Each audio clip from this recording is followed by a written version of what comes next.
you doing? Just completely fumbling my intro there. I thought I was so ready for this. Turns out I wasn't. Now it's doing like a yellow OBS border around my screen, and that's really irritating that it's doing that. Make the engine out of cheese? How about no? So, how is everybody? Especially the person that came here first. That's what I'm going with.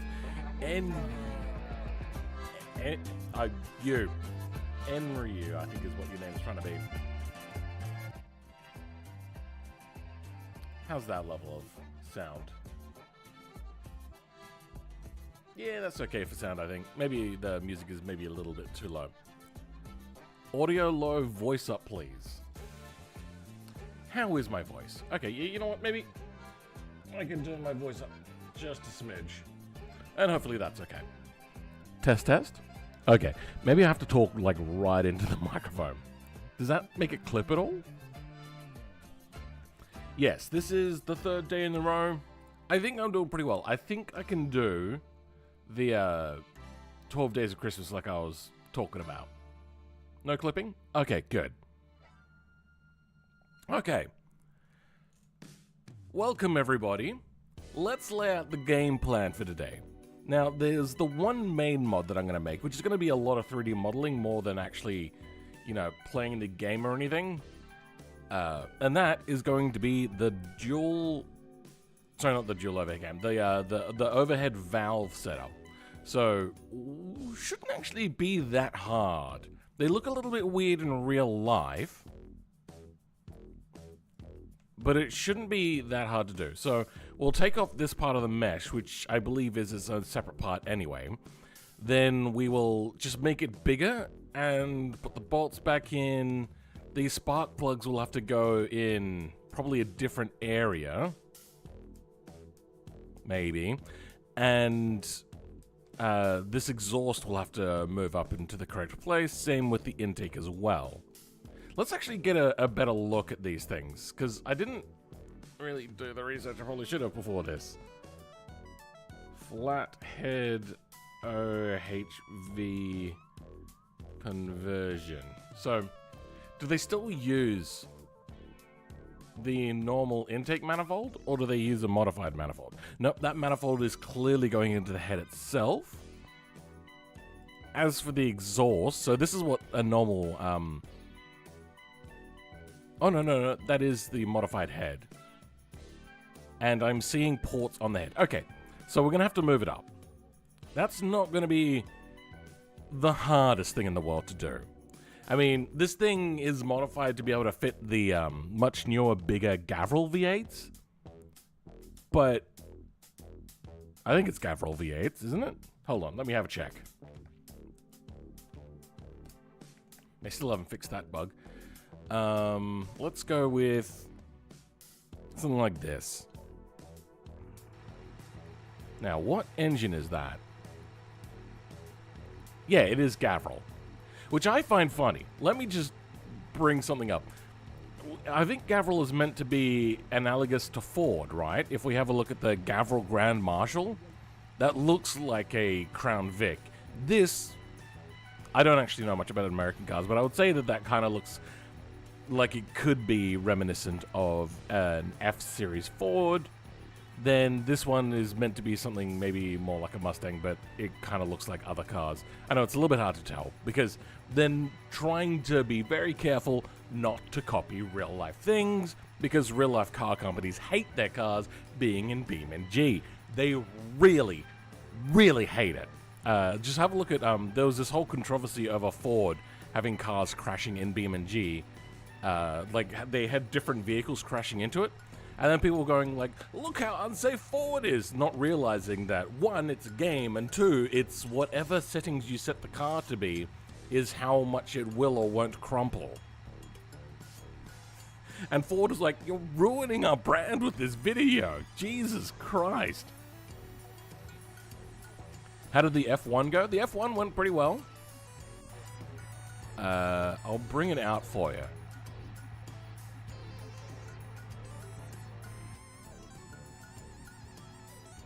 Okay, well, it's inside of a pole, but yeah, we got the engine in, which was an inline 4-cylinder turbo engine. Changed up the front grille, changed the suspension, put on this, put on the rear wing stuff, rear diffuser. I think it turned out pretty well. Are you doing the mod for the flatheads, for the modified chassis?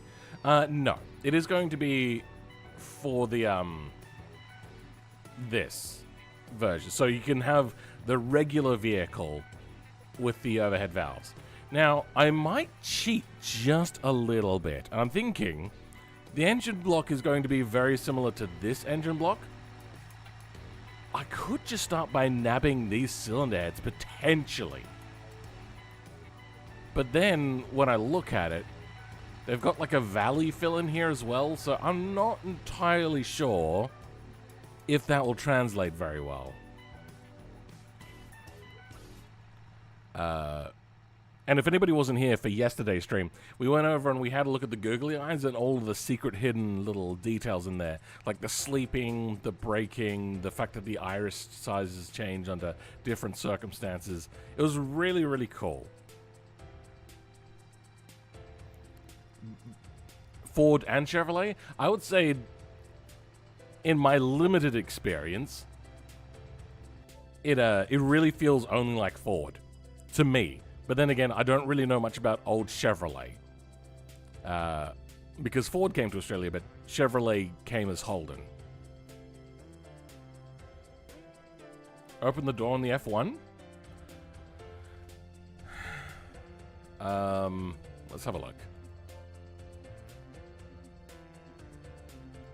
The pod's open with it, if that's what you're wondering. There. Now, I know that in the real live vehicle, he cut the doors in half, so then the doors didn't open nearly as much.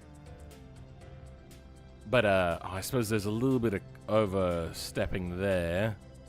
Same here, yeah. But that would take a lot more effort. So there's multiple reasons as to why I would do that. The biggest reason why I wouldn't do it the other way is because the way in which doors work is they use these beams here, and they have to be in very specific places because they're tuned perfectly with the support beam structure and how much they retract and whatnot. And this will stop it from opening and closing if it's not in exactly the right place. So I didn't want to chop the door in half, and that was the big reason for that one. I just didn't want to deal with it.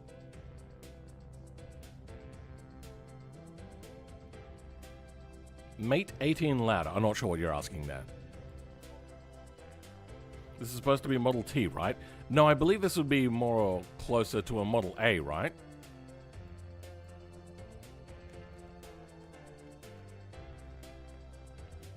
No?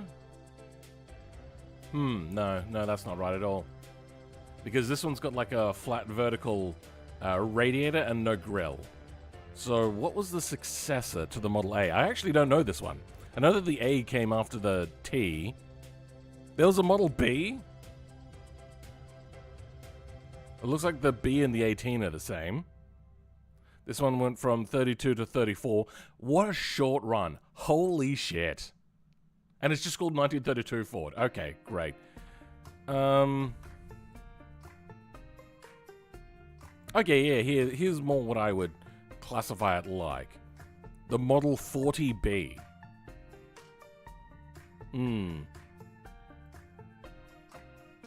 Anyway. Got a little sidetracked there. Yeah, I just wanted to... Yeah, I know, just wanted to see the pods all good. Okay, fair enough. Welcome, Chevrolet Turbo. I'm doing okay. You can actually get the mod. It's already available on my Patreon and also on the repository, because apparently they are really quick with repository approvals now. It could be up to weeks previously, and this time it happened within a couple hours. Or less than. The Chevy Coupe and the Willys? I don't know about that. So, let's start by importing the engine. So, we can grab ourselves the 9 mechanical, I believe it should be called. No, 9 flathead is what it's called. We're not going to do... Oh, sorry about that. burp time. The inline 4, so we can get rid of you. We're not going to do anything to the intakes for now, so we're going to hide them as well. God, there's so much intake detail. They've done so much work to this. It's inline 4. You know what, let's just go I4. Then hide all the I4 stuff. There we go. What's this for? V8 rad hoses upper B. But I only see it here. It looks like it has a place potentially. Is that a separate model?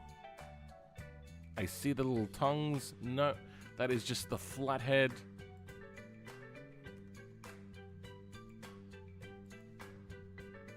So there's two heads. And it changes where the radiator hoses go to. Huh. Is there a different version of this with a radiator hose in a different section? Or is that just them leaving the working files inside of the game? Engine lock block. High compression stock long block. Low compression?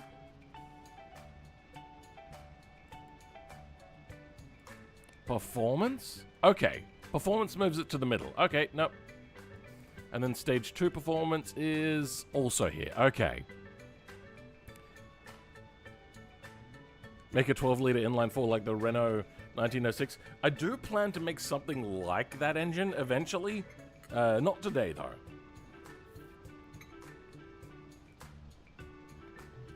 You missed yesterday's... Well, thank you for being here, Saber Plays. It was mostly automation and then a lot of nerding out about the minor details, and we went over with a fine-tooth comb and found everything wrong with this car.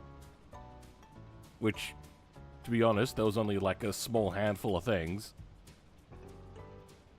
Looks like a Packard 6 sedan to me. Okay, yeah, I don't know much about Packard at all. I know that Packard is known for trucks in Australia, I think, and that's about all I know. I don't know if we got Packard at all in Australia. Alright. Let's go back to this. We can hide you, hide you. We're going to have to figure out a solution for cooling. Actually, you know what? Let's have a look at the Ford Flathead. What do they do for cooling?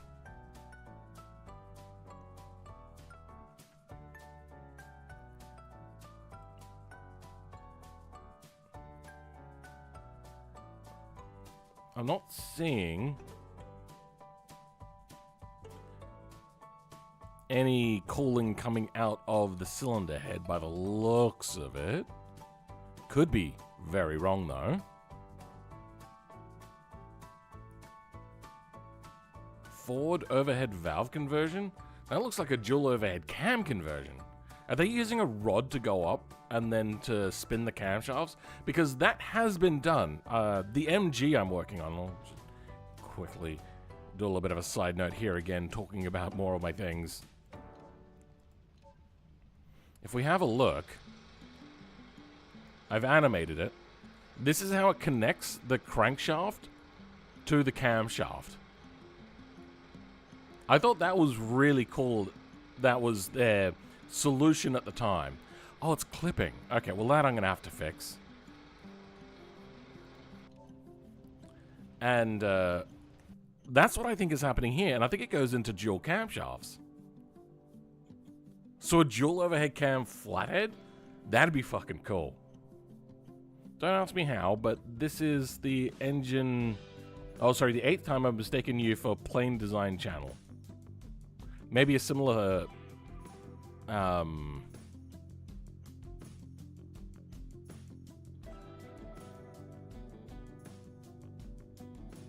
display picture, avatar, whatever you want, channel logo. My brain is not very good. I'm not sure. Oh wait, hold on. Is this? Have they got dual water pumps? Is that what I'm seeing here? I'm seeing dual outlets here as well, and I think that's for water. Okay, I think I am seeing the matrix now. What does this one have? Oh, I see a coolant line here and a coolant line here. Okay. So it's very similar. We'll just modify the existing ones. I don't think we're going to go with this dual water pump setup. I think we'll just hope and pretend that we can do this. Wait. Hold on. It's got 2 lines in and 2 lines out. Wait.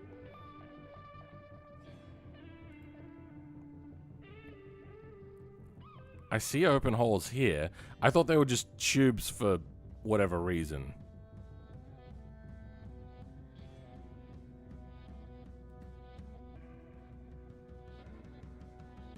I'm seeing open holes here, and then open holes on either side. Oh. Okay. I can still do this. What I'll do is I'll move... wait, hold on. Engine. Long block. High compression. Okay. We'll modify these bendy pipes to come a little bit further forward, and they'll attach to the front area. I can grab this and rotate it a little bit and make it look like it goes into the cylinder head itself.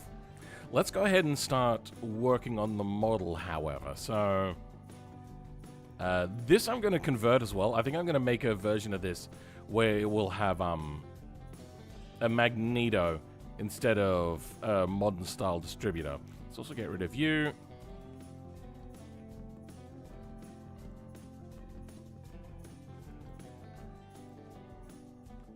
And what can we do here? Does it still have... No, okay, so they get rid of the alternator? Oh, this is called a generator. So I think this is meant to be a magneto, it just doesn't look like a magneto.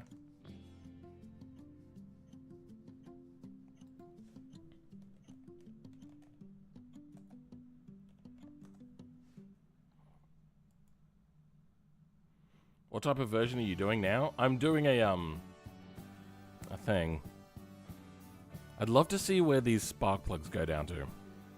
So that goes down to a distributor on the front. So it is a separate system. I noticed a lot of the older magneto setups had the distributor in the magneto altogether, and you wouldn't need a light then. Okay, maybe I'll forego my thoughts of doing a magneto setup. I'd like to change the spark connectors though.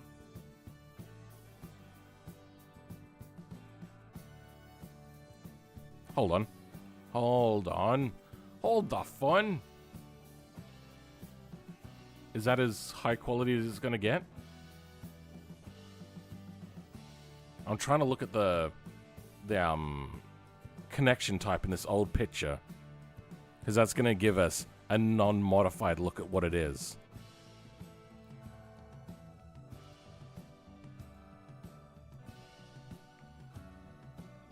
Okay, that is a very small connection just on the top. It's hard to tell whether it's straight or not. Or if it comes out of like an angle. No pictures. Alright. We might do a different type of thing. Mostly streams from now on? No. Only just for Christmas. And maybe a little bit in January. And then hopefully I'll be going back to videos. If all goes right, which seemingly things just don't go right at the moment. Okay. Let's have a look at how their spark plugs are done on these conversions. Okay, spark plugs are still on top, so they're like a central spark plug.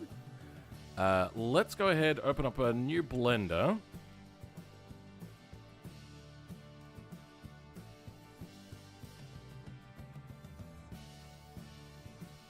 And F4 import. Let's go with... what do we do? Probably the Gavril engine is probably a good one to start with. So let's go Gavril V8. What a mess!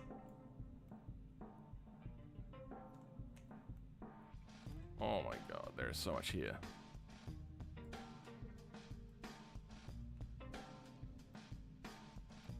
And then there's 2 layers of engine. Gavril V8 full size. Gavril V8 pickup. They couldn't have just used like an offset for this? Then we've got pickup and van. Van. Then we've got pickup and I6. God damn it. I6. Hide all the I6 stuff. Good. Now we're down to... Good. Okay, just the engine that we're going to be working with. We can hide you. Get rid of all of the pulleys. We'll deal with that stuff. Probably not at all, actually. We probably don't need that whatsoever. Oop.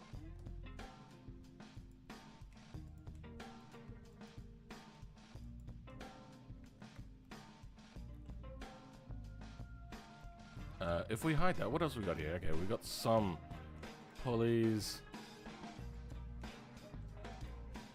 What else is left here? Okay, got that. And an intake manifold, which we'll keep. Okay, what do we got in the model here? Oh, this is a mess. Is there just a gap at the block here?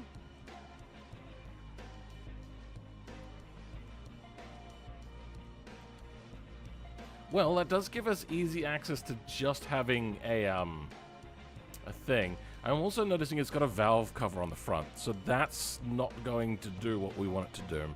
Is there a version of an overhead valve that wouldn't have a plastic cover?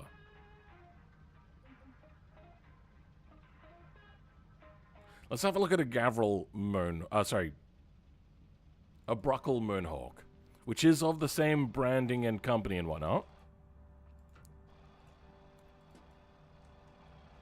Okay, yeah, we can take from this engine. Let's have a look at the Ute, though. Because I think they were saying that this thing has a timing cover of some sort. Is this overhead valve? Oh, that's where I was going wrong. Huh. Okay, yeah. So this is not push rod, I believe. I believe that's trying to say that it's overhead valve. Sorry, overhead camshaft. Then what about an older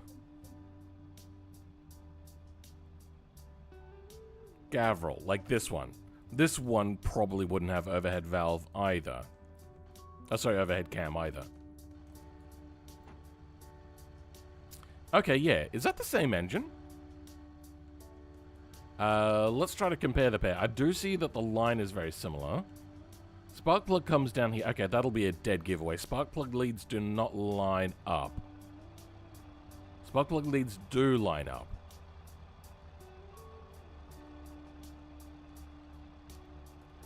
Rounded V-shape and valley fill. Rounded V-shape and valley fill. I feel there was a lot of sharing of models between the Gavril and Bruckle. Yes, same model. Close. Overhead valve engines in the SV engines are both cam in block. Alright.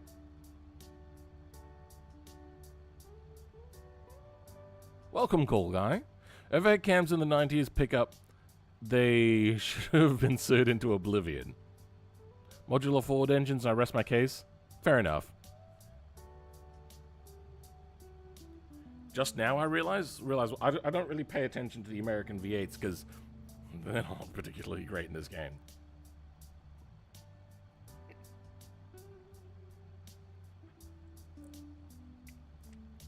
They updated the Moonhawk engine by ripping the engine out of the Barstow.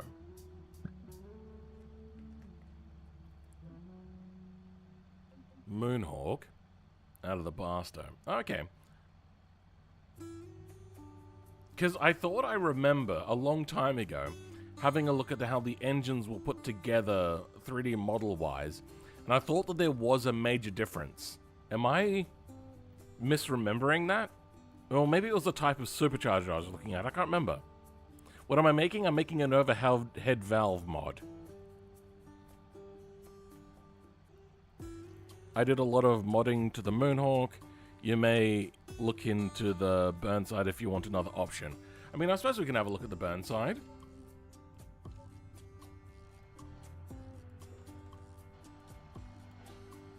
This would be from the era. It's so dark. No, that's the wrong thing. Vehicle configs. Let's just take the hood off altogether so I can see a little bit easier.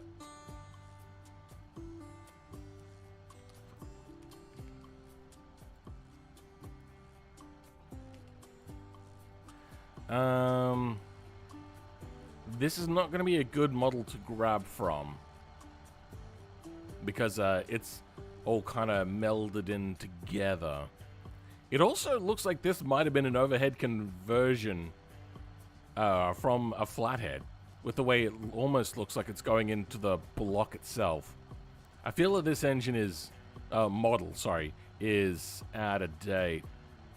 And I remember using this material here on making a fan once and being like, that is so jank, but at least it exists.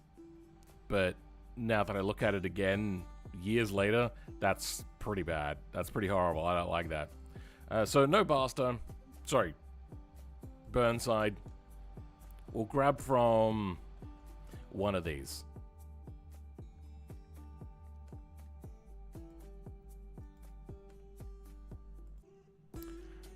It'll be...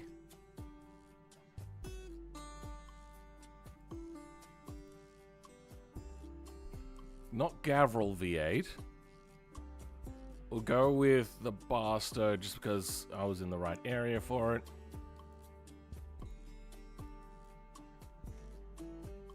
Wait. Oh, it's not in here. Fuck.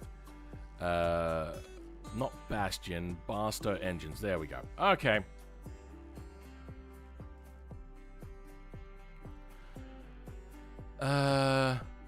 Do we have like an i6 in here? We do. Then we can hide all of the intake stuff. I don't think we're gonna do a supercharger. So we'll go away with the supercharger for now. We'll do probably... well, what do we see in a lot of the examples here? Individuals, supercharger, dual 2-barrel? Or dual 1-barrels? I suppose this would be a performance modification, so they would go with a better carburetor setup. But I'm just seeing a lot of dual single barrels. So let's go with a dual as our choice. It's part of the block, is it? Okay, great. Okay. Let's get rid of big. Can get rid of you. Can get rid of transmission. Exhaust we'll hide for now, but we'll bring them back later. Do we see any examples? Okay, yeah, we got headers on here. More headers. Okay, we'll go with a non-cast header. So that's cast. Good. Okay. What do we got here? We got small block 001. Okay. Good work. Then we got a few valve covers. Heavy duty we can get rid of. Small block performance we can get rid of. Wait, no. We might keep the performance. Standard we can get rid of. By the way, I'm just cheating. I could 3D model this myself, but I kind of wanted to see if I could not do that. That comes down really, really fucking far. That is probably not how that would be in real life. What do we got here on this engine? Yeah, that doesn't line up. I think we're just going to have to 3D model this ourselves. You like the Barstow's i6 engine sound? Okay.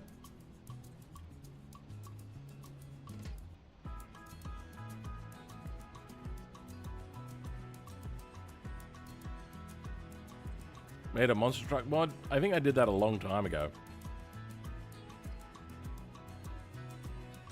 I have the best mods on BeamNG, not gonna lie. Thank you. Though I don't agree.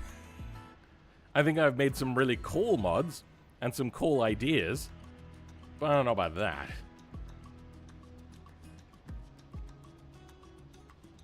Just cut up the head parts of the engine and adjust the size.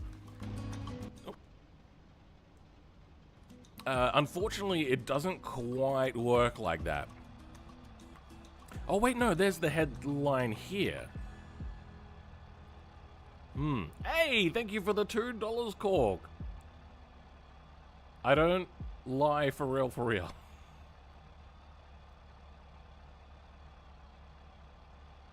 Why would you think lie? What? I'm so confused. Yeah, true, have the best quality, but idea is awesome. Yeah, I like to think that I'm an ideas man, just maybe not an execution man. Unfortunately, fuck me. All right, let's go ahead and try to find the material that applies to this. V8 Classic.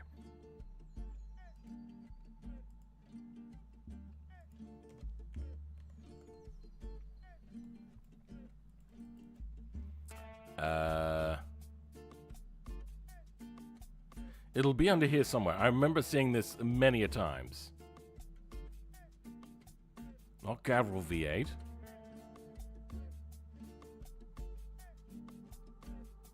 V8 Classic. Okay, that's what we're going to grab. We're going to start with 3D modeling, BeamNG DAE files. We'll save this in here. File, save as. V8 Classic D. Let's see if... Okay, go away.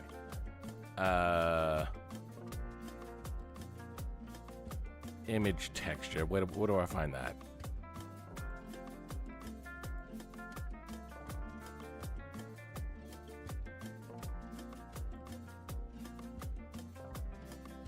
Okay, that's not the right unwrap. Okay. Fuck.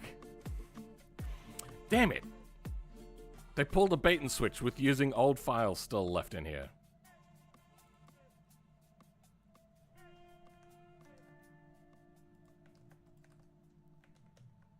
V8 Classic uses common engines. Okay. Okay. Sure. Engines. V8 Classic. And it's just V8 Classic things.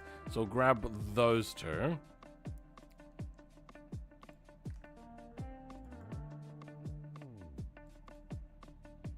So file.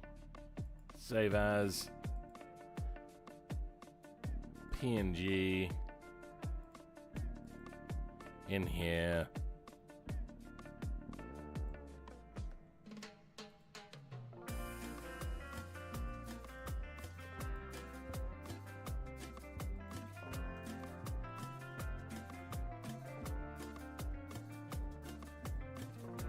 Okay, now let's give it a try.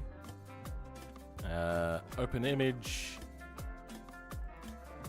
Good, okay, that's much better. And I don't think we need the normal map, but we'll bring in the normal map just so I can get a better idea of this.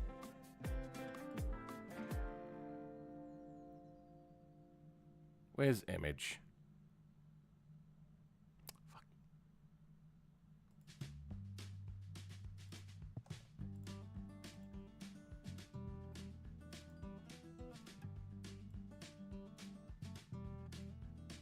Okay.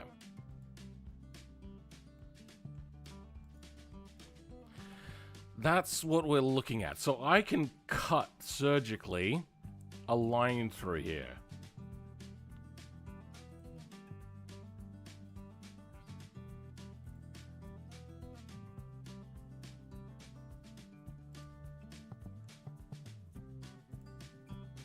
I am realizing one other problem though. Is this valley area. Maybe the valley area will just come with us. So we'll bring the valley with us then. Okay. Grab you, grab you, grab you, grab you, you. Wait, no, hold on. Yeah, no, all of you. And now I'm just trying to delete everything that I don't want.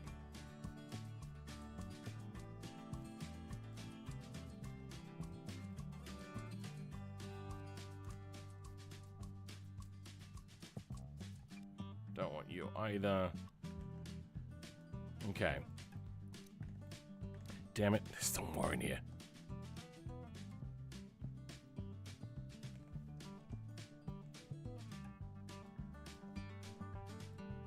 What are you? Your stuff on the front, okay.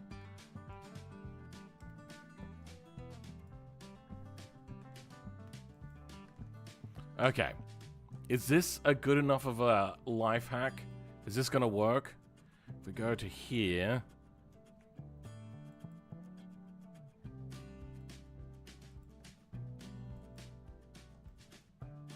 Good. Okay, that's worked. Oh, wait. Hold on. No. Okay. What is that?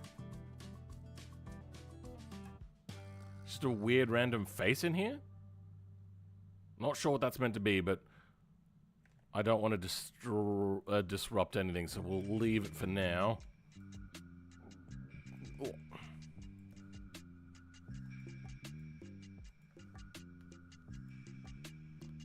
Please. We don't want anything that low anyway, so we can go ahead and delete you. Delete you.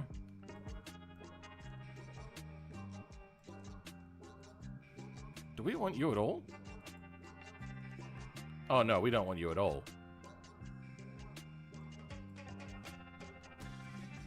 Oh, wait, no, hold on. No, we want the valley. Then that is our cylinder head.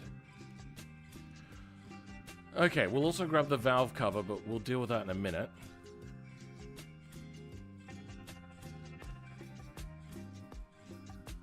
We'll grab you, you, you. Is that all I want? Yes, it is. Okay. I don't like my chances of this working.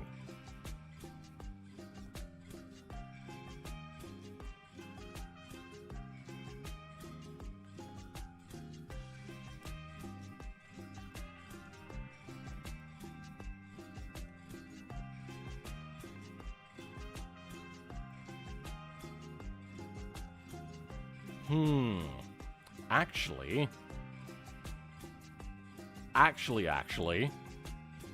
I mean, it's a bit big, unfortunately. That's not bad. Intakes you love, superchargers. We can deal with that later. This is the big thing right now. If I do it this way, I get to keep all my materials. So let's desymmetrize these. We can ignore that for now. We'll just be working on this. So the front area, it doesn't matter that that doesn't go all the way down. So that's good. And in fact, we can reduce the amount of polygons that we got stuffed away in here. Perfect. Let's join those together. Did it keep the material stuff? It did. That's funny. I don't want to just squish it, but I kind of have to. But it's also, like, weirdly, you notice it's on an angle? That's really irritating.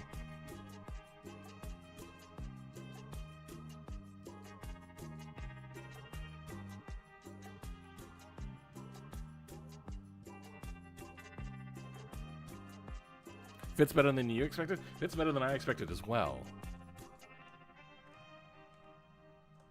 So we're just gonna...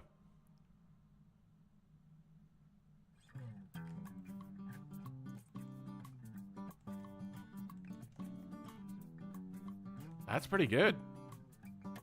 That was almost meant to be like that.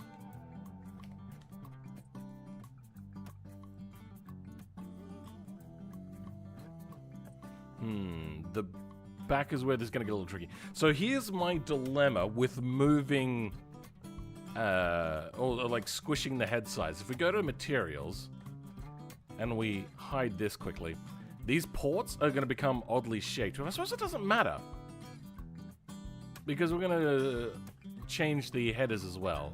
Yeah, okay, let's just go with it. Oh, but then also we've got the problem of having this all done on an angle.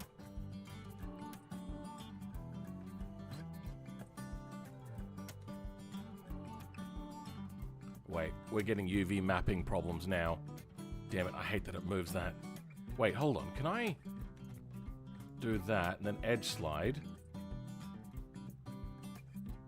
Correct UVs? Okay, good.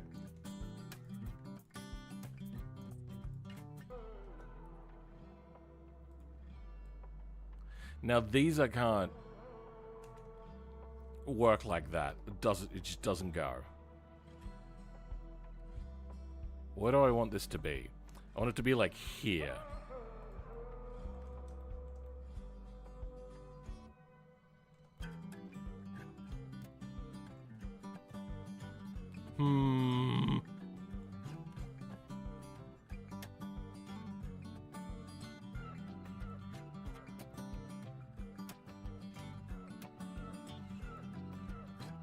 How's that? Actually, not horrible. Now we just gotta stretch these a little bit.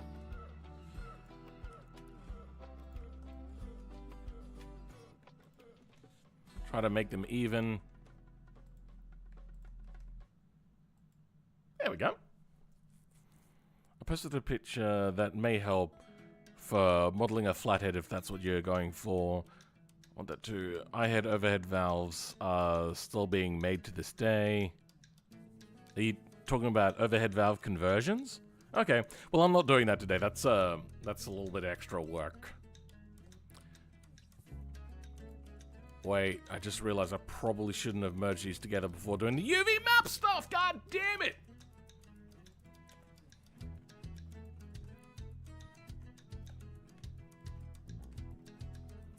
Alright, let's go fix the UV editing nightmare that I just made.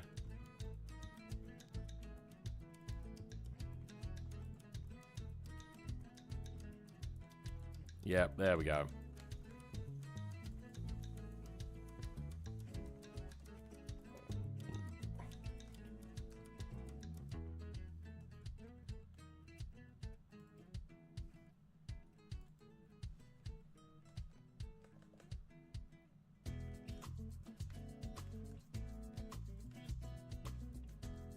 I wish I could merge things or, like, work with it a little bit easier than what it currently does. It's so annoying.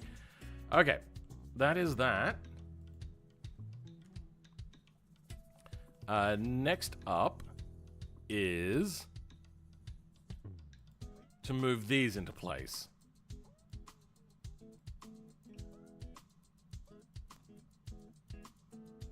Shouldn't be too hard.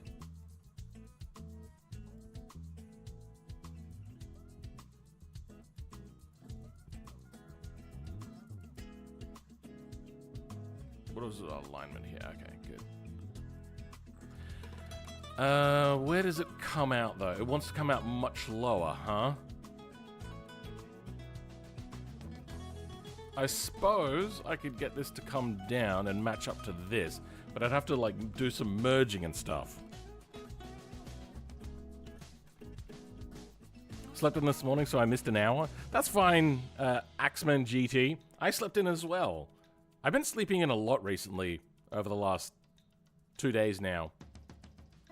So not a lot, just I slept in twice in a row, which is unusual now that I'm on melatonin. Oh my god.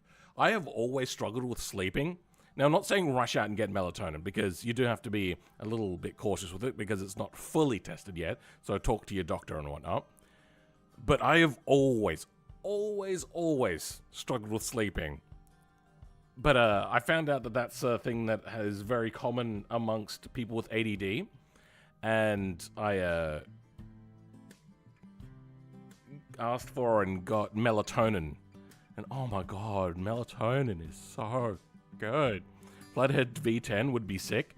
Yeah, I think a wider range of flathead engines would be a lot of fun. I'm glad that they put in a flathead finally, though. Let's have a look what they got here. What's this? Exhaust manifold race cap L. Weird. I'm gonna rip some parts of models and merge them all together. Frick.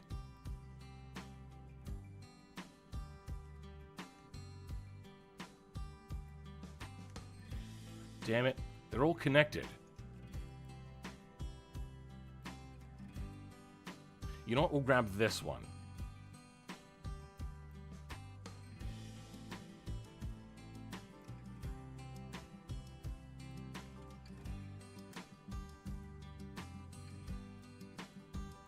This is not the cleanest model I've ever seen, but, you know, not too bad, I suppose.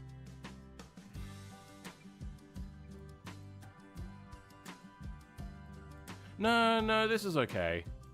I suppose I'm just looking at it and it's triangulated, and they usually don't export them that way.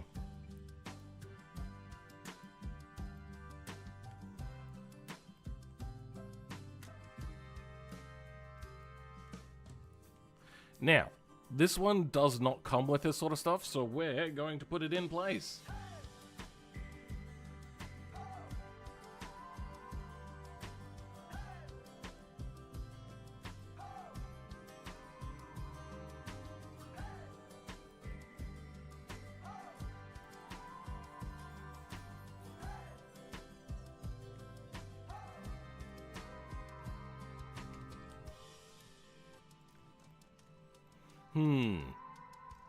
Is this going to look okay?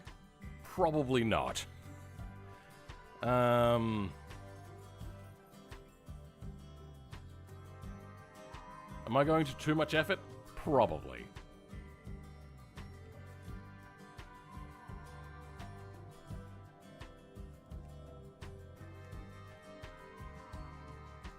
Alright, let's get these UVs lined up as well.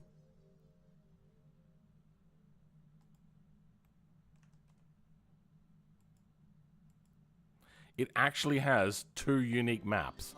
That's really frustrating. Damn it.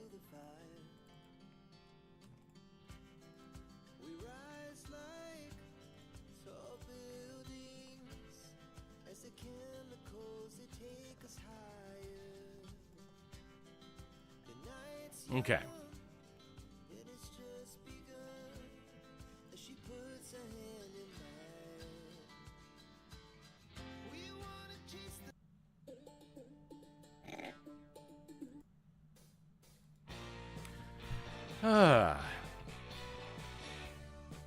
Just hopping in the stream? Welcome, Craft Gamer. If I go to the intake... What? I'm so confused, Korga. I don't know what you tried to say there. Adding the correct texture and color is very painful. Yeah. So, we're cheating a little bit. And that's probably going to be a different color to that one. Let's have a look. So... This is like a rusty, crusty sort of thing, and this is a clean cast iron. It's going to be a difference, but I'm fine with that. Wait, hold on, actually. Oh no, this is a straight steel. I probably should grab from there. Whatever. She'll be right, mate. Oh, yeah, maybe I should have grabbed from there. Yeah, okay, that's what we're gonna do.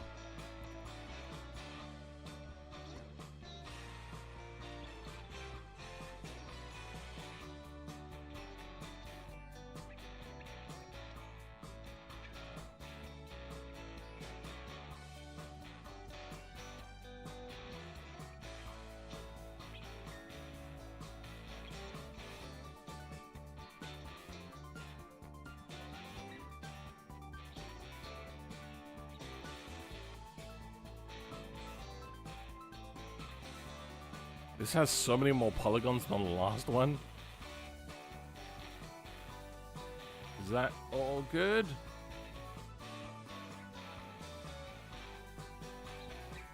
That is all good.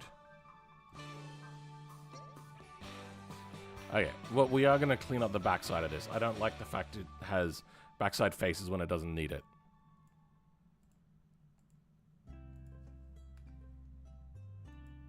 There we go.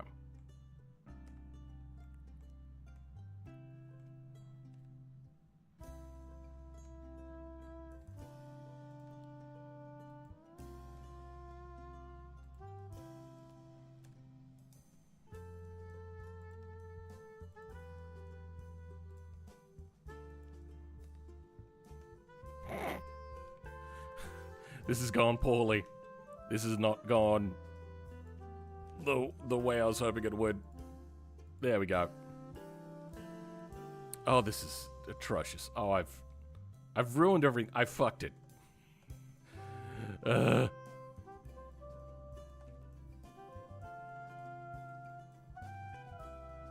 Okay, there at least the materials will be slightly different.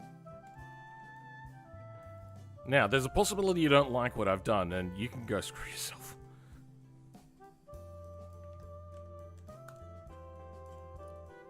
Okay, they are now the new headers. Formula E goes hard. I do like the idea of Formula E. Every modding nightmare, game-specific color and texture. I would say the biggest modding nightmare would be, one, a DMC takedown from, like, Nintendo. Or two, the game changes just as you're about to release, and your mod doesn't work anymore. Which happened to, a guy that was doing a mod for Geometry Dash, where he made the game look three-dimensional, and he was, like, almost a year into making the mod, and then the devs went, hey, look, the new version's coming out now. And he was like, no, I'm so close to being done. That would have been a nightmare.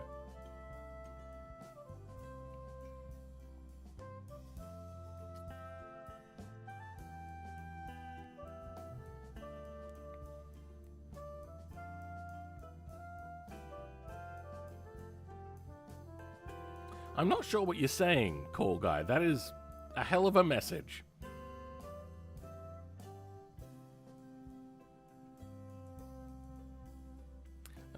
I don't know if Edward, I'm doing a better job than the devs themselves. The devs did a pretty freaking good job.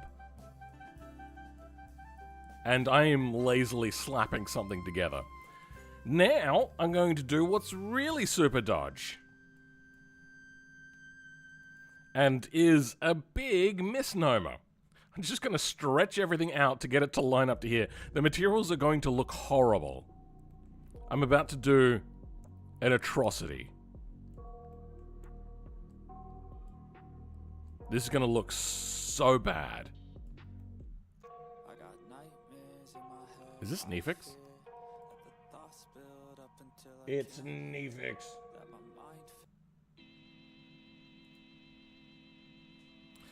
Phil, you sit so still, I keep thinking your video is freezing.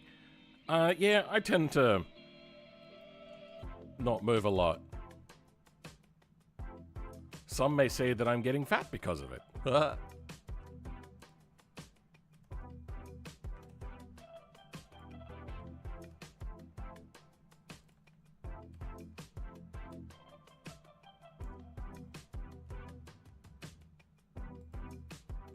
Oh, this.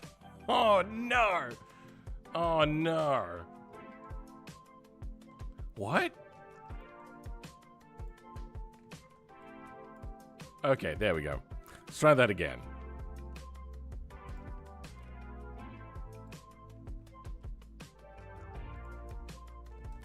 Oh, it's a look.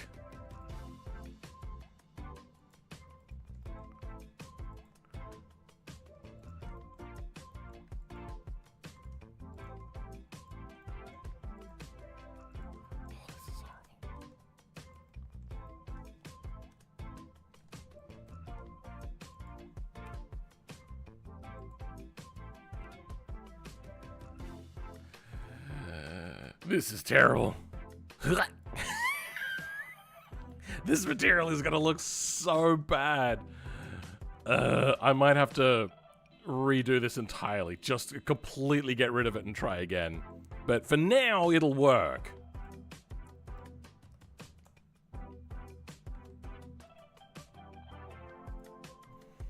This is... If you don't think I am the worst modder on the world right now, you don't understand what's happening.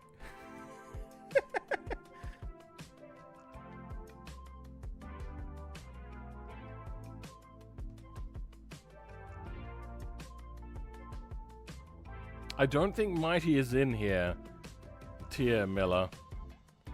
I'm not sure what you're trying to say there. Make the most powerful full engine and edit in JBeam. Making the most powerful engine is as easy as just changing some numbers. It is not fun. Flathead V8 into Burnside Special. I wonder how long that will be made by somebody. That's actually a cool idea. If it doesn't happen by maybe in a couple of days, I might do it myself. You can align the flange where it meets up with the rest of the exhaust underneath. That's what I did. Is that what you're asking? Or are you saying move that one forward? Unfortunately, I want to use the same exhaust here. I don't want to have to make like a succession of parts. Now, we're going to move on to... Oh my god. The amount of polygons. Where can I rip from?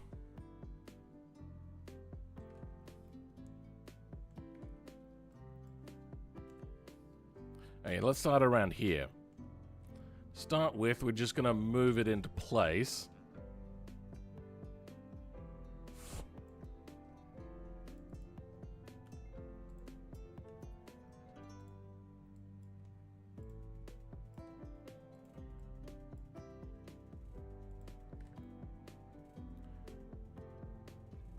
Just don't look closely and there's no problem here.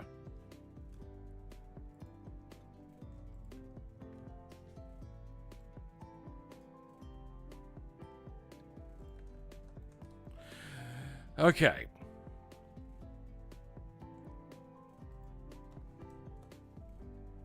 We're getting closer.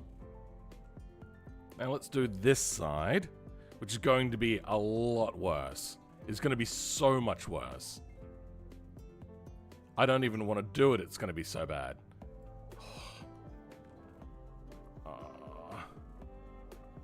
Do I just create my own cables? I might just do that. Oh, you know what? Actually. Fuck it. Okay. We'll do this one by one.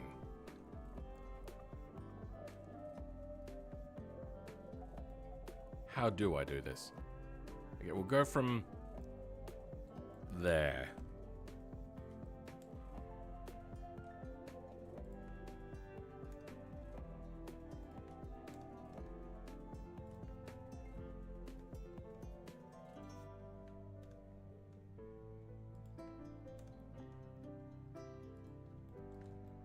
Okay, that's not horrible.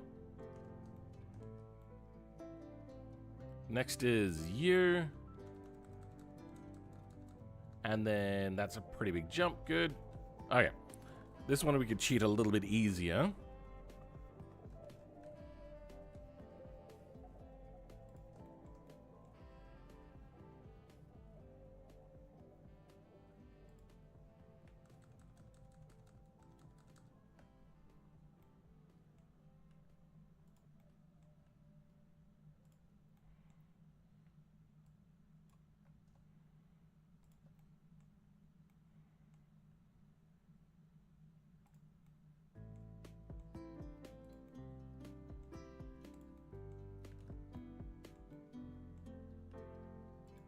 Okay, that works.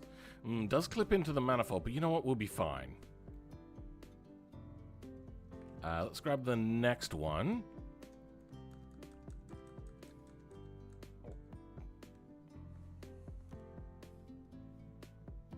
Start here.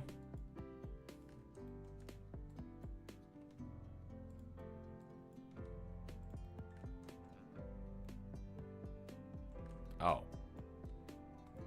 That looked terrible.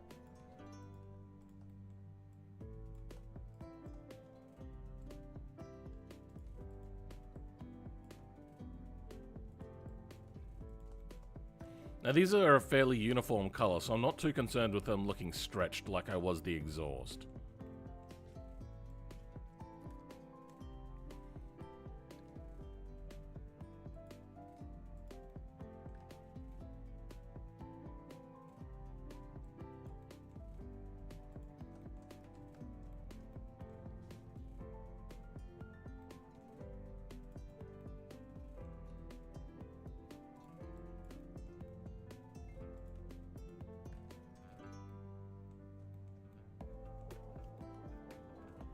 Okay.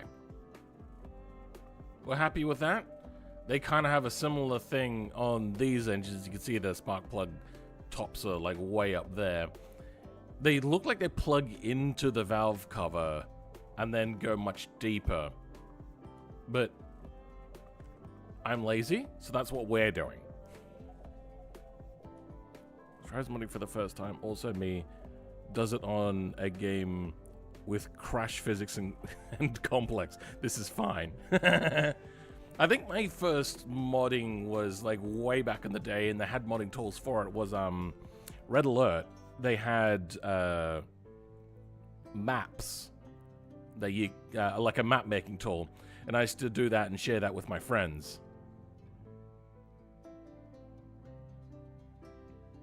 But then I didn't really do any modding for a really long time. I like to play games the way they're meant to be intended to be played. But then BeamNG, the way it's intended to be played is usually with a lot of mods. So I just enjoyed making my own cars. Like, literally, the only reason I got BeamNG was because of automation. And automation just makes mods for BeamNG. I mean, like, when it works with BeamNG, that is. Like, I'm not saying that automation is not its own game.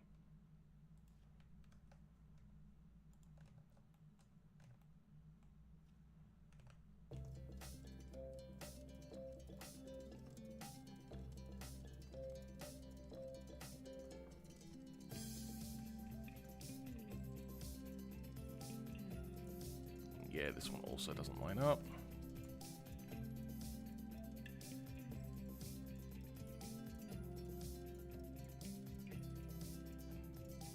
Good. That one, oh, that doesn't line up either.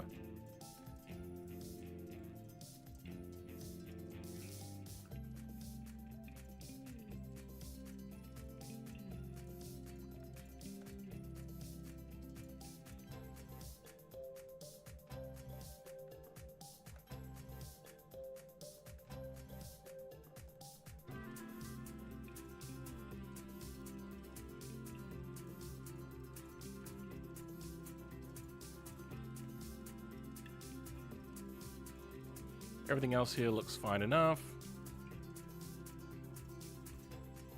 You like my mods? You use them a lot? Thanks for real. Or FR, I suppose I should say. Front, rear.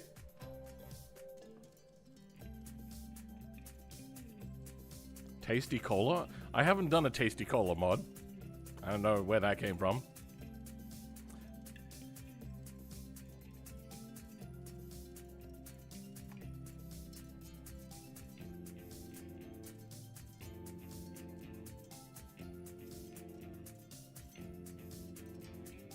Okay,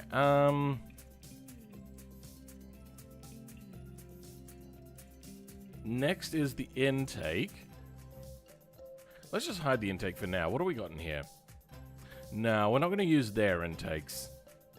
We are going to use our own.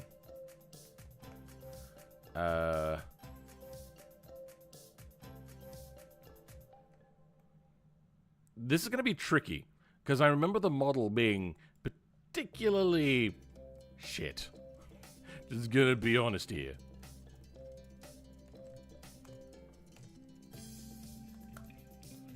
Just close up that gap.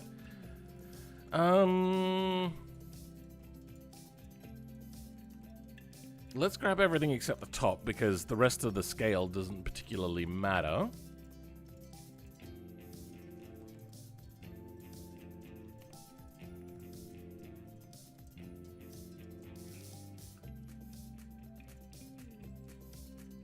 We could just scale like that.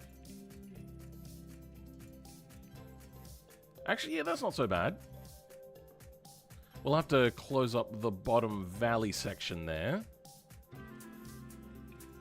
which we can do by moving this here in our new section as well. That's not so bad. The detail on this is so much less than the model that comes with a flathead.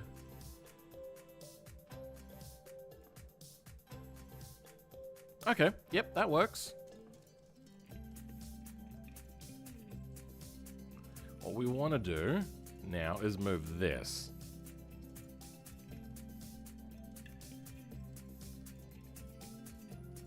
To be behind.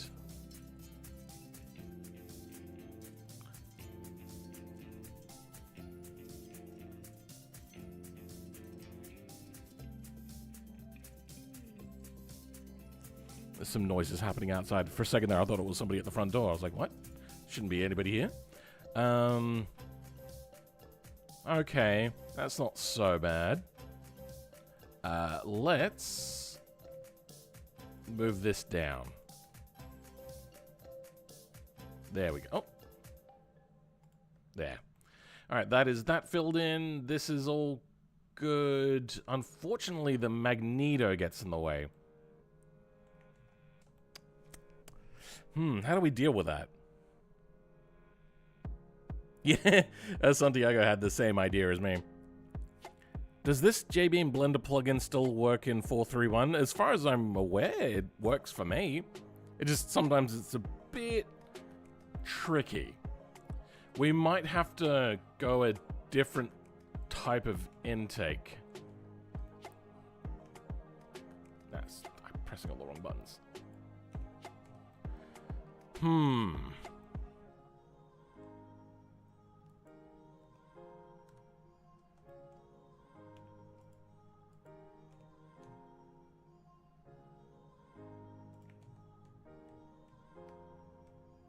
It's quite big.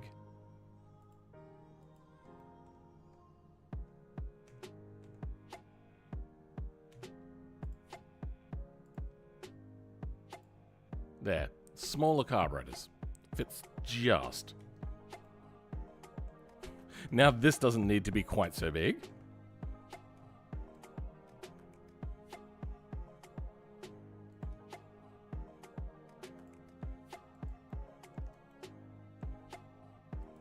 Oh, nope. That is an incredibly tight fit, but we can live with that.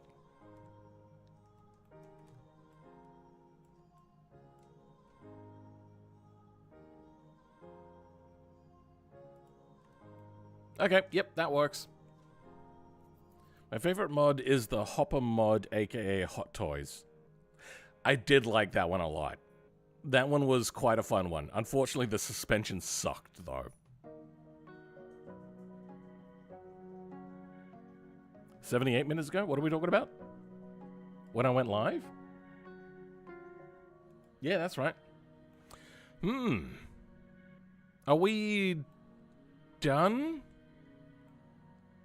Like, we've got to do some renaming of things so then they don't interfere. No, we're not done. We need the radiator hoses.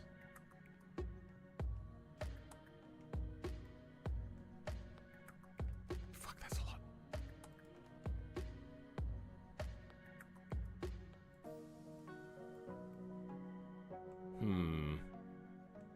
We could just cheat and use this one. And I think maybe we might.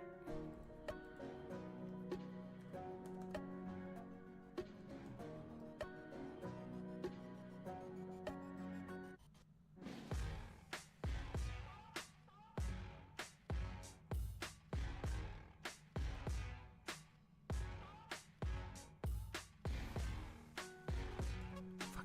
Okay, what's it called? Nope, that's not what I want. That's what I want. Head underscore B.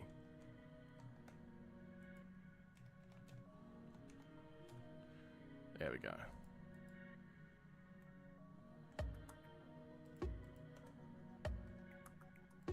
And A. Okay, yeah, no, we don't want A. What we want is B. There's not really a whole lot of difference there. We could just say that it connects into the intake manifold. That's fine. And we'll go with these rad pipes. What's your favorite mod that you've made? My favorite mod that I've made? Not gonna lie, it's probably automation mods. I really do love the automation mods that I've made for, like, Formula 1. The Wentwood one has some pretty cool stuff. The Wendover is clearly the fastest non-automation car I've made.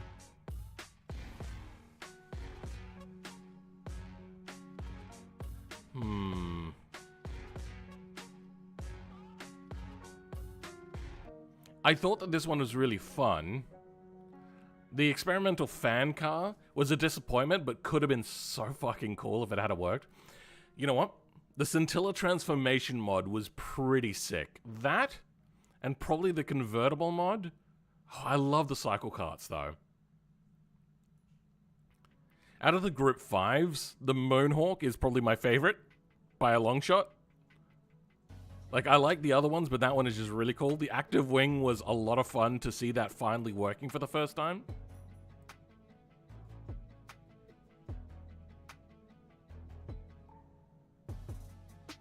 These electrics were pretty fun because I was learning things. Yeah, I think it's going to be the between the articulating roof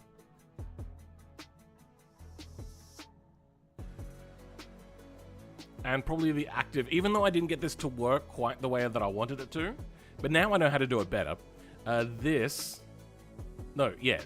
Scintilla transforming mod, this if it worked, and the hopper roof. So basically the two favorite ones there. Have I got anything else in here that's my favorites? Like, there's a lot of things in here that I like.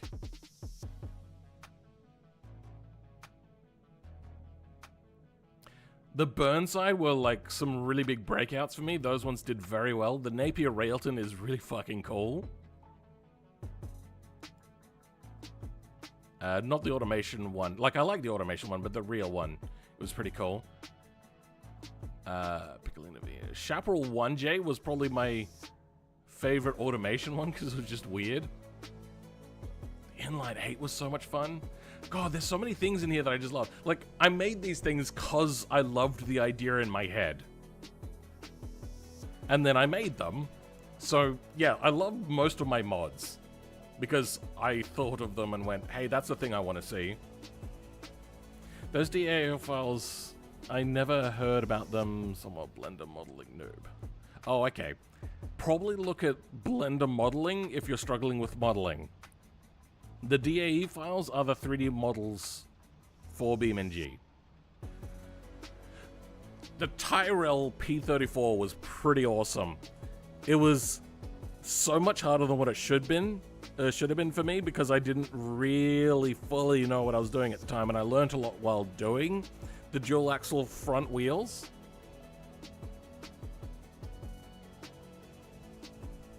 Is it DAE or DEA? I think it's DAE. Yeah, DAE. You're making a drug joke, I just realized. I'm a nerd. I went to race it a lot. Good. Alright, so we're going to change the name of this. Is this Nefix again? Yep, it's Nefix again. There's a lot of Nefix in here.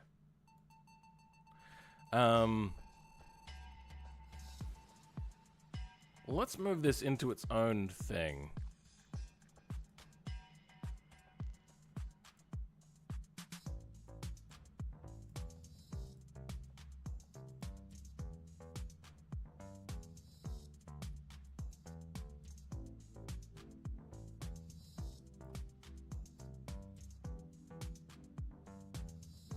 Okay, I think these are the only parts we want. Flathead, V8 plug wires. No, this is not flathead.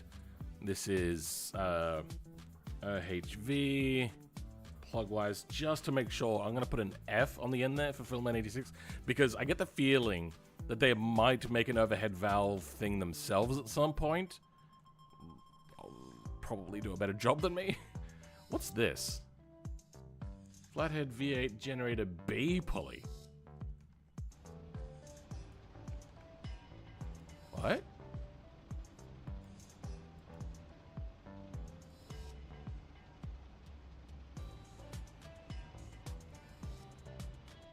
No, nothing moves there. I feel that these used to stay highlighted after you would change something, so you know what you just changed. And now it's harder to figure it out. Yeah, okay, so what, stock distributor, adjustable rev limiter, is that going to be, it's the same model? Okay.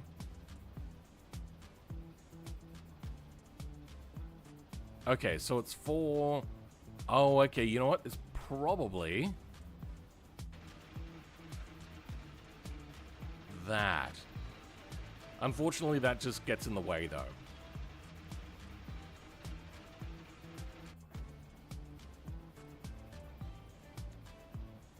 Hopefully, what is that a part of? It's not a part of the cylinder head, so that's just going to poke through, huh?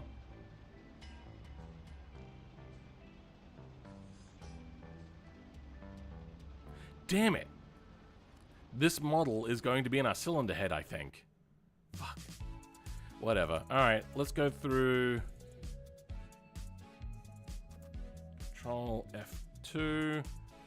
Find and replace Barstow with F86. Just so then it never tries to overwrite anything. Then we will export these DEs. Select it only.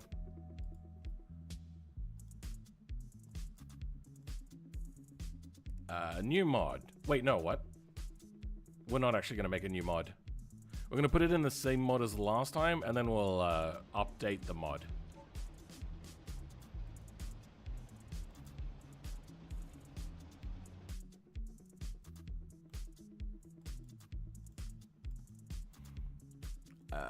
Okay, we'll go in here.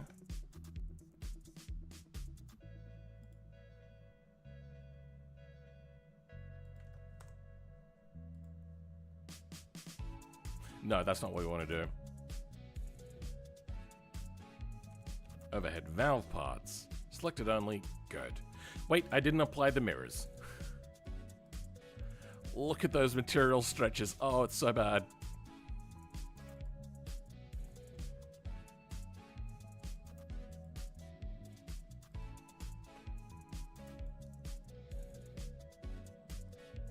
Okay. Let's go in.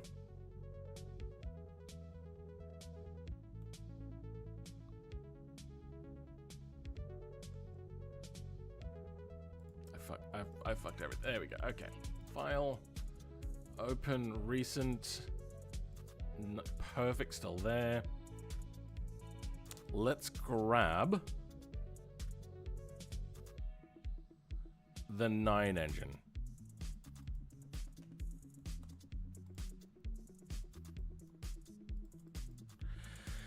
Okay.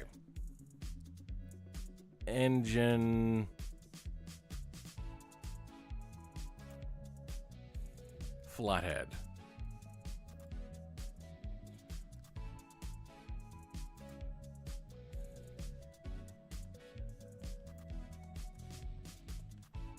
There we go. Now, we don't need the entire engine, so we'll get rid of that. Don't need the oil pan stuff. Internals are what we're going to be messing with. Flathead truck? There's different sorts? Whatever, we'll get rid of that. Stage 1, Stage 2. We'll probably grab Stage 2. Don't need ECU stuff. Actually, we do, because that's where the distributor plug wires are. Yep. So we'll get rid of...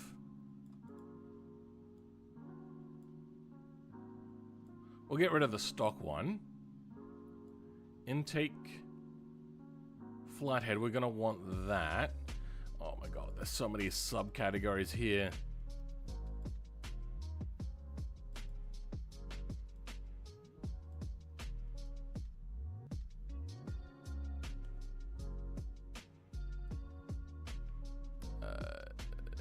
We'll keep dual.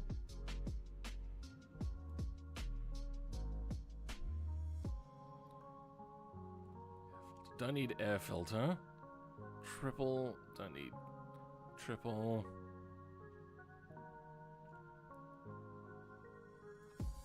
Don't need triple custom either. Don't need race stuff. Not doing a supercharger yet, or at all, I'm not sure. Header, that's also going to be in here.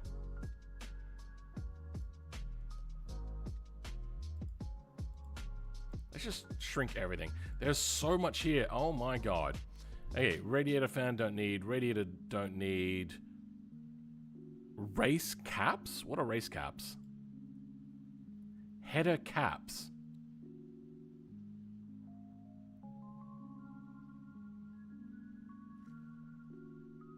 Header caps? What? Oh, header caps. No, we don't care about that.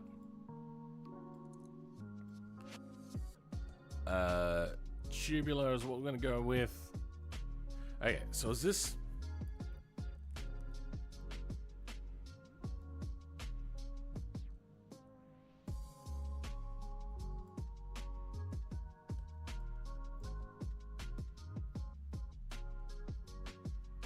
Intake, dual,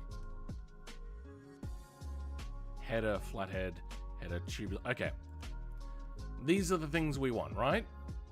Internals for the cylinder head, ECU for the spark plug wires, intake and exhaust. Okay.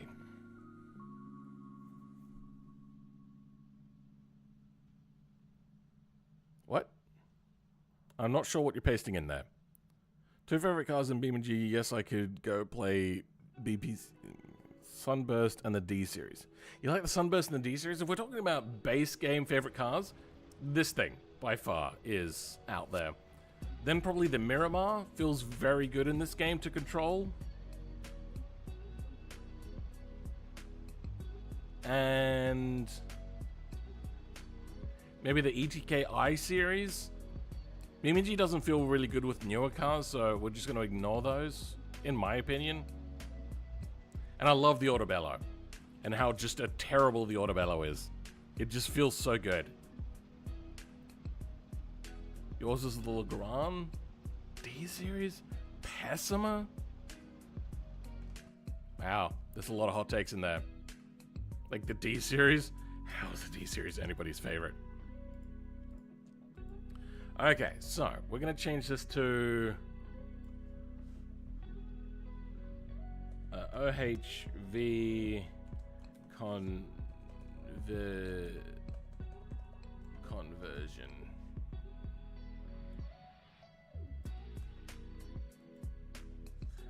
Flathead race.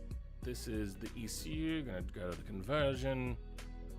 Unfortunately, you're going to have to select all of these parts. I can't create a tree like what I'd like. Okay.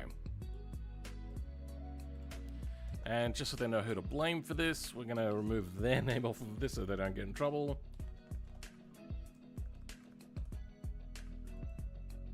Okay. Let's do a little bit of testing. We're going to close off BeamNG so we can save some processing power. And we're going to go to... Oh, fuck. No, hold on. Let's reopen it up. I need to have a look at the power numbers. The D-Series feels like an unstoppable force that can be upgraded. Meanwhile, the Sunburst is a perfect balance of speed, agility, and traction. Yeah, but it's all-wheel drive, and IRL all-wheel drive is problematic. In the fact that it wears tires more and uses more fuel.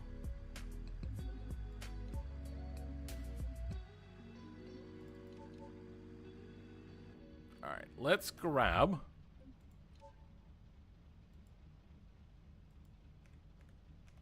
a look at this graph.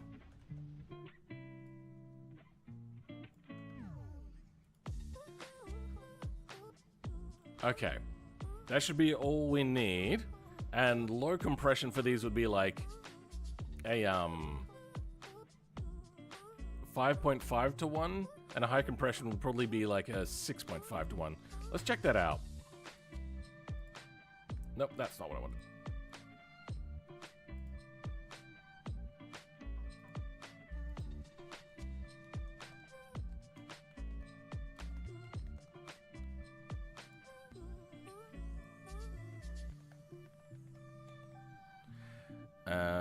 Nope.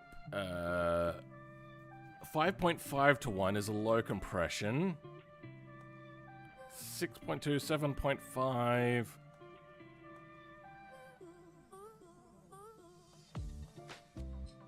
6.4. 7.2. 6.8. 7.2. Okay, 7.2 seems to be the highest. Where's automation? There it is.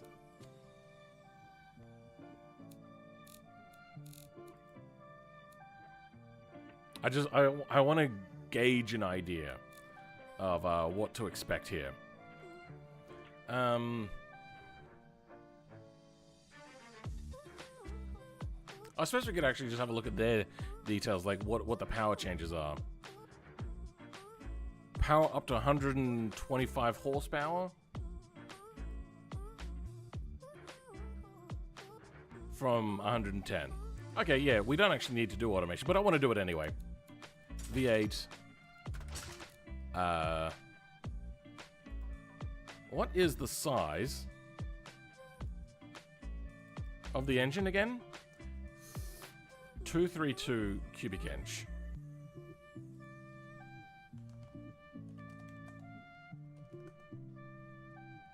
.3 liter. All right, let's have a look.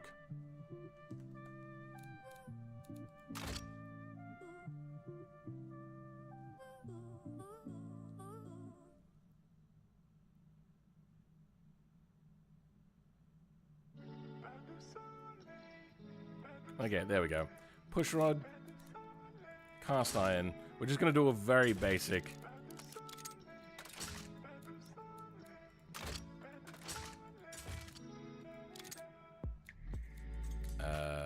Unleaded, 85.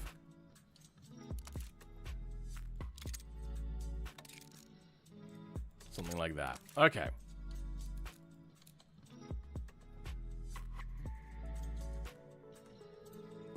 What does it reckon the normal red line would be? It doesn't tell us here. Yeah, whatever. Oh, I'm looking at the wrong thing. That's why it doesn't tell me.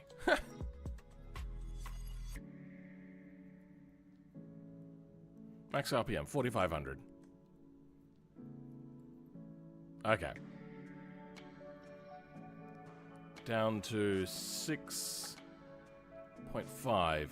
That is losing us a lot of power. Engine has a lot of unutilized octane.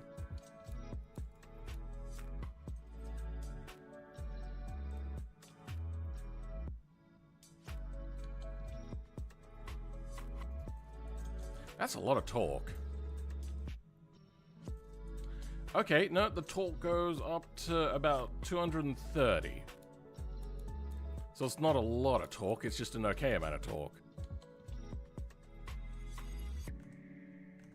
What was the power number that we saw? 58 kilowatts. Okay, we're a little bit disproportionate here, but I'm not going to spend forever tuning this. So if we just go from 6.5 to... You could probably go from a push rod 6.5 to like 10.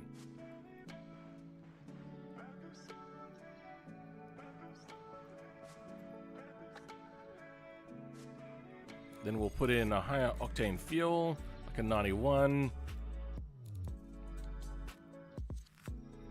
Then we go to a tubular exhaust, 75.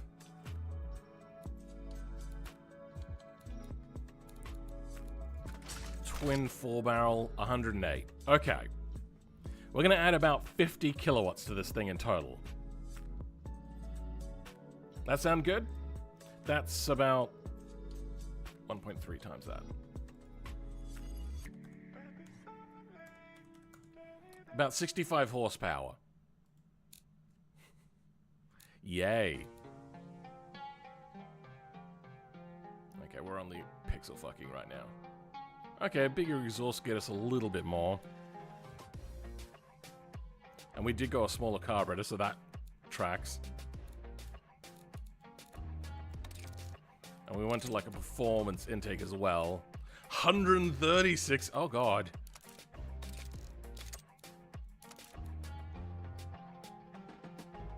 Okay, we're gonna add a lot more than 50 kilowatts.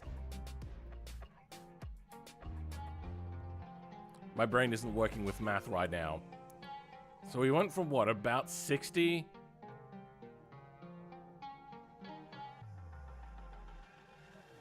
About 70 to 80 kilowatts, which is getting close to 100 horsepower.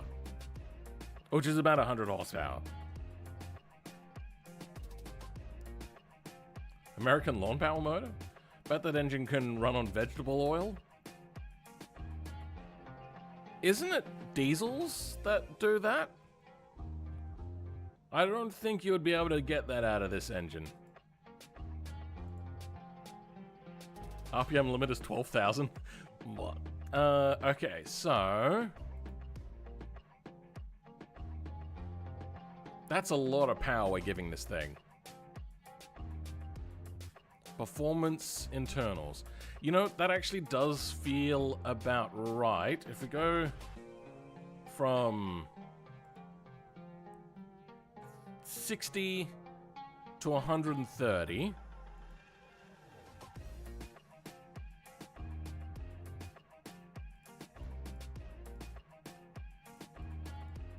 That's about 2.16, but that's in total.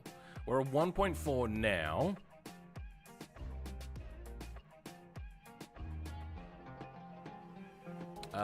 This is exactly the same, except we're going to change the plug wires to the new mesh.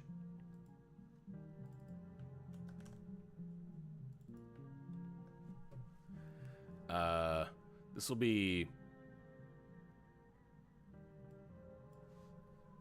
overhead valve rev limiter. I should change the names of all of these. Okay. Line of conversion. Let's just go underscore overhead valve on the end of these. Oops. Nope.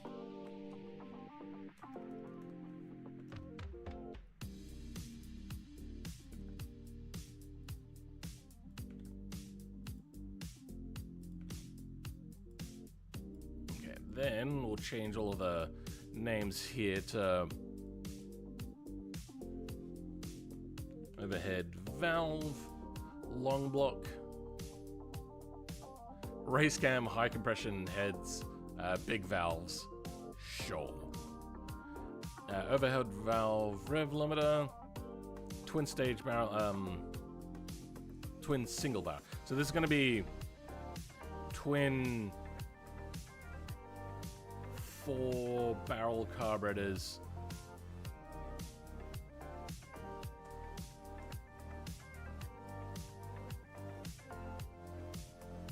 Overhead valve, tubular exhaust. Let's just make that overhead valve exhaust. Is that it? Okay, let's start changing the names of flex bodies. So this has rad hose. Which one is it we want? Upper B. Yep, that's correct. What's this for? Overhead valve conversion. That's right. So instead of the flathead, we're going to grab this.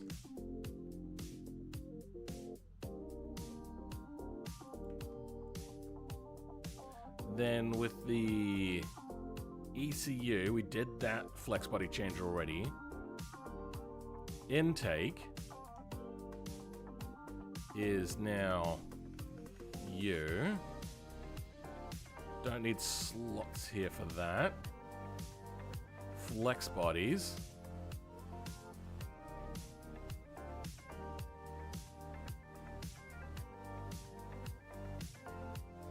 I think the belts all say the same, yeah, because that's not going to affect us at all. Then the headers. Going to go in. Yeah, that's fine. Flex bodies. I suppose we should go dual on this, shouldn't we? All right.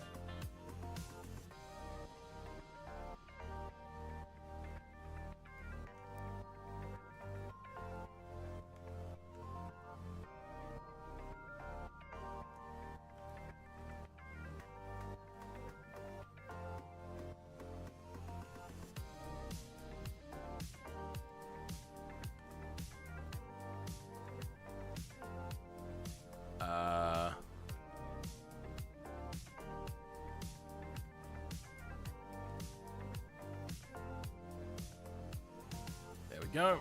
That's all lined up. If there's a collision mesh, it might not perfectly line up, but we'll give it a try. Okay. Now, the materials should be in the common directory, so I don't think we have to worry too much about that. Well, Philman, I going to sleep, so have a good day. Good luck with them up. Thank you, Craft Gamer, for being here. Gas engine with vegetable oil, so you have chosen death. I don't know if it'll be like a chosen death thing, but you're definitely not going to be making the power that you thought you might. Let's go to a different area. I hope you plan to change the sound to a more modern V8. Yeah, I would, wouldn't I? We'll do that.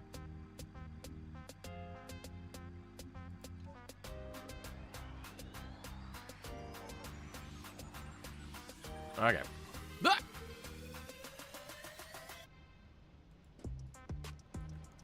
That camera moves way too fast. Okay, here we go.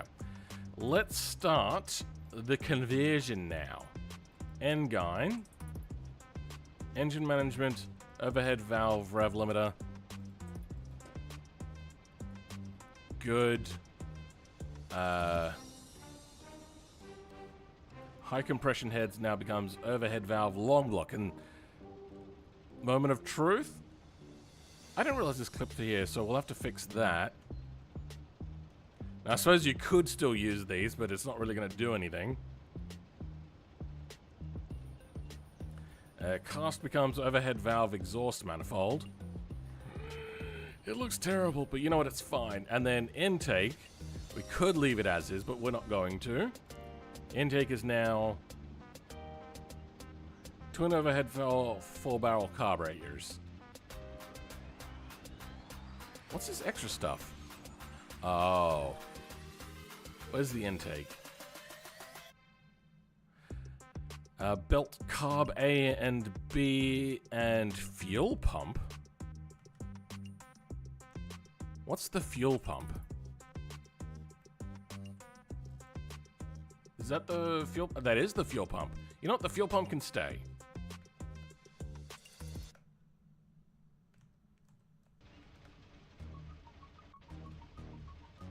There we go. Okay, let's get a good look at this bad boy.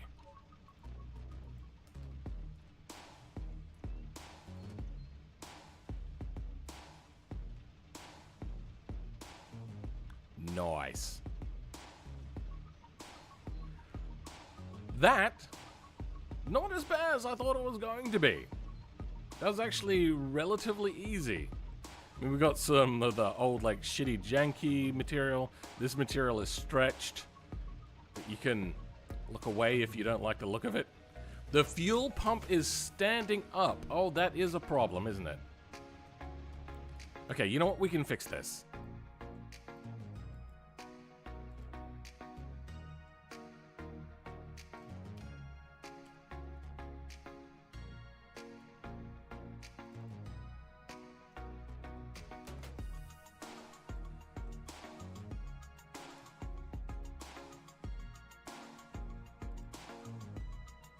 That should be fine.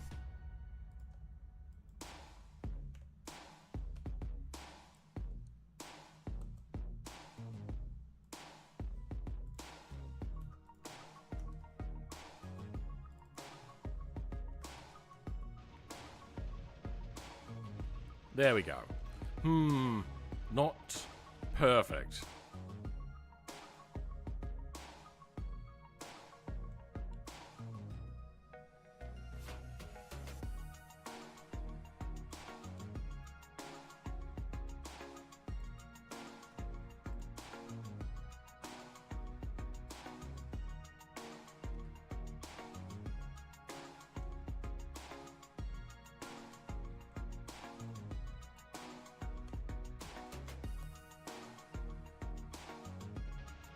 better. Now it doesn't clip. It goes off in a weird direction, but at least it doesn't clip now. Probably should create fuel lines that go up to the what looks to be fuel inlet for the carburetor, but I think we're fine there. As for the radiator hoses, they look fine enough. As for the generator, oh, that is brushing up against it. That is very, incredibly tight. Tight, like a tiger. The only thing I may want to change, though, is just make this not clip. Yeah, okay, I didn't see that beforehand. Alright. This is gonna be annoying.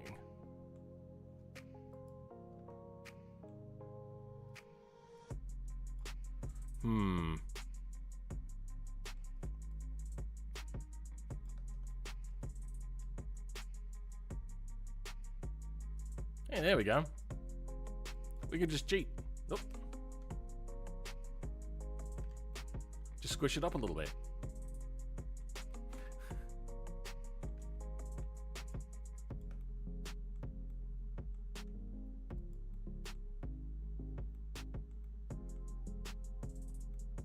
Good. Okay, the next ones, we can do a similar thing.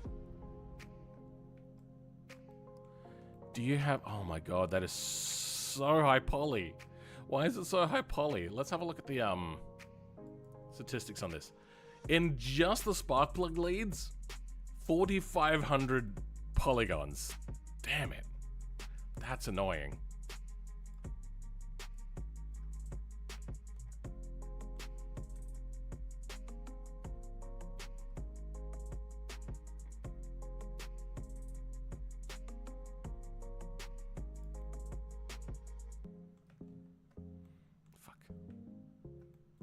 This is so tightly packed.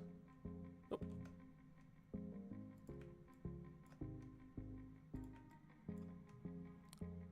We're going to start by just moving this out of the cylinder head. Then we'll line up this edge.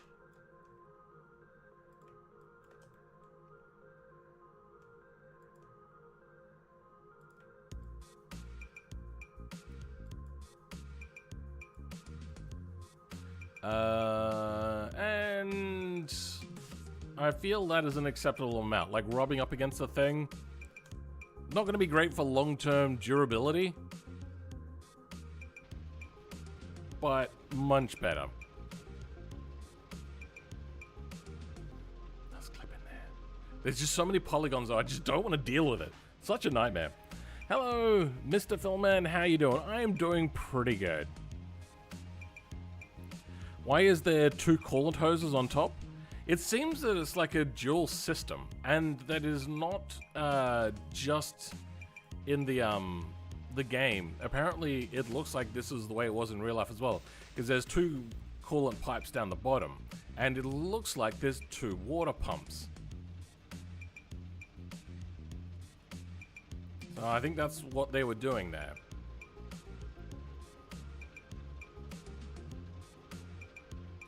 This looks fairly jank on the inside, but it's not that big a problem. I'd like to see that cleaned up a little bit, though. That material mesh there is quite jank. But hopefully people won't look at it. Because if you just look at it like this, it's fine. Not a single problem.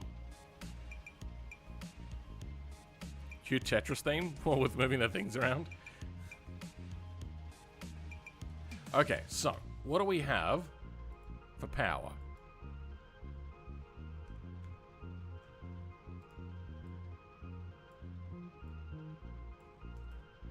$131 kilowatts. We're actually really close to what we want.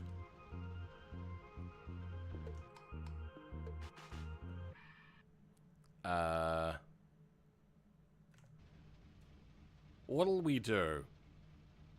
We'll add maybe a little more on the top end, and we'll do that for the cylinder head, because that's probably where a lot of the flow comes from.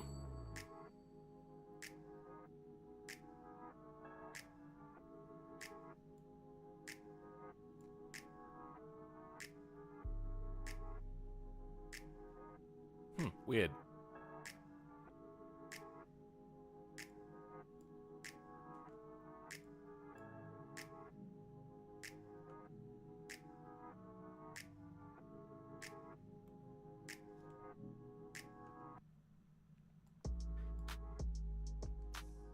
Okay, we'll go with that. Create it a little bit peakier. 132. We're getting a bump between 4,500 and 5,000. What have I done here? Oh, okay, there we go. That's what I've done. Let's do that.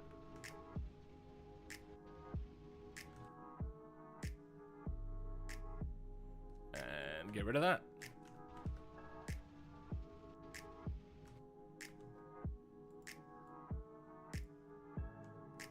Yeah, let's put that back. Weird that it needs to be downgraded at 4,500 to make it smooth. Very confused by that. But 135 kilowatts sounds about right.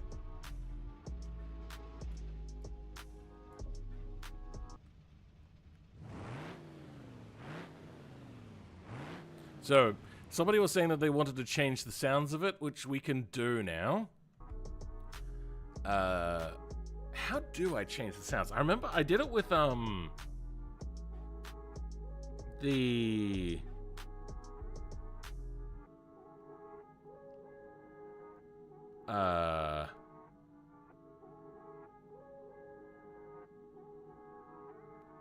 Pigeon T-Series conversion thingy that I did, called the P-Series. Can I just put it in main engine, just a sound collection from a different engine? So let's go common, V8 classic. Let's go, it is quite a small engine. This one, that's a CSV, what? Open office, what is CSV?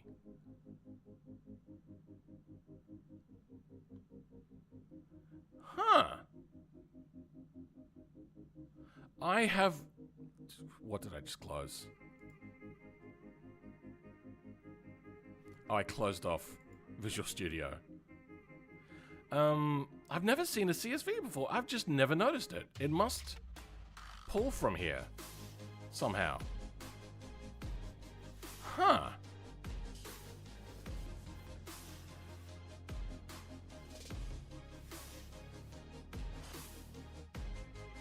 That is very strange. I wonder how they pull from there. Actually, you know what? Let's reopen that. I want to have a look at that again. Is it in other ones? Bastion?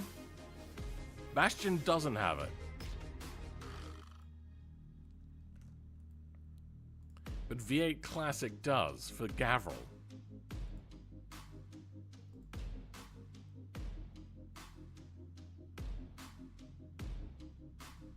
So how does it know to call from here? Gavril engine. So we should have Gavril in here. If we go to pickup, engine V8 4.5. I don't know why it would. Why did they have a table in there? Welcome, Emily the Skulldog. How's it going? I'm glad that you're finally able to catch a stream. I should be streaming for another 9 days after this. Not in a row. Like, I will be sleeping. Continuously, I meant. There will be in a row. I believe the sound files are in common. Yeah, I know, but that's not what we're going for. The CSV feature was added this update. Okay. How does it work? What I want to do is grab something kind of like this.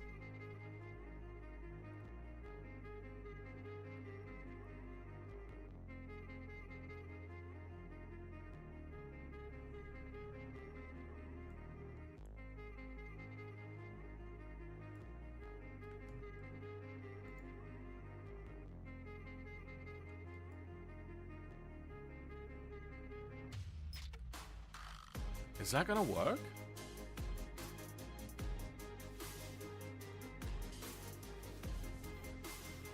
Wait, why was that? No, this should work. Oh, wait, no, hold on. I know why that didn't work. No, it's meant to go here. I'm an idiot.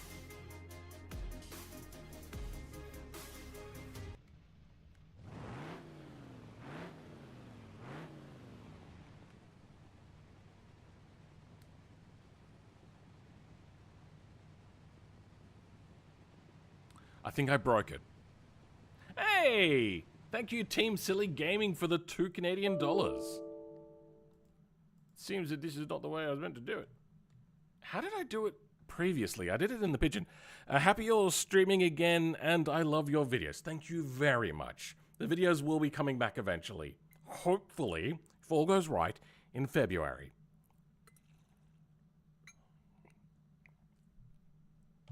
Glad you're back to making great content and mods. Thank you very much. C97. Casual beam and G moment. Yeah. So, clearly it didn't like what I just did.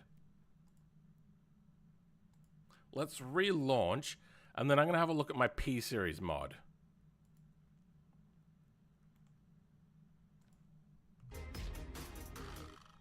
Would it be under P for P-Series? Pikes up that. Nope.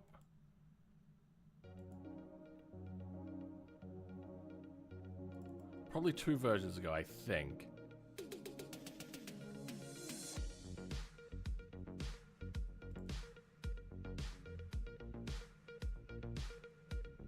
Did they delete the mods folder? From mod versions? No. Oh no, did they delete a fuck ton of my mods? I didn't clear the cache or anything like that. That was not something I wanted to do. Come on, don't be like that. Oh, that's bad news.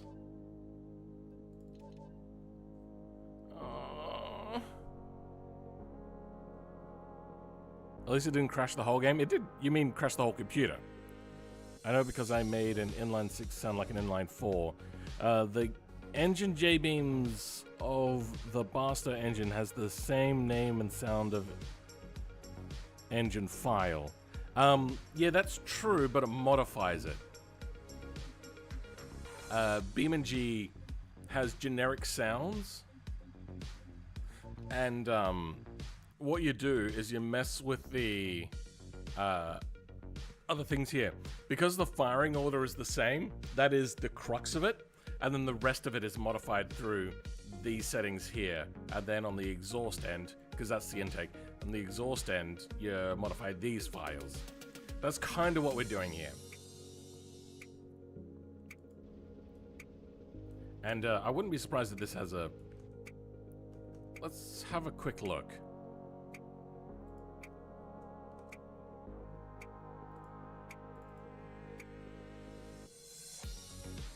Sound config. No, okay, so they created a new sound file for this. Good to see you back, Filament. Thank you very much. Alright, so where the fuck is my P-Series? Do I have to download it from my own thing? I'd rather not. I don't even remember what I called it.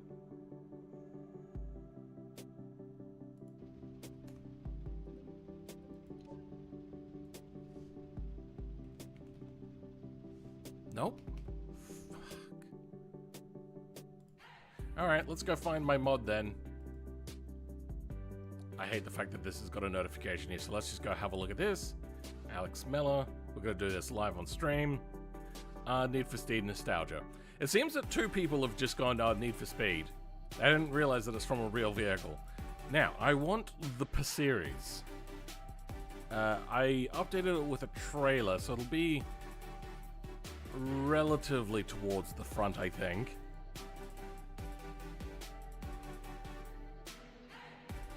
Big Ute?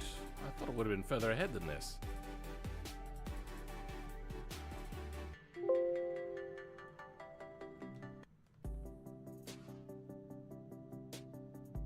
No.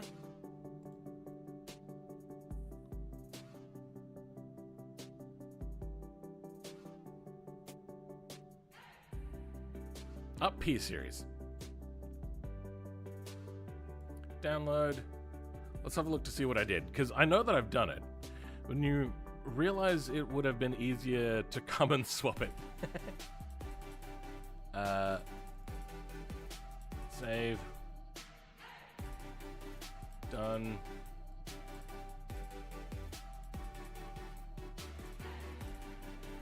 I believe it was in an exhaust file. So what did I do? Flex body. Yeah, I just stuck in the sound config stuff.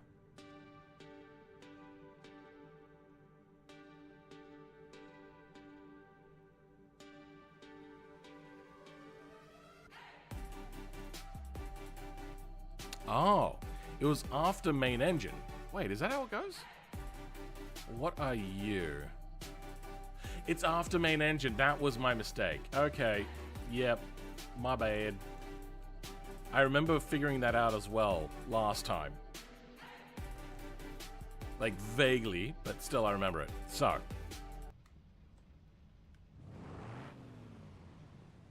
We got that good old rumble. Let's actually, you know what, we're going to duplicate this. And then we're going to put in the new engine. Let's take off the hood. It's under front grille. Engine covers, goodbye. Engine is going to be the same. Management, overhead rev limiter. Long block becomes overhead valve, long block. Source manifolds, overhead valve. Intake, twin, overhead valve, 4 barrels. Okay.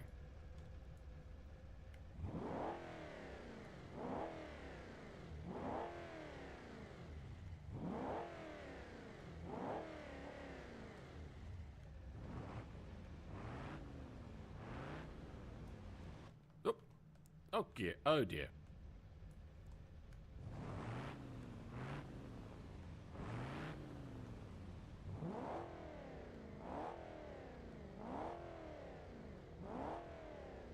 Can't wait for chassis swaps with the new 9. Alright. I wonder.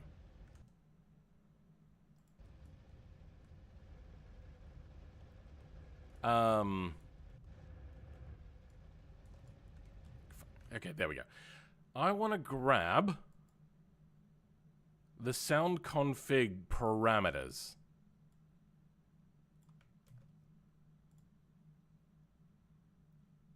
What do we got here?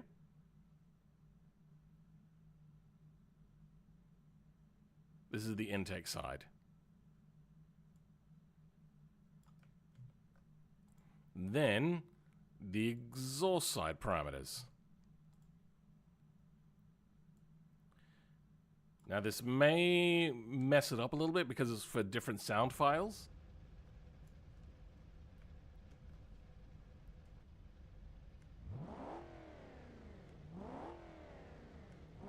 It's okay.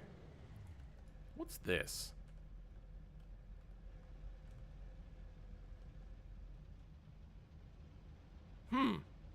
What is that?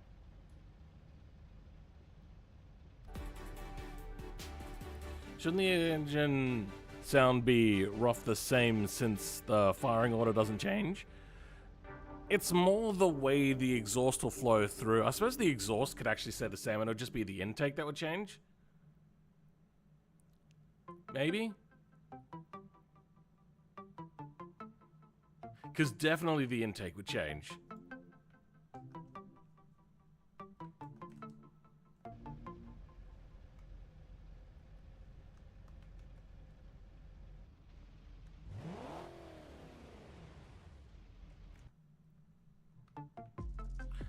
Let's go to the intake area because I realized I should probably split these up.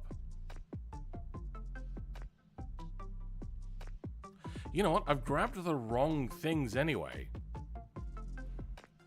I should have been grabbing the right sound things. ECU, ECU, ECU, ECU, internals, internals, internals, internals. There's a lot of mods here. Intake. Then we got sport intake. Stage. Turbo? I didn't know that I had a turbo version.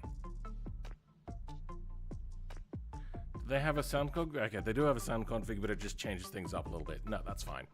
Okay. Intake.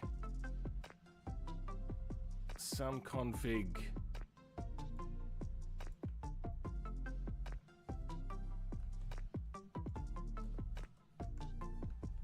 There we go.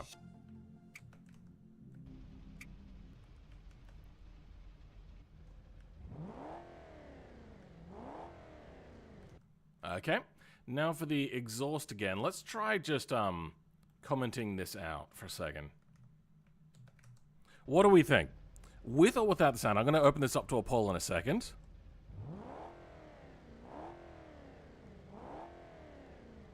Or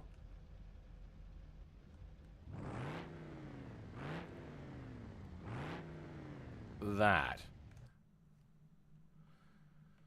I wonder if we remove that and get rid of this and then back into the Bastion. Do we have an exhaust here?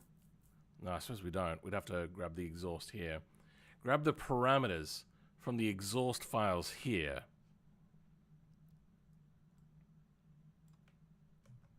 Main gain 4 compared to main gain 1. Okay.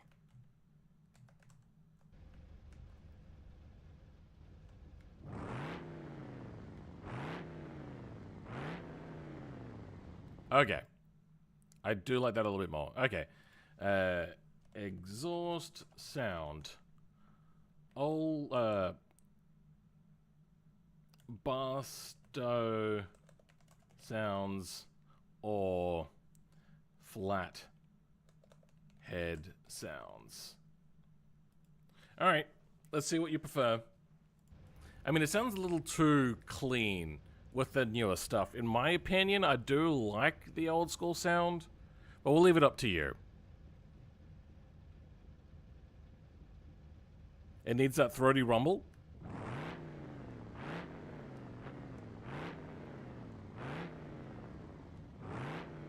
No wonder why it sounds close to a flat plane because of the Bastion. I mean, sure. I remember what this is. This is the footstep for the back seat. I'm an idiot. I forgot about that. Sounds diesel-y? Maybe a little bit. Can't wait till somebody tries to do a centrifugal supercharger mod. Shouldn't be too hard to do. The Bastion has a flatplane crank V8. I wasn't grabbing the Bastion, it was a Barstow anyway. And I also doubt that statement.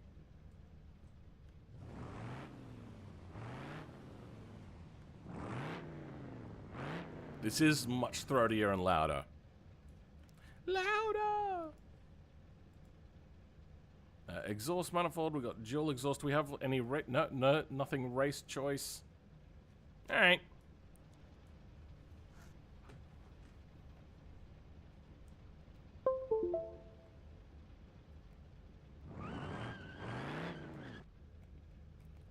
Okay, good.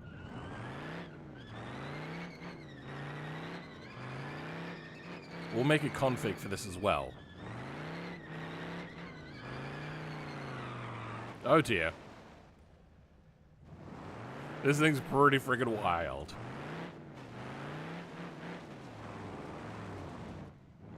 Now, I've also come out to Small Island, USA for the idea of, like, say in World War II somebody brought out their car to drive around the island because maybe they were like an upper echelon sort of thing.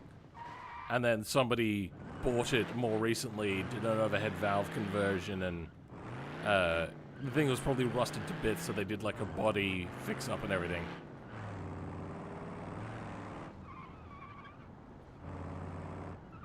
That's my lore behind this vehicle. Oh dear.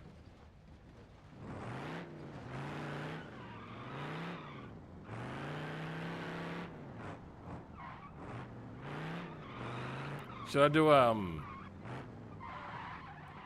a fuel injection conversion just for, like, really annoying the purists.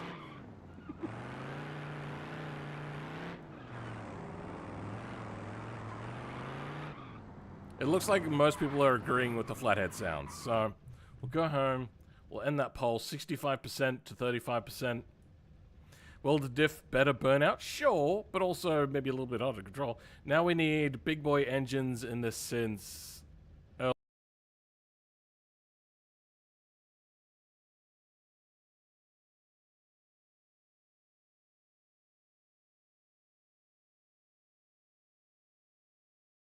Hello, hello. Okay, good. Hopefully I should be back now. Where is game stream? Is this the same stream or is it started a new stream? I'm not sure. Okay, it looks like it's continued the same stream. Is that correct? Is it good now?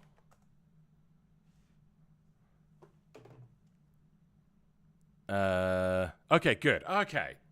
Yeah, my PC crashed, and luckily YouTube lets me resume a stream without having to, like, go to a new link and everything. What? Oh my god, I can't believe that now my main PC is crashing. I should probably take them out and, like, properly dust them. Yes, I know not to make sure that the fans don't spin. Dead Soldier's Secret Racer, kinda, that sort of thing. No blue screen. It just straight boot cycled on me. Happened 2 streams ago? Yeah, but that was on my streaming PC. This is my main PC. Twin charge flathead, twin turbo and supercharged. Let's bring out...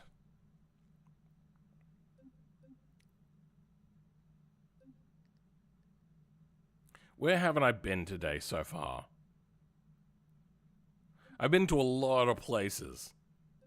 Let's go to the gas station. Alright, I'll be back in a second. I'm gonna get myself a drink. I need something to calm down after that.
Nothing like a caffeinated beverage to calm down. That'll work, right? Don't talk to me until I've had my morning caffeine addiction.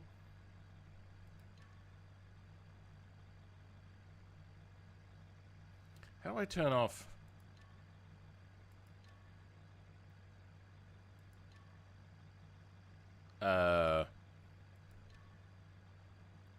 The challenges. There we go. Because I know that changing things whilst inside of those can cause massive problems, and I just don't like looking at them either. Let's go with this beautiful one. Then we're going to put in the V8 ourselves. Start with radiator. Oh. Oh, grill. Okay.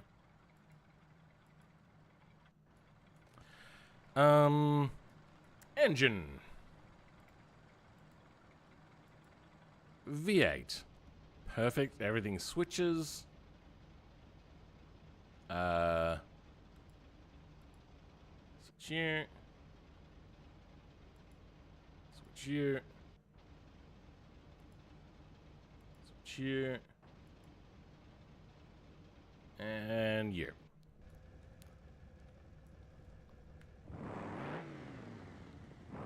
Okay, so we have a more modern intake sound. but still a rumbly exhaust. Because the exhaust itself is not really changing.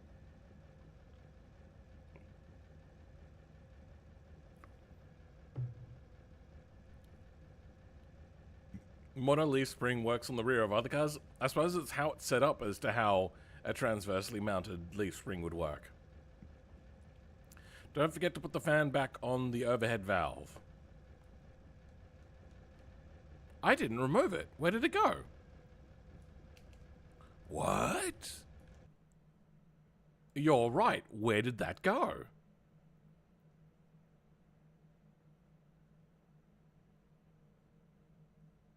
I didn't remove any props. The prop is here.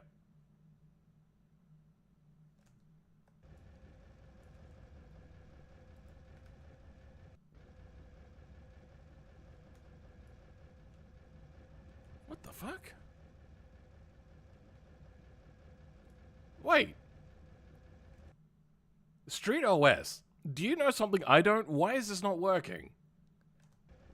I've got the correct the correct intake. Why is the prop not working? I didn't change anything other than the flex bodies here. I mean, it's not this, is it? Let's just try it out. Nah.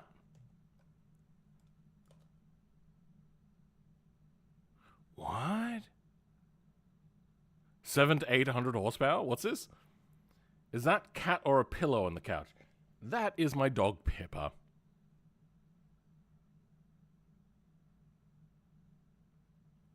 I'm so confused.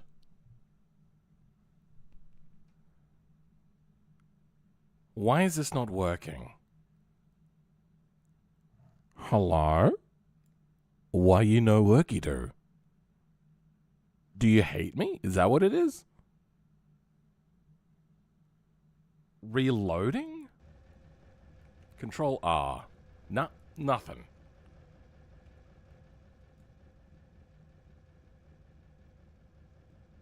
It's not inside the engine at all somehow? What? Oh. Is it airbox related? It might be air filter related. No, it's not. These are not air filter related.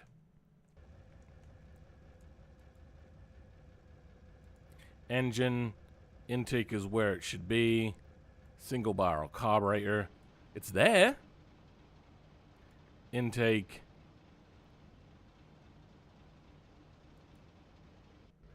You know what? Actually, let's have a look. Here. Under the intake. Damn it. Single barrel carburetor, slots, props. Okay.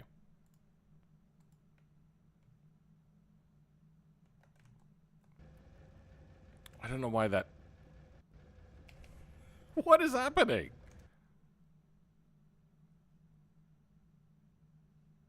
Like, these engine nodes are still here. The engine nodes have not gone anywhere.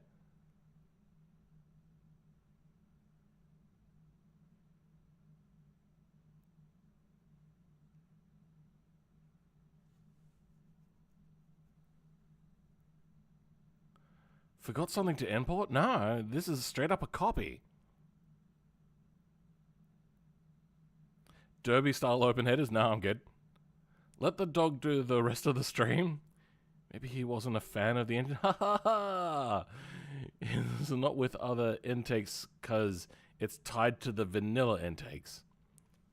But I've got a prop here. Like, the prop is here.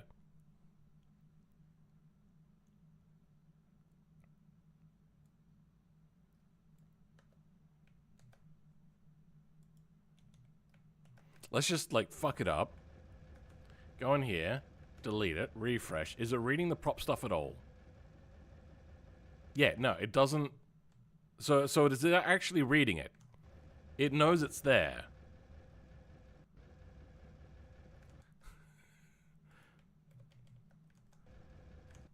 I know that BeamNG has problems with refreshing props.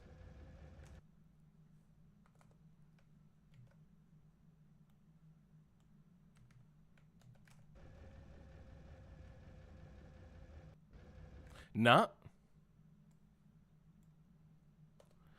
What? I remember I ran into this issue where I duplicated a prop, I think, and then I changed it, and then it bugged out on me.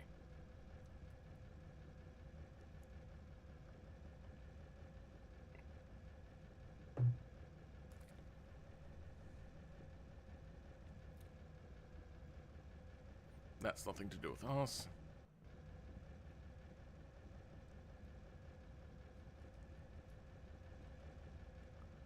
What the...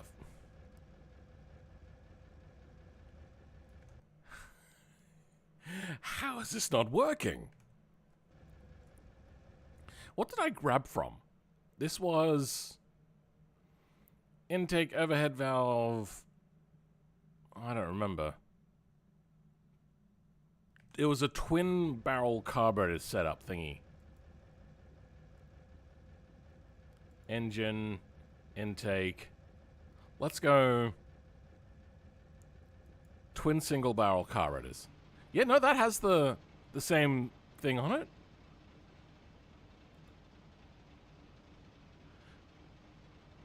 Oh, the radiator fan is a sub part. Is it the same for the single barrel? It is. Okay. Let's bring the slot back. So that's what it was. It needed a slot of some sort. What is the slot? Like, what does the slot do? Nope, that's not what I wanted.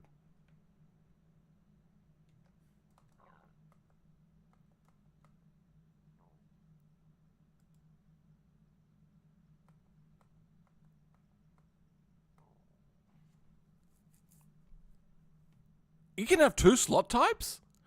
What? I did not know that. I suppose that makes sense, but I didn't know that. Oh, I know what it is. It's, this is the thing that's spinning. I'm an idiot.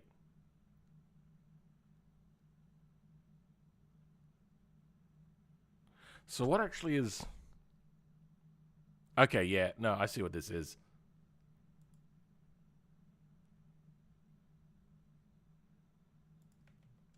We don't want the air filter, but we'll take the slot. Okay, there we go. Problem solved. Yeah, I'm an idiot. Yep, okay.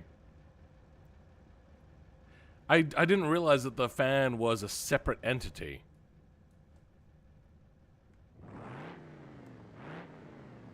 So, are we kinda done now?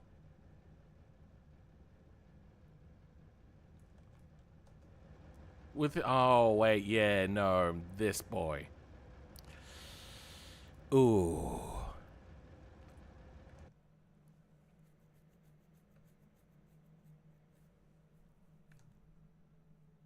Oh, I've lost Blender. Okay, let's open up Blender again. See if we can't figure out what to do with this thing. Is it on both sides or just one? It's just on the one side. I might have to create a whole new engine, to be honest. And I really don't want to.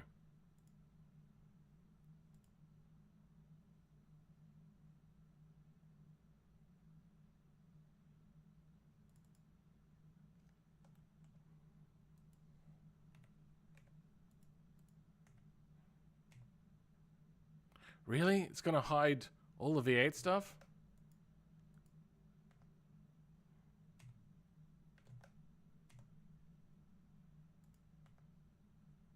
Ah, okay, there we go. That's how we do that.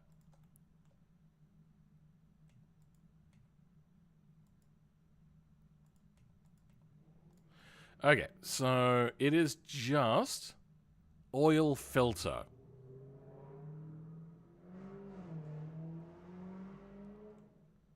Thanks, dude. Oil filter. So how are we going to overwrite? Or do we start a new engine? put an L bracket on the firewall and move it over onto that. The problem is this is called in the base files of the engine. So if we go up to just here, and then go down to flex bodies, oil filter. So I'd have to create a whole new engine, which I don't particularly want to do. I want it to be a bolt-on thing and not a new slot entirely.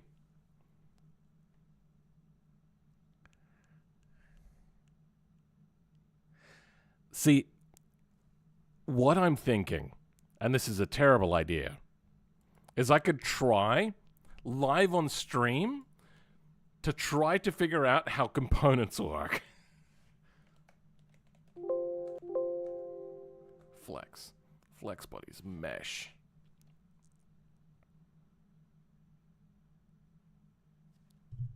The last sample use case for components is to store an electrical section for usage in the tire. So I could use this to change an offset, and all I would have to do is not actually use an offset. Instead, I would use a scale and set the scale to 0.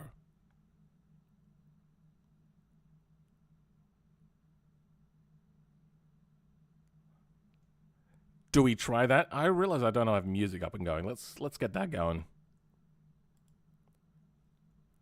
What mood or genre should I go with? Let's go genre. Reggae. Yeah, let's do that.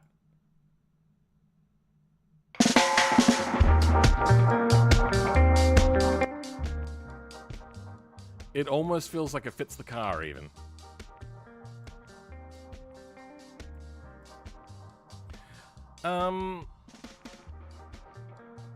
So there's 3 calls to the flex body. Okay, no.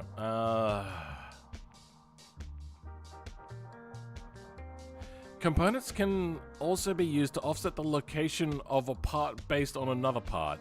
In this example, the position of a semi-truck tire depends on the chosen wheel variant, as the different values have different rim depths. Components in the wheels, usage in the tire. Wait, can I not use flex bodies in a component?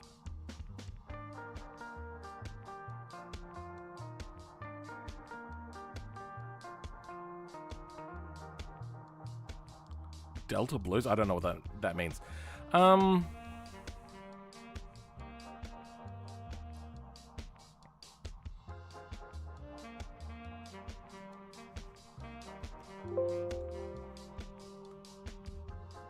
Advanced example. This is the most advanced use case. Components are necessary when the visual mesh that is used for a part depends on several different parts that are used on the vehicle. Okay, the best example of this is a semi-truck drive shaft. Its length and number of sections depends on the lengths of the front and rear parts of the frame. That's what I was talking about last stream. This stream when we were talking about this.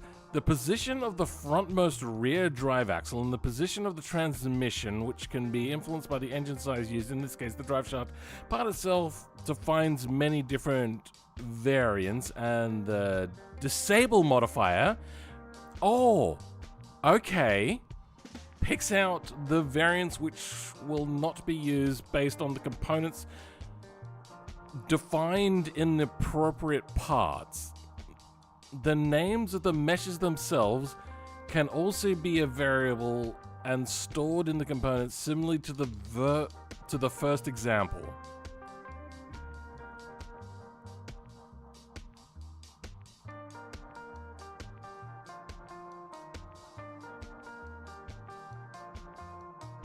This is the most advanced example, as they said. I don't think I'm... in-game, there are several actual front drive shaft variants for the Gavril T-Series, one for each variant of the front frame. Each one has a prop section similar to this, simplified for clarity, where the drive shaft variant is picked depending on the components present in the chosen parts. Drive shaft.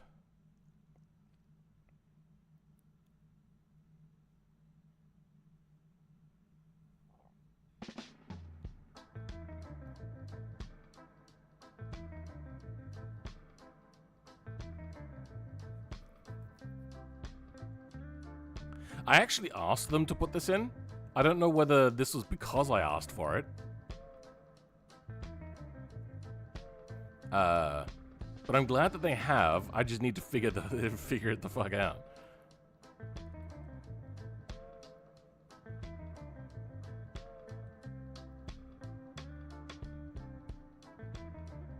The components used for the drive shaft names are present in a sub-slot for the rear frame section. Welcome, Calm. How's it going? Hello, good day. May I ask what it is the matter for today that we are indulging on? In? I'm not sure. Read this out, and I'm over here, like, speak more Chinese to me. They could translate it into English before they posted it. Fair enough, but we want to do complicated things, so it's going to be complicated examples. Unfortunately, I don't think it's really explained very well. Usually when they have something, they have a table explaining what each section is. So what is drive shaft? Is that the prop type? Or is that the slot type? Because I don't think they call a drive shaft just a drive shaft. So what do they say here? Depends on the best example. It's the semi-truck drive shaft.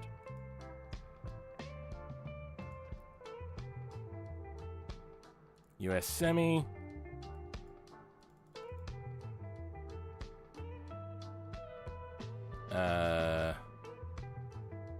Hold on. What? The length and the number of the section, the front position, transmission influenced by the size. In this case, the drive shaft part itself defines many different variables. And the disable modifier. This disable modifier is a specific modifier that will force rows to be skipped by Lua and not read. For example, the following lines will not be read, but the lines below will. Oh. I'm confused as to why there's 3 numbers.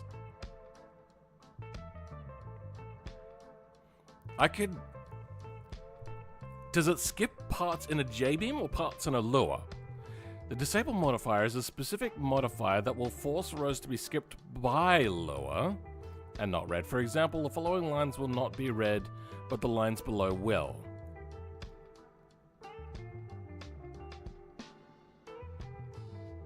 I see 6, 6, 6 comes up a bunch of times.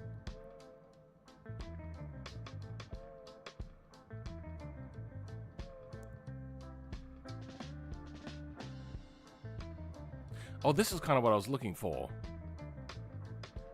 Are we in J-beam syntax? Selections components. What is this? Introduction to J-beam. Oh dear.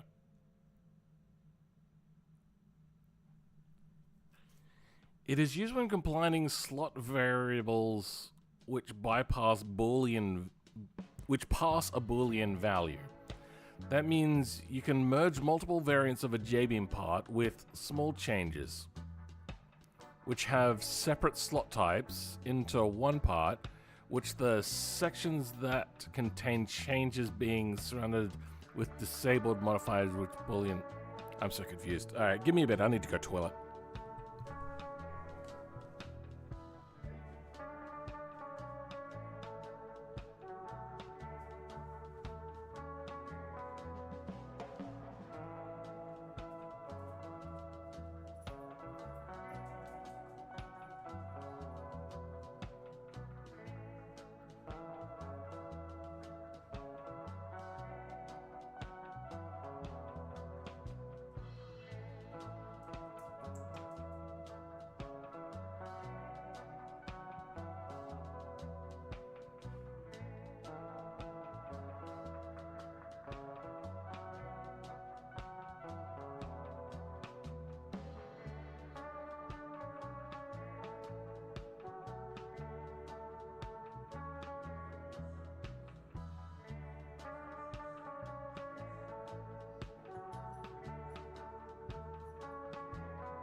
Did you miss me?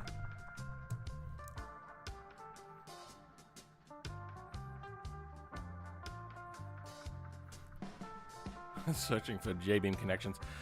Okay, so how do we use this disable function?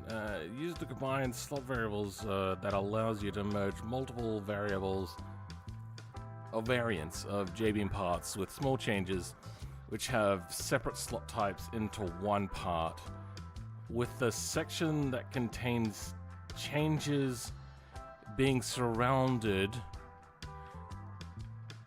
Hold on.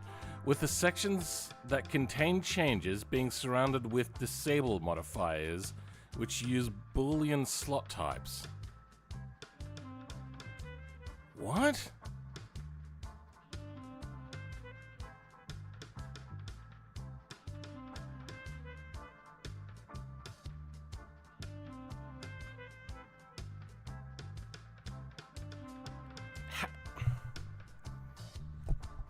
I don't think this works. As in, like, I don't think they've explained this very well. They've done a really bad job of explaining this. Searching for J-beam connections. Welcome back. The disable modifier is a special modifier that will... It's just a J-beam syntax. Does it just get added anywhere?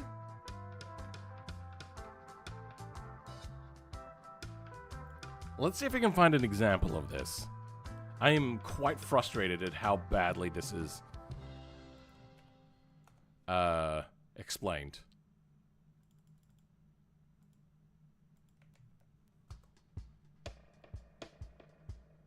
So, disable is used a lot here. Well, not a lot, but like a fair amount.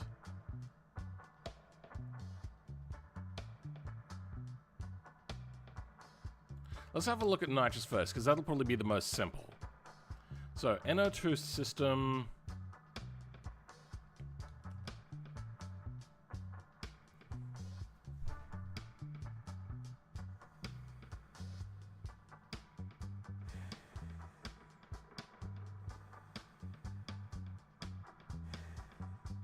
I don't understand. What? Why is it in the beam section? I don't understand. Disable. Components body installed true.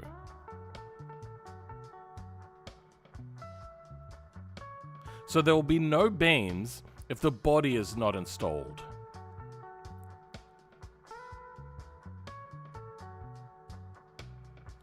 J-beam for beginners. Here's nothing how to make a car. Have fun.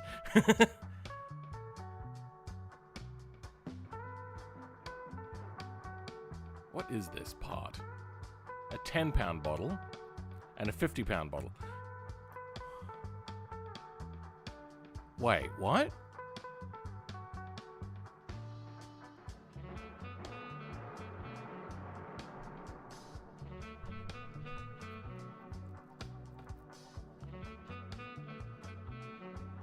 Flex, please.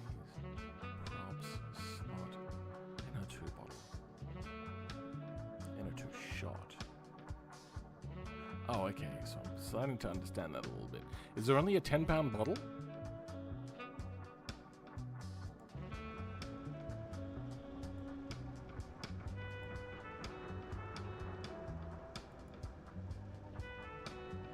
Let's put it on just for the look of it. 10. Okay, yeah, no, there's only a 10-pound bottle.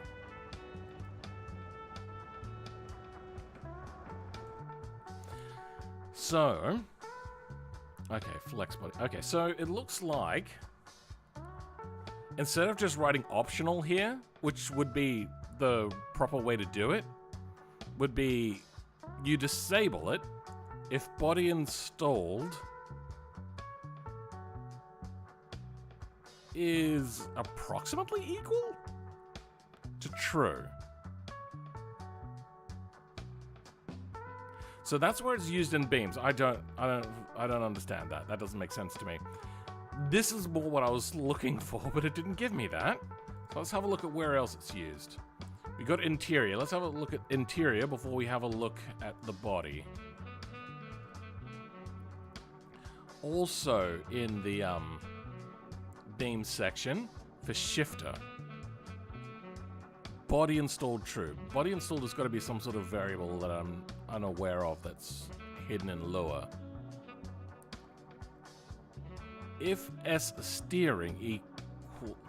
What is the squiggly line? I thought that was approximate. What is it if it's approximately true? Or here does it mean exactly true?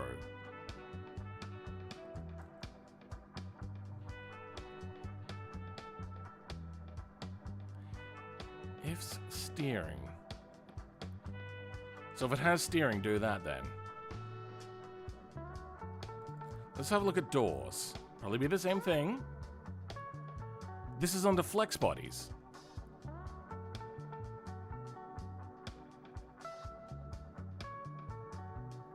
Door panel FR. Flex bodies. Why didn't they just put it in the window section? Why make it a flex body here that gets removed by having a window? Window handle.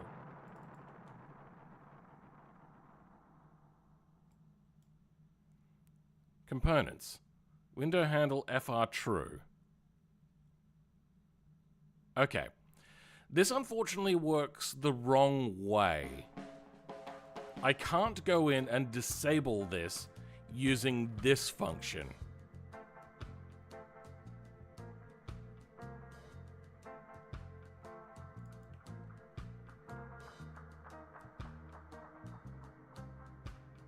So if I take off the window handle, which is a part of window frame, it would get rid of... Okay. Weird. That doesn't make a whole lot of sense. What else we got? Alright, let's go to the bodies to see if we can't find stuff there. Flex bodies. Disable components. Lux trim. No, unfortunately, once again, this has to be in the original engine code itself. I can't remotely disable this by the looks of it.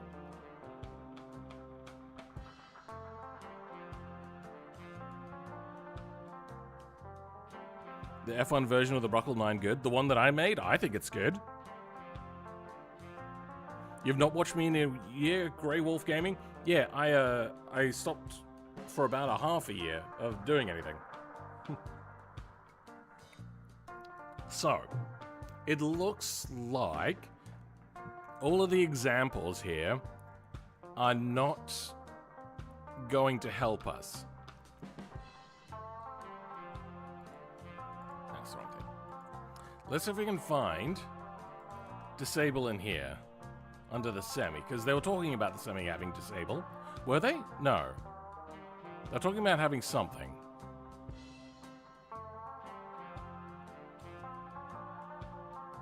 That looks to be a fleck? No. What is that?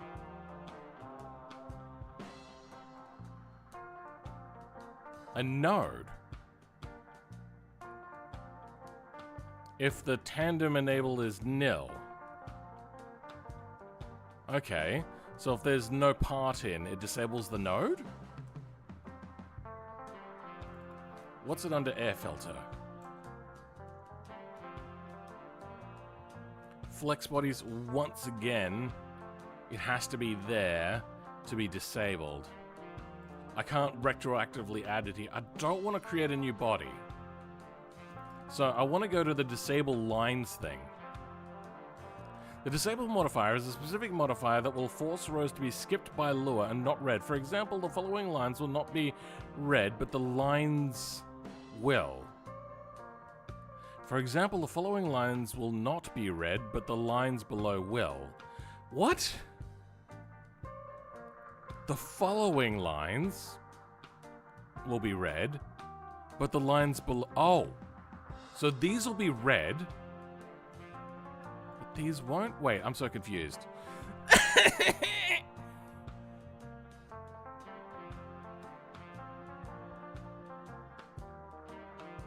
My conspiracy is that they make the documentation so needlessly complicated to try to dissuade people from modding and showing them up, lol. I mean, that's a funny idea, because that is not a good sentence. That does not make sense to me. Perhaps it's spaghetti logic? I think it might be. I think somebody that's not very good at teaching has tried to write this. Is it just me? Does anybody understand this in the comments? Like, oh, you know what? I'll make a poll. If you know J-beam, so that is the big thing there. If you know how to J-beam, wait, no, hold on. Do you understand explanation? Yes or no? Start poll. Now, this is only if you know J-beam. If you don't know J-beam, like, does this English make sense to anybody? Lua is pretty old? Is it?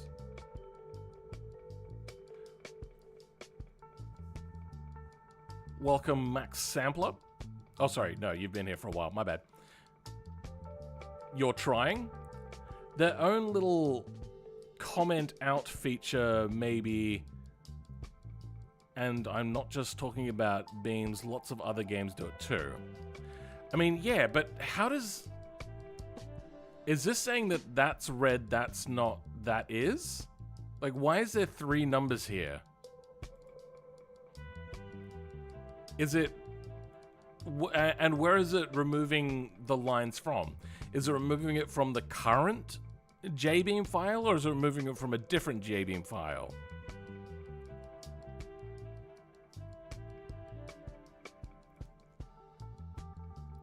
Only 3 people have voted, and all people have said no. The older way for loops was that you would jump to a specific line, so it might be excluding those specific line numbers. But I only want to exclude one line only. So why is it only showing examples of 3 lines, and why is there multiple lines showing it? Like, can you explain what it is that I'm looking at here, please, devs? I don't understand. Okay, what is advanced modifiers? Some advanced out-of-bounds modifiers can exist in the J-beam syntax. Out-of-bound modifiers can exist in the J-beam syntax.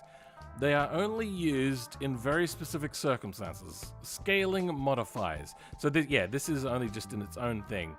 There is a special kind of modifier declared next to the tables and dictionaries in the main part of J-beam. It is used to scale the numeric values of other modifiers. Yeah, I know about that one.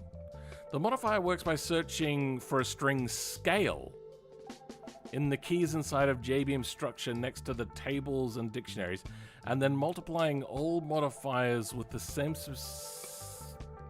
name specified in the rest of the string with the provided value. For example, the one above... yeah, explain the example, thanks. The one above will multiply all drag coefficient. Scale drag coefficient, okay. Modifiers, but is that how that works? So scale will find everything called drag coef. That would explain why the D is not capitalized, and I thought about that once, a long time ago, when... Whatever, I don't know. So it's searching for specific...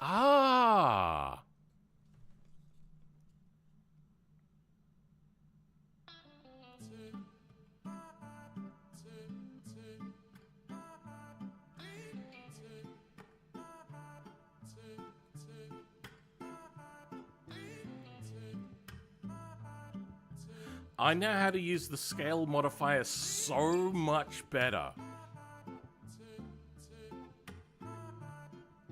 I can have a part now scale a variable by just being attached. Holy shit. All I had to do was read the read the instructions, and I now know how to make a part adjust everything. Because I can make it a variable. That's fucking cool. Okay, I know how to do that now. That's a thing I'm going to be thinking about and mulling over in the back of my head. Anyway, 4 votes, everyone said no. So it just, I think it just means that this is an ununderstandable thing. You could just include one value in the array, but then why is 6 here, 6 here, 6 here? Why is 5 here and here and here? Why is 7 here, here, and here? It doesn't make sense.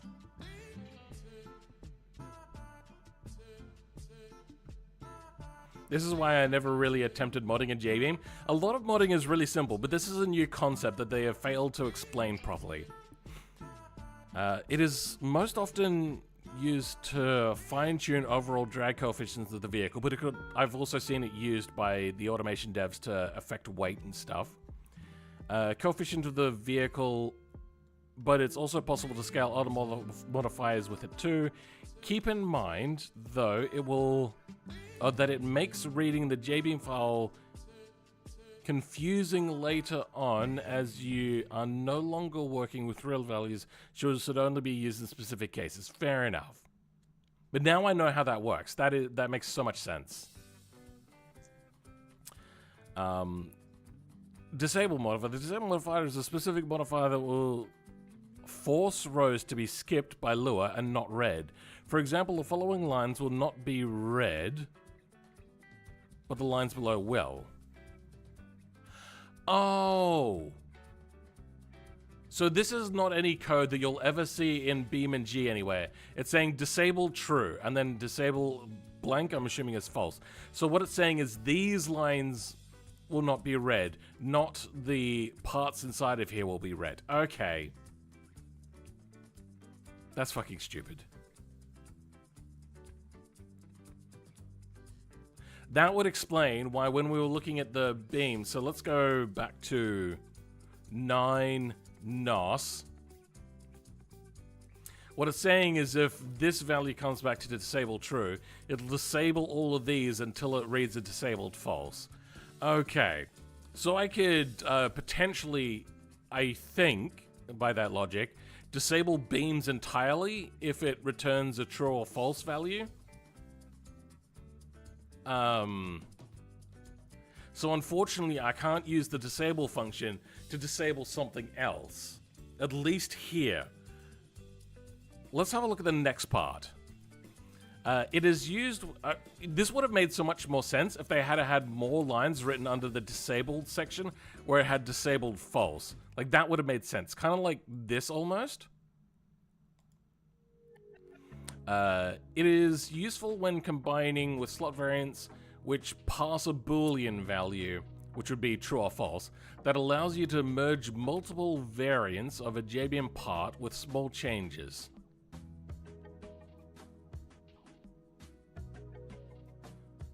Which have separate slot types into one part. My ADD is messing up so bad right now, and I'm struggling to focus on what they've written.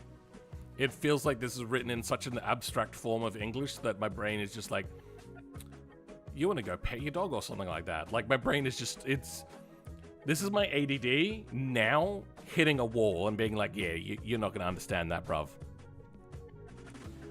Which have separate slot types into one part, which are with...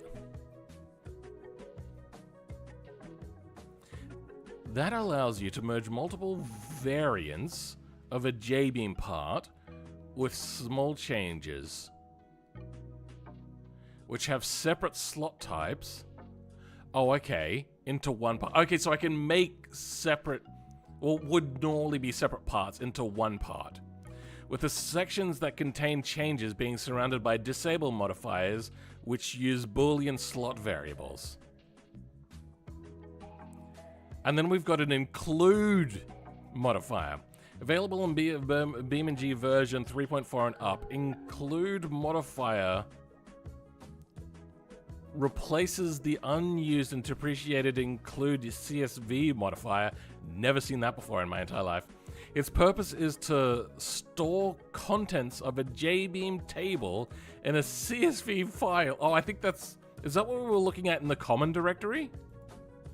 Is that... Stop going off page. Oh, off screen.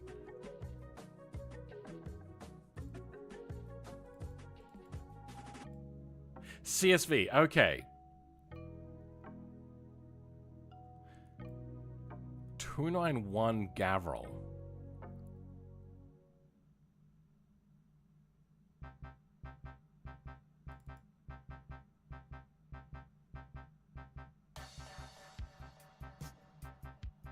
Fuck, what's 291?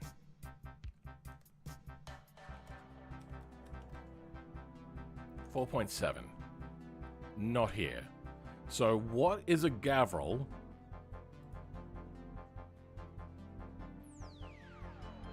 .7. That doesn't exist. Oh, 4.8. Wait, hold on. Damn it.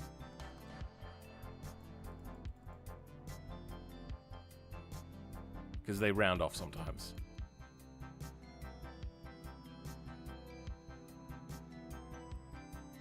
There is no 4.8. There's a 4.5.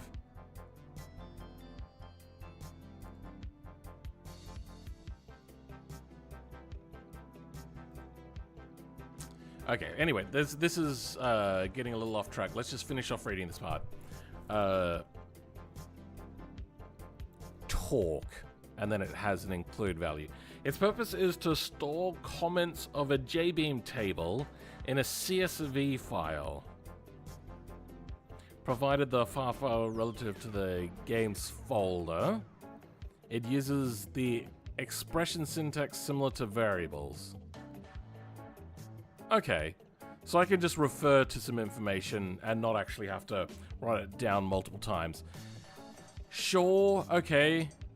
And not how I would personally do it, but okay. How the game sees the section? Sure.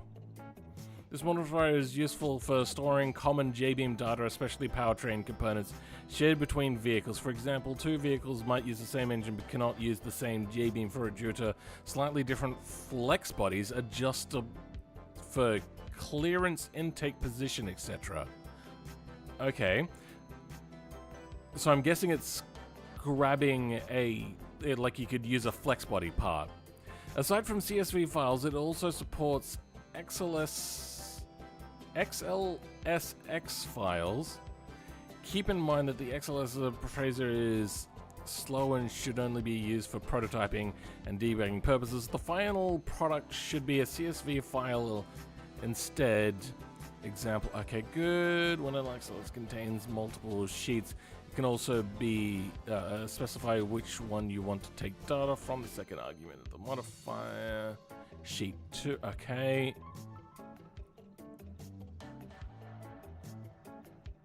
Alright, so this is all about including. But instead of a disable, I'd love a exclude modifier. So like exclude a part. Alright, advanced example. So this is what we were looking at before with the disabled. This is the most advanced use case. Components are necessary when the visual mesh that is used for a part depends on several different parts that are used on the vehicle. The best example of this is a semi-truck drive shaft. The length of the number depends on blah, blah, blah. The position of the frontmost rear drive axle, the position of the drive influenced by the engine size. In this case, the drive shaft itself defines many different variants, and the disable modifier picks out the variants which will not be used based on the components defined in the appropriate parts. The name of the mesh themselves can also be a variable installed in, stored in components similar to the first example.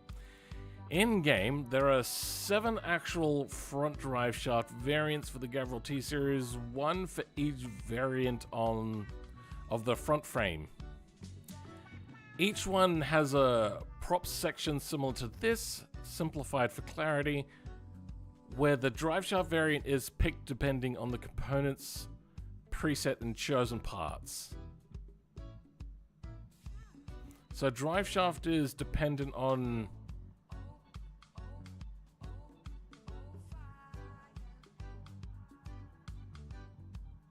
that. If the... Okay. So this is only, once again, not retroactively changing things, but saying if something else changes, then change here. I would love to be able to go in and remove a line from another bit of code, which would be great. The components used for the drive shaft names are presented in the sub slot. That... Sure. Okay. So unfortunately, it looks like we cannot disable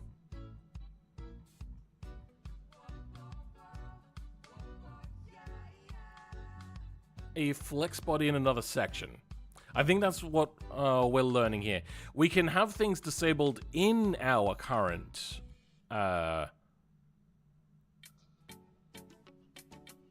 slot, but we can't affect other slots or any other parts outside of our area if it's not already pre-existing. I love the new car. The attention to detail with the panel glass instead of tempered glass is so good. Does it just shatter all in one go, does it? Because that's like the big difference. Okay, yeah. That is quite different. It doesn't shatter, it breaks up. That's cool.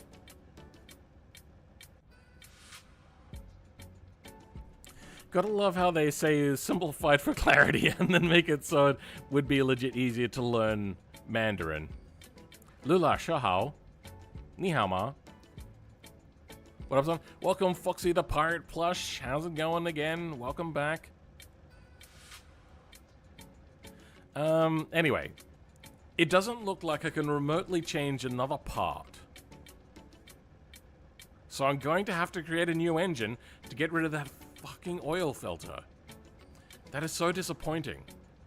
It felt like I was getting so close.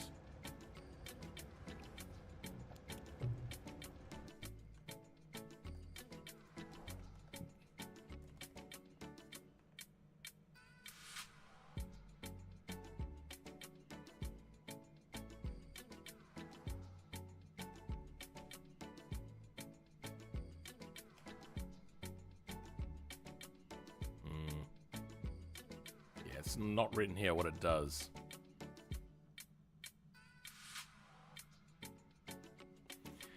I feel like we were so close to being able to figure out how to remove a flex body. Is there anything here that I think we can use? Component adds a node in from a component if we have a component elsewhere. Yeah. So it looks like we cannot retroactively affect another part.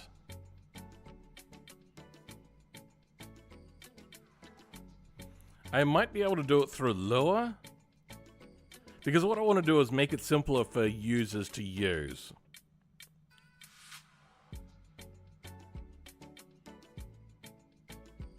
But I don't think we can. Alright, we're just going to have to grab the entire engine, unfortunately. I hate that I have to do this. I hate it so much. But we are going to make it a little bit easier for part selection, because we're going to get rid of the other parts options. Okay.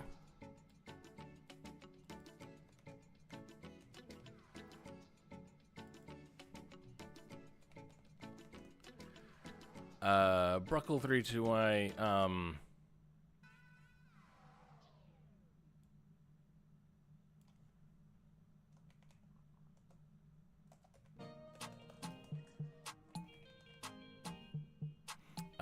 overhead valve conversion engine. Now, we're going to start changing up the slots. So the exhaust is going to be different. What did I call the exhaust? I just had OHV to the end of everything? Sounds good to me.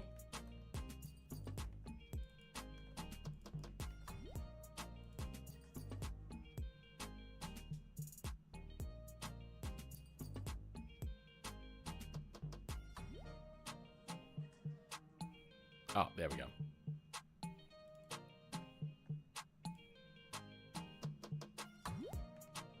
So now the exhaust will only have that option. As for the intake... Sorry, this was just written a little bit... There we go, now it's a little bit clearer. You're good. Wait, what did I do?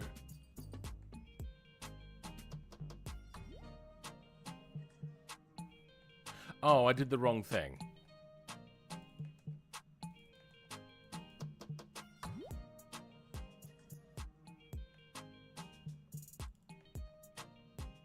Okay, I accidentally changed the header and not the exhaust. Okay. That's what I did wrong. Okay. That's done. ECU.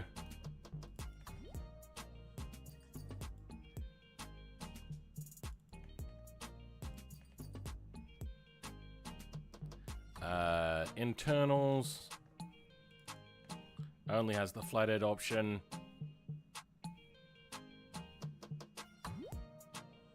Where's the head? My brain isn't working. It's internals that I'm looking for. My brain is slowing down. Okay. Now if we go in, engine, if we go the overhead valve conversion, close. So close. No intake. Why is the intake not working?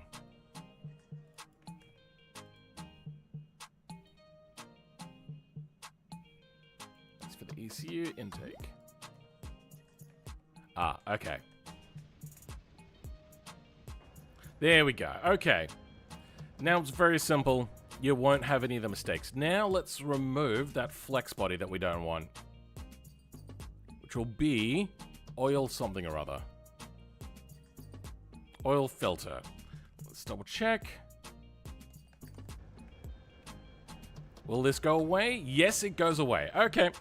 There we go. Now we can add the oil filter to anywhere else where we wanted if we wanted to add one in. In fact, we probably should adjust it as opposed to just get rid of it.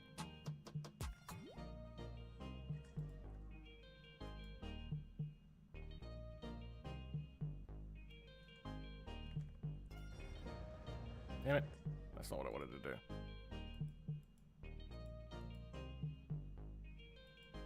Why is this not working? There we go.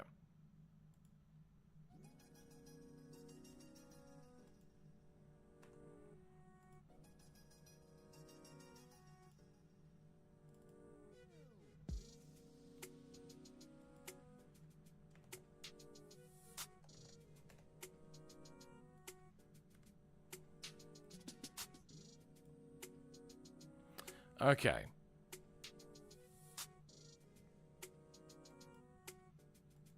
Now we can create a modified version of this. I think that's probably the smarter way of doing it.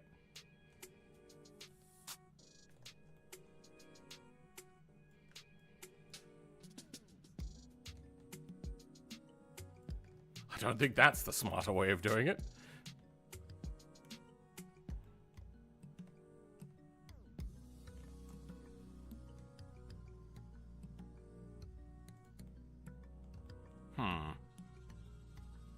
Huh? Maybe try removing it? I mean, I could just... Can you put the oil filter up on top so it's easy to change the oil?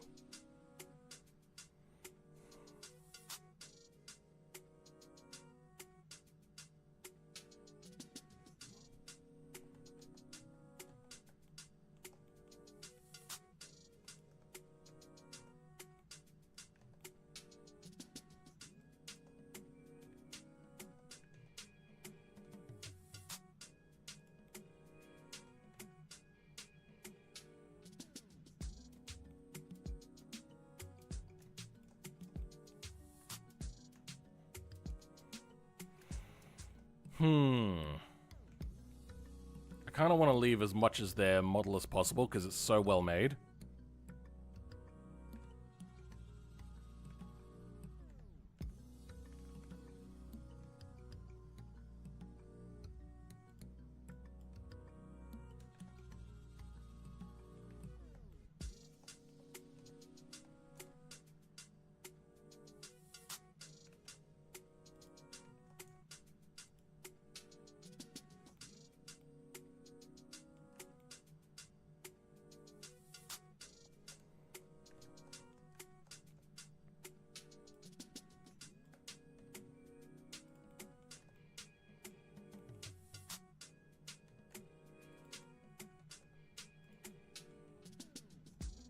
Good. There we go. Now what this does is it gets all the hot oil in here, which will perfectly then transition the hot air around it into the engine intake. That's exactly what we want. You want to preheat the air before it goes into the engine.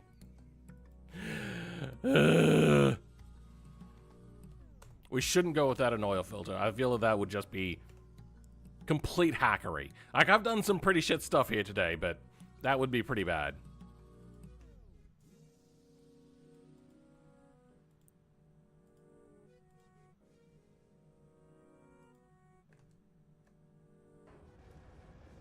Did I fuck something up? What did I fuck up?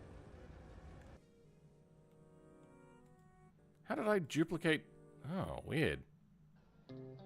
Oh, okay. I see what it is.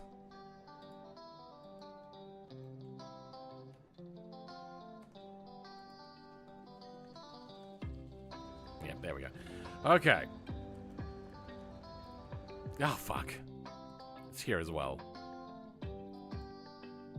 I hate it when it does this. Like, I wish it gave me an import option to not duplicate the materials, but to use the old ones. There we go. How do these look here, by the way? Okay, you can almost not tell that I've completely janked it up. I mean, once you look at this, you can tell that it's janked up, but yeah, you get the idea.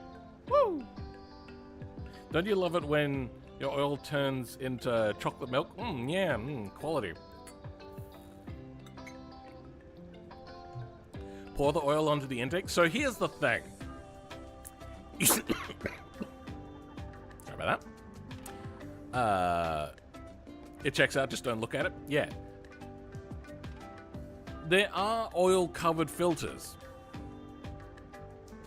Wait, where's the... Oh, you know what? I haven't turned the thing on yet.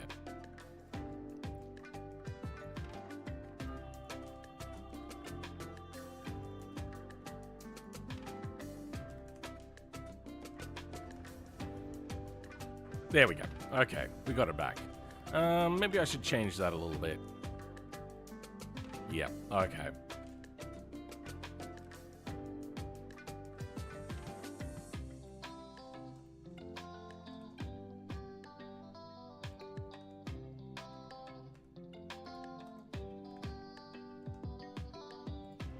Okay, there we go. All's good. All's well that ends well. I mean, there's no bolts coming out of there, so you just have to assume maybe that it was spot welded there with those spot welders. Does the oil taste good? Generally, I'll cook with it, but I don't eat it on its own. That'd be gross. I'm happy with the work that we've done here today. It came across so easily, except there's just a slight sliver of hollowness showing there. You know what? That can be for... No, actually, I can see that really easily. Alright, let's fix that.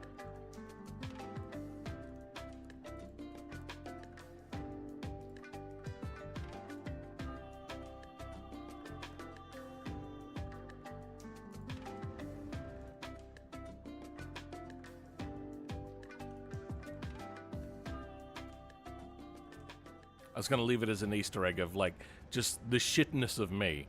But no, it was a little too obvious. So, we filled it in. Okay. Am I missing anything? Are we good?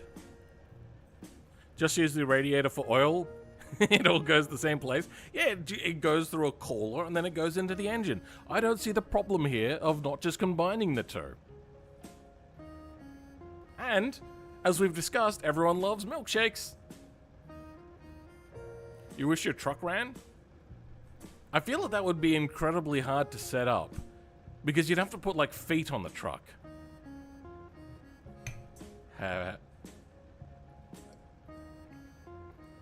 Me so funny. Ha ha. Lol lol lol lol lol. At this point, it's a steam train? Hilarious? Yeah, I know. Comedy Gold by Sir Philip 86. Now, I was going to do something different with the magneto, but you know what? I think I'm fine with that. What the f... Oh, god damn it. I remember I separated the head sides. That's how you accidentally ship a thing with a bug. Boy.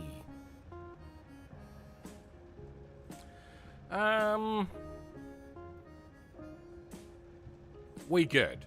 And it's creating more than enough power. I mean, it's creating the amount of power that you could just get from modifying the engine using their own things. Because I only upped the power a little bit. But hey, we got overhead valve mesh on there now. That's good, right?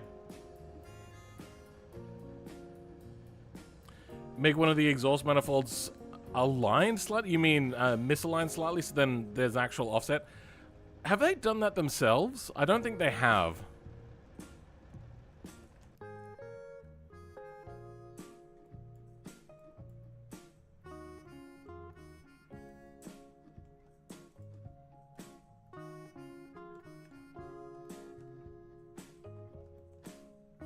Yeah, not even they've done it. And the other reason why I don't particularly want to do that is then I also have to move this material of the square port, which you would otherwise not even see, to be honest. That would be amazing attention to detail. Fuck you. I don't want it. I don't want it! How's this attached?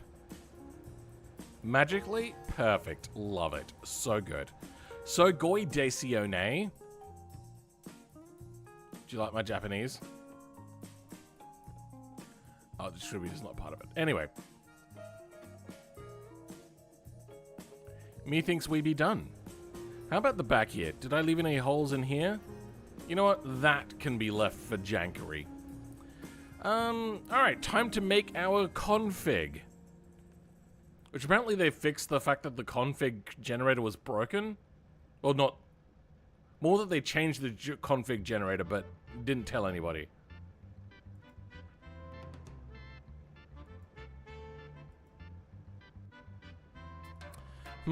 How do we make this version like the way I want it? You know what, let's change up a few little things. For instance, let's go...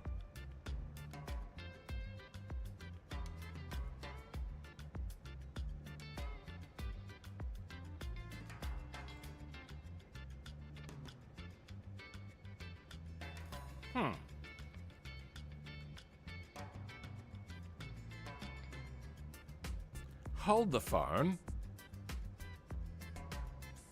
The front grille, you know what it is? I think they've got one front grille and they're using that weird disable thing on us. Can we change? Maybe it's a different radiator. Changing a radiator cap? Custom noodle radiator cap. What the fuck?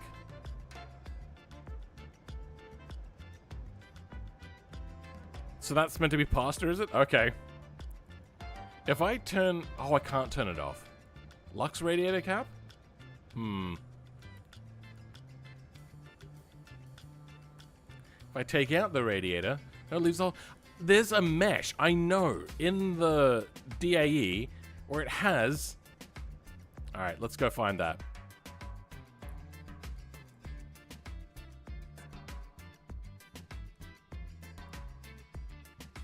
You like holes? Allow me to rephrase. Import DAE 9. Then we'll just grab you. Hide everything else. See, there is two types. There's one with the hole and one without the hole. Where's... You know what? This is probably a custom, isn't it?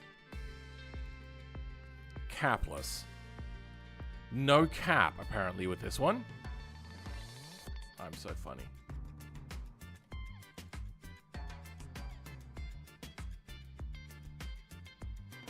Oh, there we go. It's under radiator. Component grill frame capless. 9 radiator custom. High performance radiator. Wait, there's not even that as an option.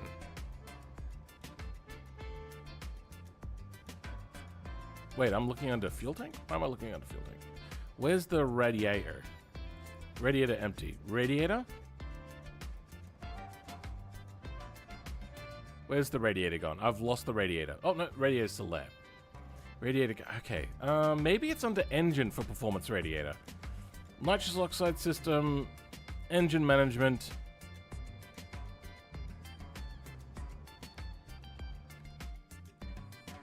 You know what? We might have to go.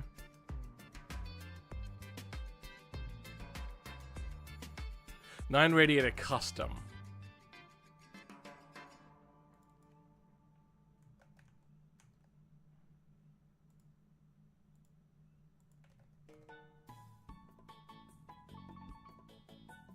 Nine frame custom.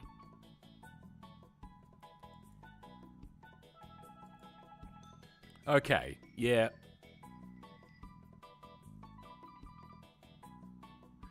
It looks like I can only get that with a custom vehicle. Let's have a look at their custom pre-makes. I was hoping to go capless. So if we go to the, yeah, so cap.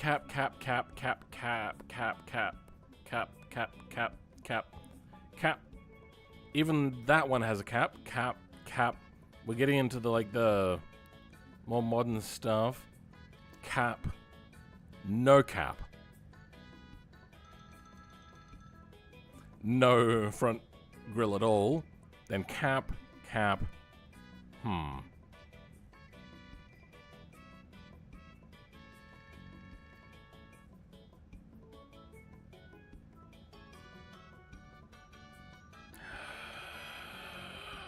Wait. We can use the slots, the thingamabobby.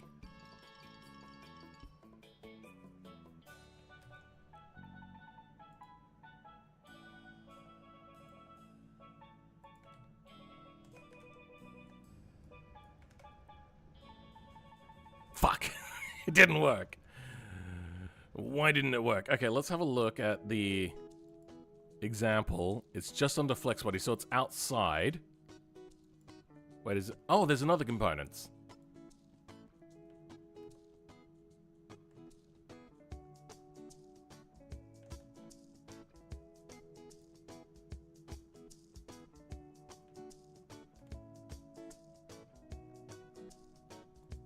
That's why it failed. Fuck. Why? Hold on. Let's have a look. Slot nil related to 9-engined flathead, as the wished part 9-engined flathead overhead valve was not found. Oh, wait. Did it just... Okay, yeah. It disliked what I did so badly.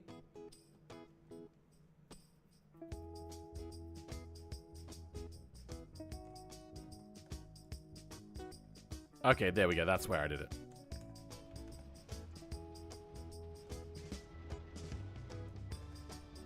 I think I just had syntax a little bit wrong.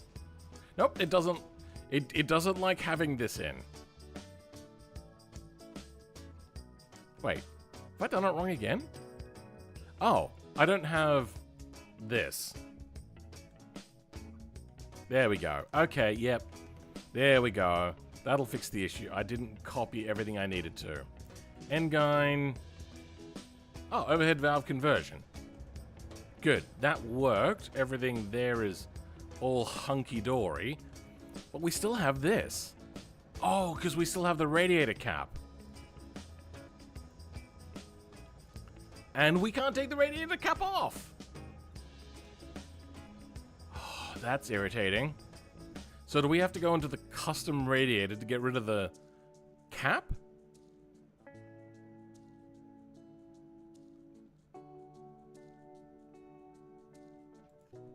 What else we got in here? Anything else?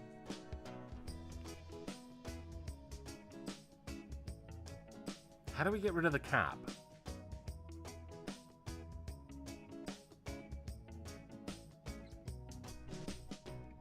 And you know, Anytime I ride with my father in his semi, something mechanical goes wrong. Oh, you Americans and your use of the word semi. My dad and his semi. I looked at his semi today. It was pretty big. Definitely the custom frame. I don't know how he disables the cap.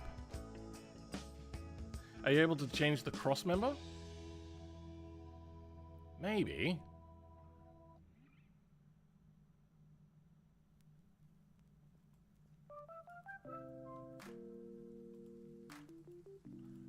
No results in here. I think it's fine. Alright, whatever. I mean, I was forcing people to make the choice anyway. To have the capless thing. I don't want to force people's options. Kind of like what they've done, maybe a little bit. The noodle is from the Noodle Company van. Huh? Oh, Noodle Company. Oh. I saw it here somewhere. There.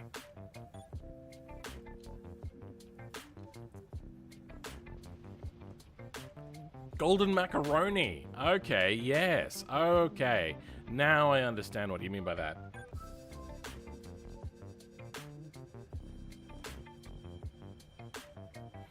How does it feel to have the honor of making the hardest beam in GMAP? Are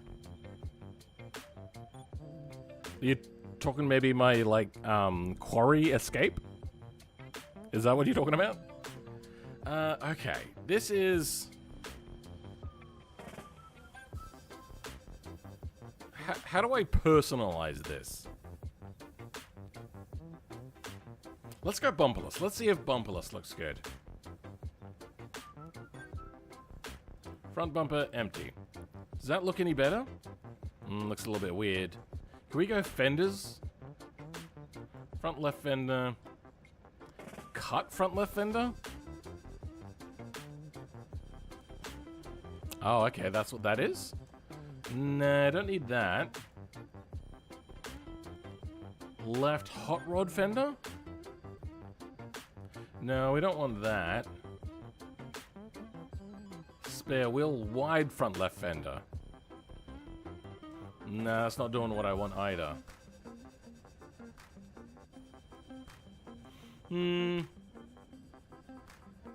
Yeah, okay, so I think we're gonna go without that. I do like... I would like a nice transition here.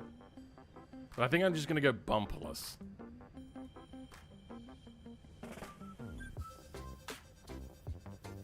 Where's the bumper? Would it be under body? It's under body. Okay.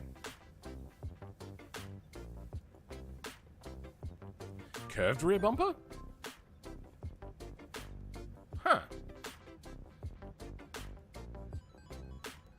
What can go in here? Tow hitch, spare wheel, lots of spare wheels.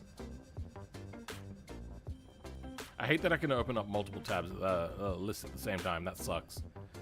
And I also want to change the rear seat.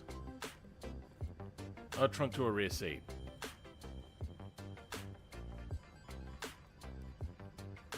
Does it? Oh, okay. It automatically does not put on the steps.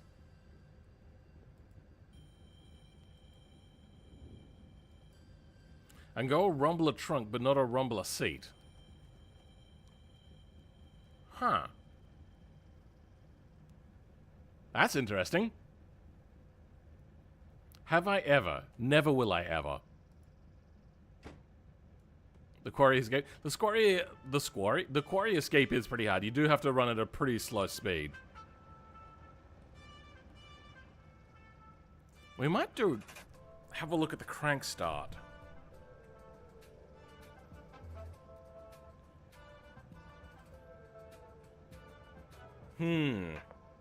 I don't think we can. But we might create a bit of a flow chart right now.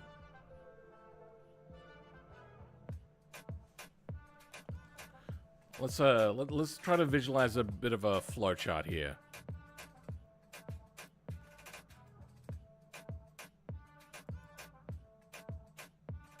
How do I change the thickness of the brush?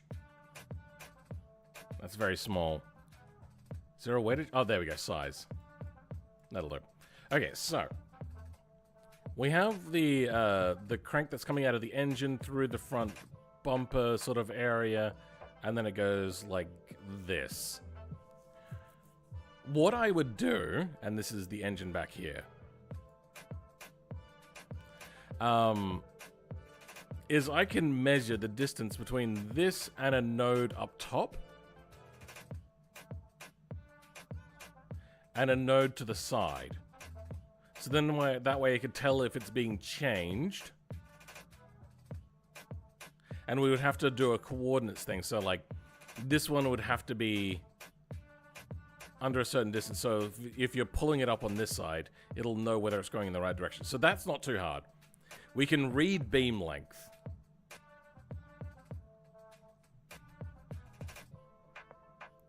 Kind of got disappointed when they added the hole in the grill for the crank starter, but not added the possibility to crank start it. You like crank starting things? Yeah. So I'm thinking that we could use a node grab and then we could pull it around.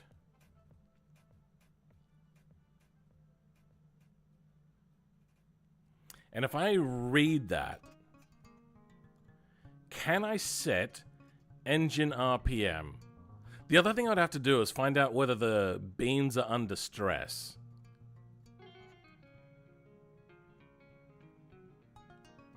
Or can I find out if the state of a node is grabbed?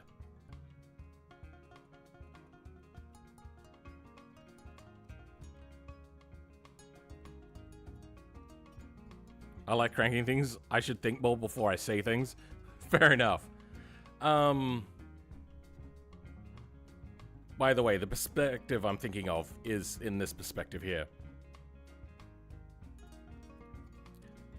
So I can go like beam length, BL, that is not used for any other sort of abbreviation, Japanese or otherwise.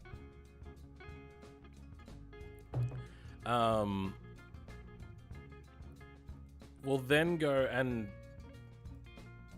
set RPM.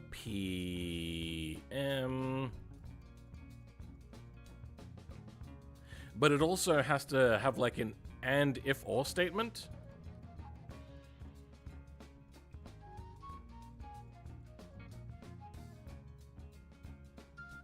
Set that to a 0. But the switch here will be if node is grabbed. Phil, can you in a future video, wait. Phil, can you in a future video, can you make a needle nose like the 1950 Kenworth Peterbilt? Probably not. Never heard of a needle nose before though.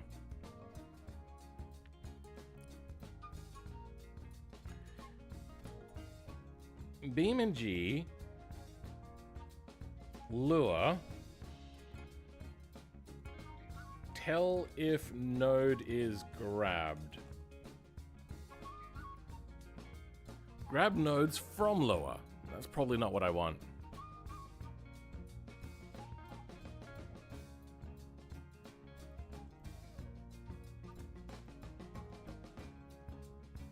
Is there a way to grab and connect nodes in lure? Well, yeah, no, that's...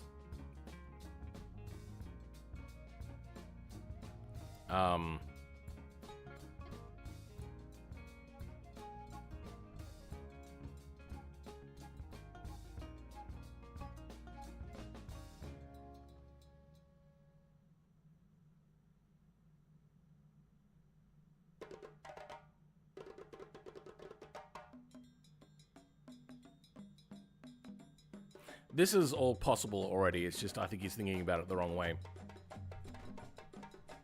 Releasing grab nodes, releasing grab nodes. Where do I find node grabbing, beam and G? Okay, let's have a look there.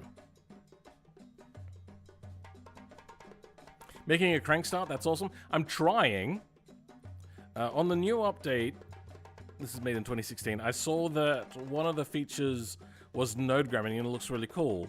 But I don't know where to find it help. Okay, no, that doesn't help me. What's this? I hate notifications. Okay, cool. Clear. Thank you. That doesn't help. Node grabbing. Releasing grabbed nodes. Hi, I'm trying to programmatically release nodes stuck together with the node grabber. For example, if I strap a mattress to or recliner to the top of a car using node grabber, I'd like to dump the cargo with the push of a button. Here's the code.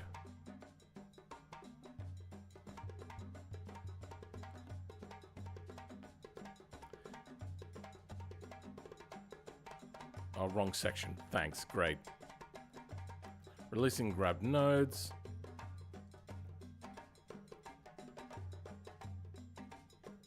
I believe this function was fixed in that. Otherwise, sweet. Give it a try. Thing. Oh, okay. So this is the thing that's fixed.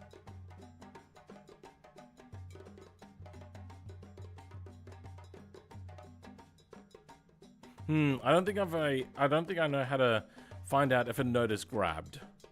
So we can't do it that way.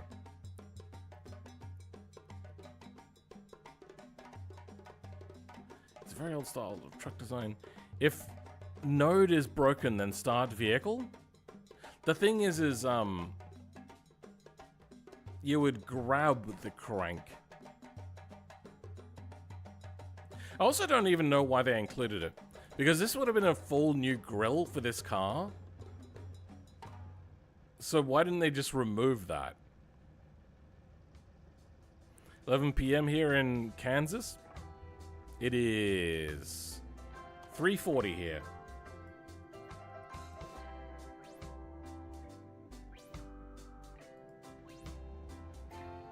How long have I been streaming for? Nearly 4 hours. Wow. I didn't realize it had been that long. No, that's not what I want. What I want is this. So if we're not going to use node grabber, the other thing that we could do is... See, I don't want to check beam length. I want it to be loose.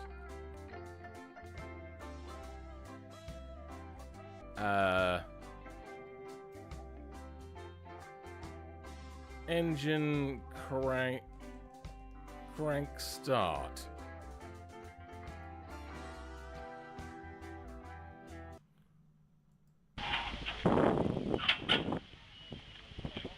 So he's starting it. Is it... I suppose it wouldn't be floppy. Also, this seems like a really late period of time to have a crank starter. So, when it starts, it does go loose.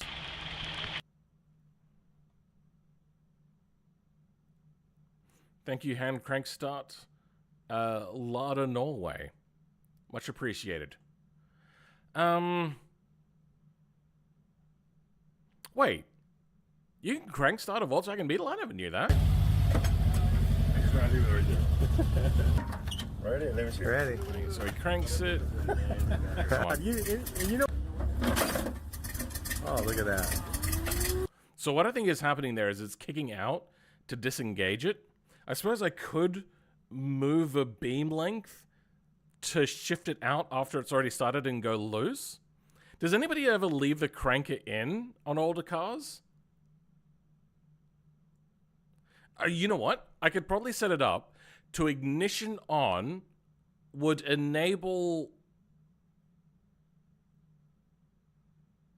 the flex body and nodes.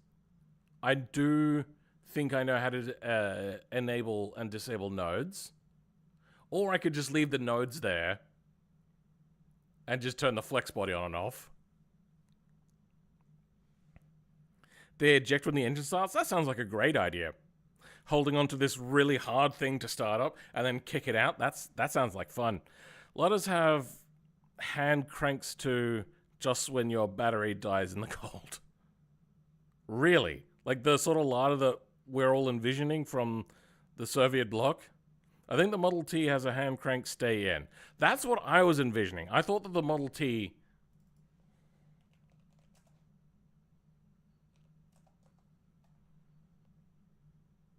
Model T crank start. Okay, so... No, let's not have music in. So he's trying to start it. It goes floppy. Is it running now? Oh no, it's not running yet. This is really easy to crank over. Jesus. I think it's running. And the crank stays in. Okay, let's go Model A crank start? No, let's go Model B. No, okay, now we've got tractors. Tractors. Does it stay in? Hand. Alright, it looks like... Hurt your arm. You pull hard. Come on. And the crank handle comes out. Okay. So maybe it was a safety feature to remove it. I also noticed that this bumper has a very similar sort of like a splay out crash section.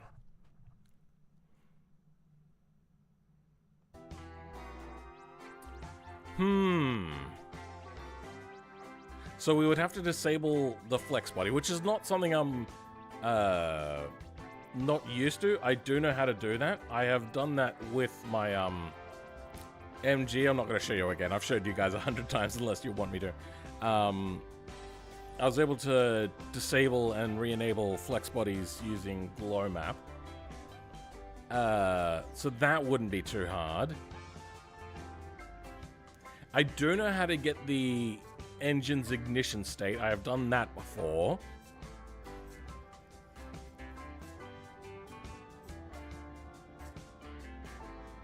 So I just have to wonder, can I set the RPM with lower?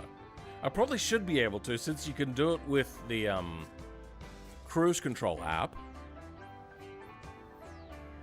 Do you think the devs will add more old cars and a pre-1970s T-Series, maybe even trucks from different manufacturers? I don't know if they're going to add cars older than this, or pre-war cars at all anymore. I think this is probably just a one-off for them. They did say, though, that they were going to be releasing less cars, but yet they go ahead and release one of their most detailed cars of all time. That's pretty impressive.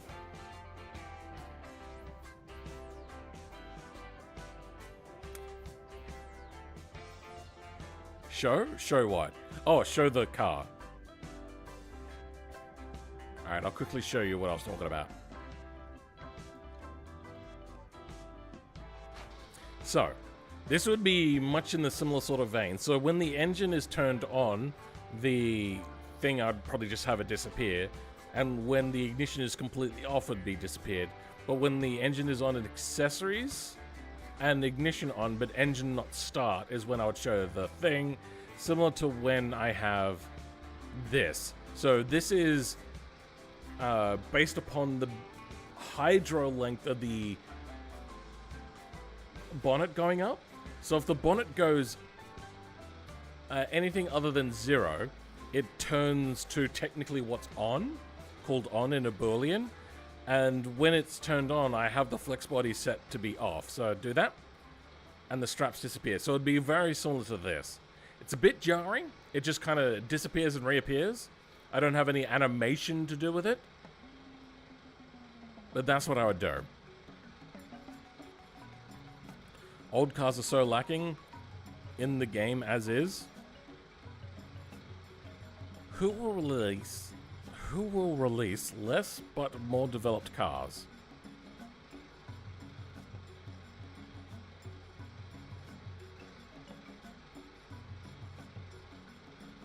I don't think I fully understand that. Old cars are so lacking in this game. Yeah, I understand that. But hopefully you understood what I was trying to say there. So, technically when the value is at 0 length for the hydros, which I use to lift the hood up, is considered off. And when it's off, I turn this on. I'm just going to drive this for a little bit. I miss this car. It's pretty close to finished. Let's wait. Oh, controller's turned off because I restarted my computer.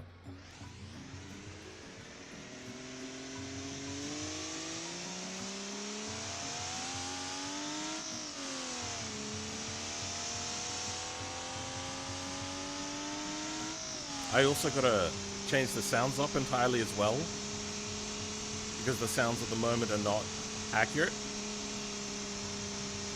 I also happened to notice something, which is going to be a bit of a pain in the butt for me. When I was looking at the original car.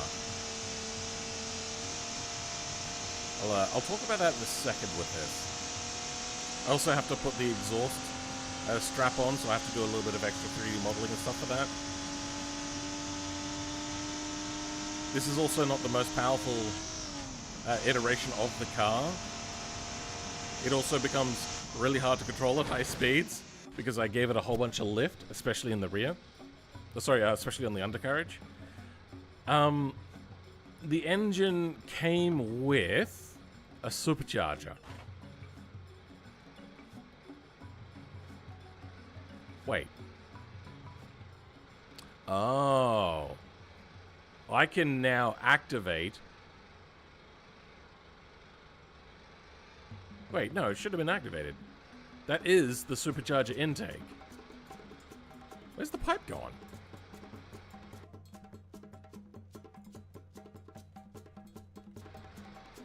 Okay, well, there's a bug to fix, apparently.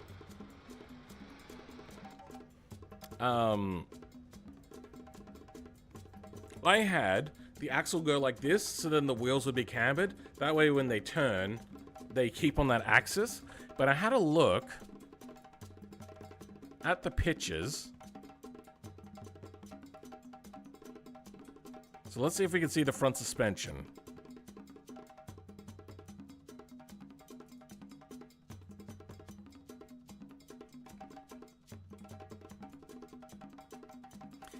It looks like even though the wheel is cambered, the pivot axis is vertical. So that means that the camber is weirdly not what you would conventionally consider camber. Because usually with camber, you're changing the pivot axis. But this has a straight vertical pivot axis.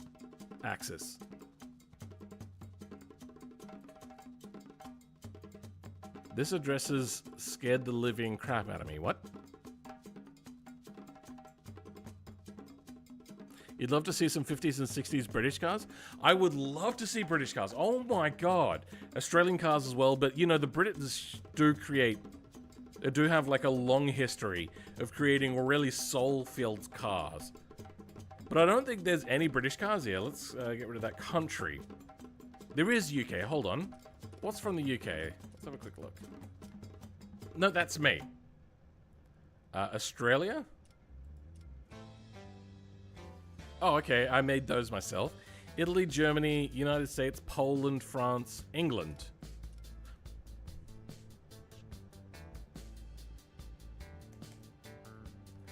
England, even though they're quite a small island nation, they only have a population of what, like 30, 40 million or something like that? I can't remember. They were really, really heavy hitters when it comes to car manufacturing. The Jensen, like the Interceptor, Aston Martin, Bentley, Rolls-Royce. Sure, those last two are now German because they're owned by BMW, I think, both of them. No, Bentley's owned by the Volkswagen Audi group, VAG. Lotus. Fuck, I love Lotus. They're one of my favorite car companies of all time. Until more recently, when they've started making questionable decisions. Morris Mini. Anything in Leyland like Rover, Land Rover, Jaguar. Hell yeah, Jaguar. Jaguar had some awesome old race cars. They had the XJS, which is, I think, an underappreciated V12 GT car. Probably underappreciated though because the quality is really low and it looked quite dated for a long time in contemporary tastes of the time. What else we got in there? MG. fuck I love MG. And they just don't have them. They don't have anything British. I think, because there's so many more, like Sunbeam, I can't even think of all of them. But there's so many small, 4-cylinder, generally, convertible sports cars that England made, that they could probably just pop one of those out. But no, for some reason, they have a hard-on for America and Japan, I suppose, because they're so prevalent now. And they are fairly integral to the story of the car.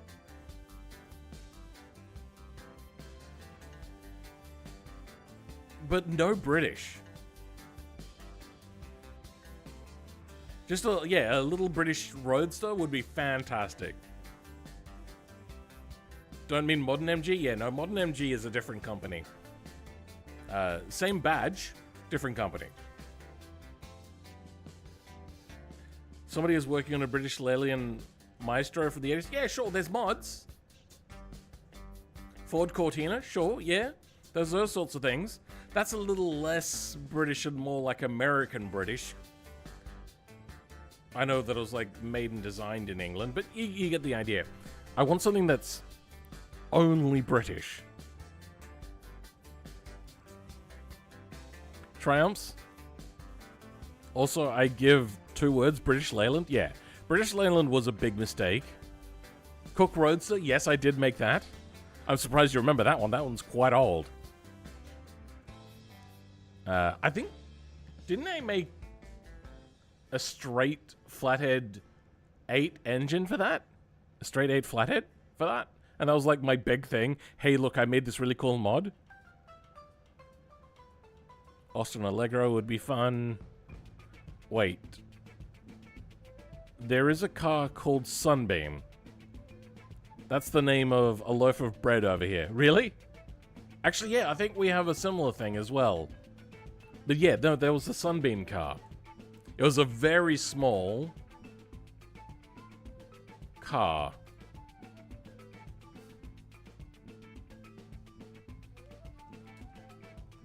Oops, caps lock's on. Yeah, this little thing. I think if you follow Tyler Hoovey, or Hoovey's Garage, he got one of these little things. I don't think it was a Sunbeam Tiger. Anyway, you get the idea. I can't remember what the car was that he got. Was it just a Sunbeam? I feel it was a different car. But yeah.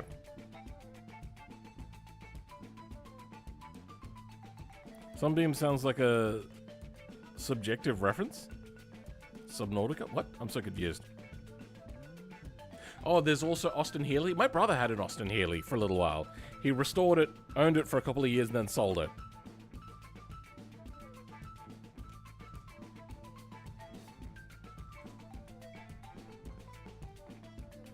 In fact, this might actually be his. I'm not sure. But, like, he had one of these. It was pretty cool. I didn't feel any love for it, though. It just didn't do it for me.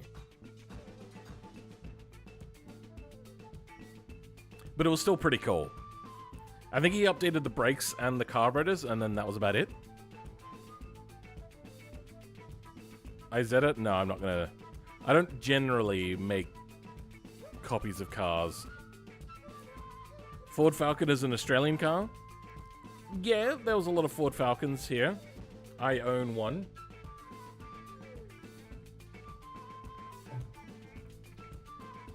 What is this? That is ugly. That is really fucking ugly. Did they really think, hey, let's bring back the Austin Healey, and then made it really ugly? That's sad and disappointing. But yeah, they just don't have British cars. And I think that is a crying shame. Do Germans hate the British like they do the French, and how the French hate the British? Because I know there's a lot of just general cultural animosity. Need a 1999 Dodge Ram? Oh, fuck, there's way too many American vehicles. Come on. You know what? There's enough new people here that you probably don't know this. New Zealand, nondescript. America, America, Germany, nondescript. America, I believe America, Italy, America, America,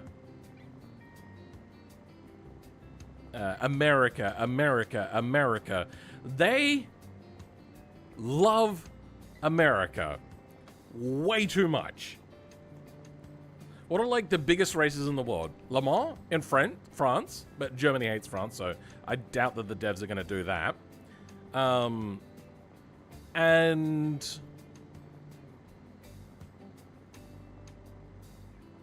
Monaco, which is a city-state surrounded by France and I think Italy. But they have Italy stuff. I think they just want to avoid French things because they're probably maybe just a teaspoon amount of racism there towards the French. I find it funny that you guys keep using the Ford Falcon name while it killed off in the 60s. But I give respect for you guys keeping it until a while ago. Yeah, so it was just brand recognition. They'd had a few cars already, and then the Ford Falcon sold quite well, and they went, all right, let's keep it going. I don't even think that the Ford Falcon we had was the same Ford Falcon you had to start with. Because Ford had a, like, GM's was, hey, take this car, remodel it a little bit, or just stick a new badge on it and then sell the car. Ford was like, hey, this is what we're doing. You should do the same thing. But, like, sorry, here's what we're doing. You should try to make something similar to us. And then shared a lot of parts. That was kind of the difference there. Holdens were never really unique up until about 2006, I think. And Ford was always staying in the same design family sort of thing, or whatever. The Ford Granada are a bit smaller than the Ford Falcon in Europe. Oh, okay. Ford killed the Capri with the EV70s one is rad. What? I don't think we had a Capri for a very long time.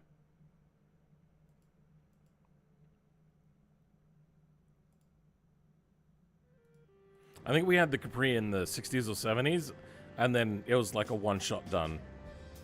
Then we had the Ford Escort for a little bit, I think. They split off at some point, but they were initially a cheaper compact family car. The Ford Falcon was a small, cheaper car. It was pretty big here. Do you know the headlights on the Oldsmobile Aero is also used in certain UPS van? Really? I suppose they were actually... There was a regulation, and I don't know why the regulation existed, but the headlights had to be round. So it would make sense that they were just generic. Coolant overheating.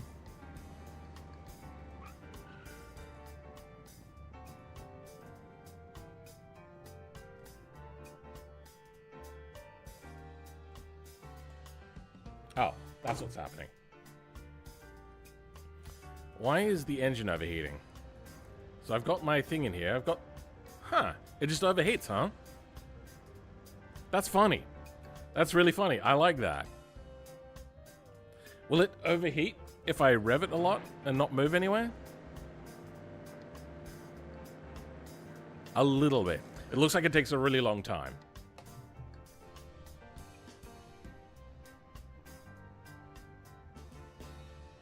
No, I mean the fact that they kept the lights as a generic part. Even to modern, yes. Hello, Max Sampler. Well, I have finished my main objective of this stream, which was to put an overhead valve conversion on. What we could say is the engine block had the valves changed by maybe putting an insert in to make it so then they weren't valves and instead just push rod holes. Oh no, but they would have been excluded from the combustion chamber anyway. I suppose there's no real reason as to why it had to have a different engine. I don't know. The overheating seems to be good for the time it was made. Yeah. Have you ever seen the movie Duel from 1971 with Steven Spielberg? No. The original vibrating bed. What? I'm so confused. I don't know what you mean by that. So, anyway, getting back to making this thing crank start.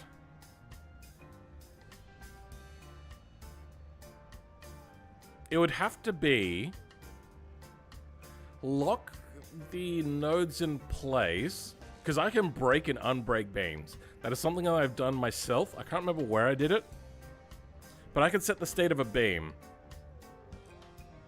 So I can...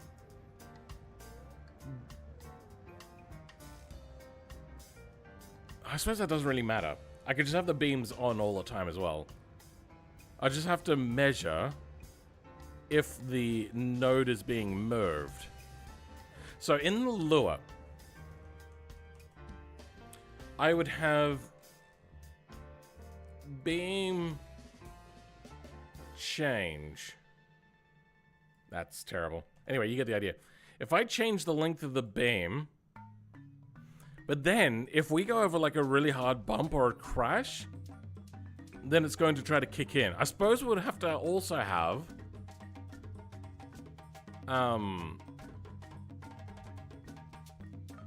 engine state. So if the engine state is yes or on, Boolean on, which is not the same as ignition, and the beam changes its length, then it'll go down to here to set the engine RPM. If the engine RPM is greater than, say, 300, then start.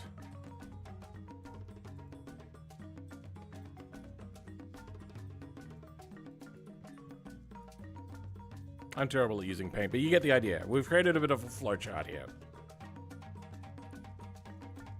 Could you make the crank a wheel and find the speed values for it when the speed is over 10 start car?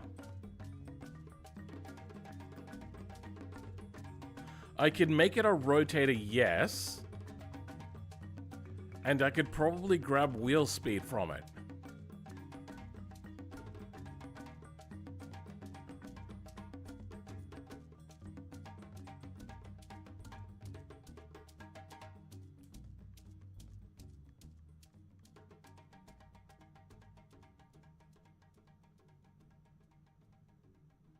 How would I read?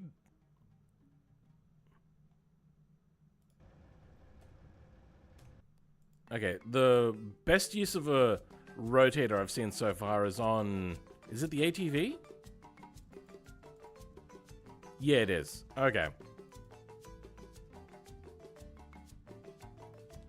Where's the J-beam?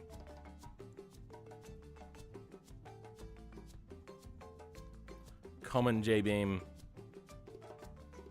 The skid steering brake system. Brakes.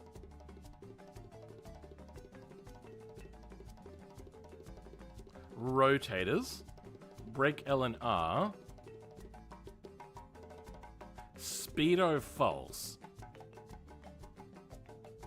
In lure, can we read a specific wheel's speed? Why would a van manufacturer use headlights from most random car? It was probably cheap. Maybe they had a whole bunch of new old stock. Who knows? Skid steer brakes? What? Yeah, that's how it uses it. The brakes are controlled by the steering axis. I don't remember how it's done though. I'd have to like properly delve into this.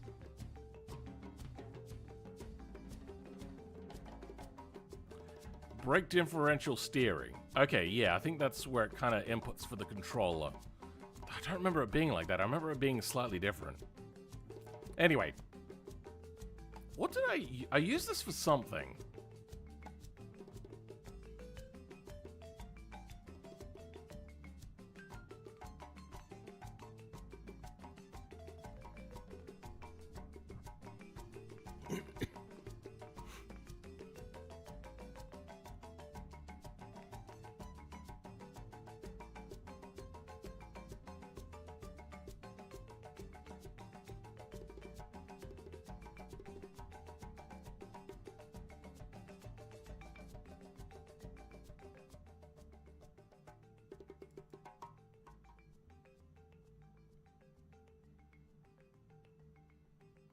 I can't remember. Anyway, at some point steering affects this. But we also have a speedo false, which is what we're looking at. So we can turn it off for the speedo, so then it won't affect the speedo. But can I read the speed of a specific wheel?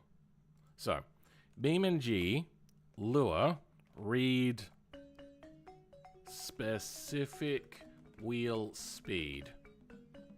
Vehicle loader, data from BeamNG engine programming. Okay. So, we can use some data from the engine in our vehicle lure code, but I'm struggling to get some data I need. It appears the data is available in the UI apps through Stream, but I can't access in the vehicle lure. Is there a way for the vehicle lure to access streamed data, ideally without modifying any of the core files? Specifically, I'm after the vehicle roll. Okay, well that I've already got. That's not helping me.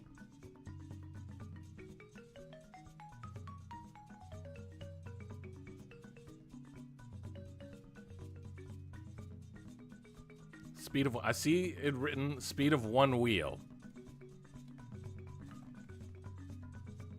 Vehicle speed. The speed of one wheel defined in your J-beam is used to deduce the speed of the vehicle. Electric's value, wheel speed, but I want a specific wheel.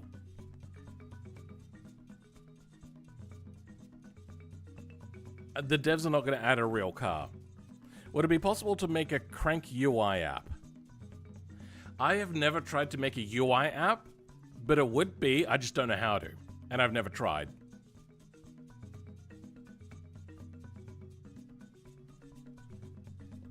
The only thing that's setting me back right now is knowing the speed of a specific wheel.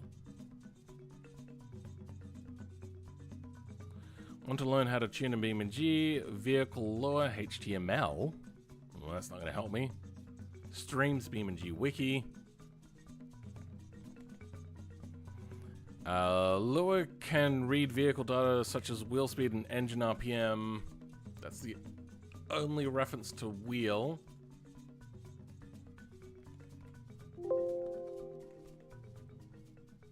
"36 references to wheel here. Wheel info, wheel speed.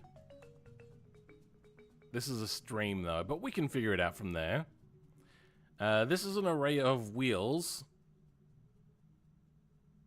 For each wheel, the information is provided.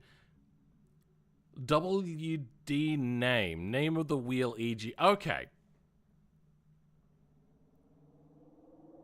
We can also find the wheel direction.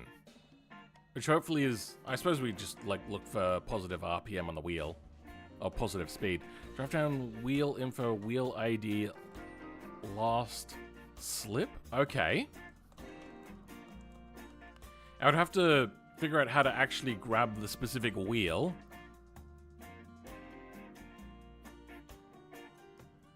Axle beam wheels, number of axles, wheel speed, M values wheel speed, float speed, but I want to find that for a specific wheel.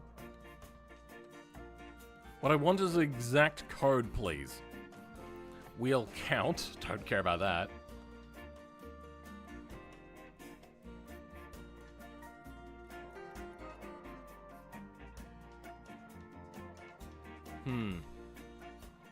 I'd have to dig quite deep to be able to find this.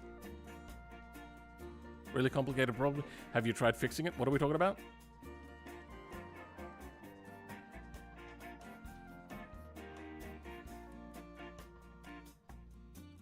If they add any new EV cars, I'm gonna be pissed. I'm not disappointed if they add electric vehicles. Could you make a kinda transfer case with the crank as it's the only drive wheel, make it pop start? Yeah, BeamNG I don't believe has pop starting. I did think about that. I thought about that a long time ago. But BeamNG doesn't do that.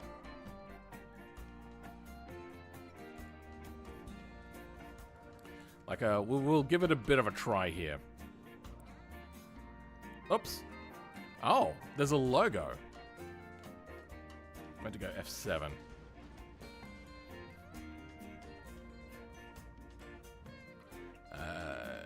Ignition off, accessories only, ignition on.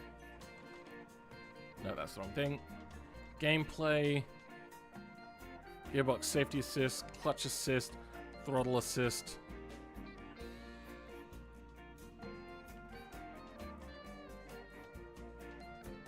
Why is it automatically doing the clutch? Oops, nope. There we go, realistic.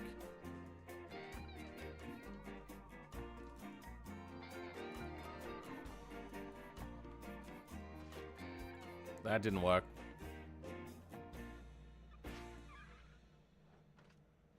Oh, parking brake is on. Damn it. Okay. Parking brake off this time. Engine off, but ignition on.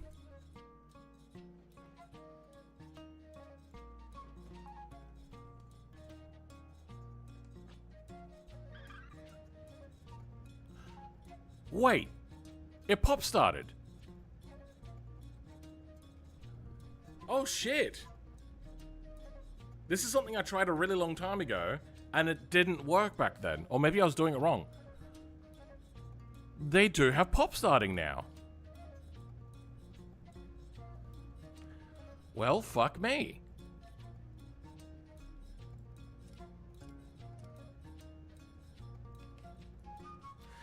Alright. If that's the case then...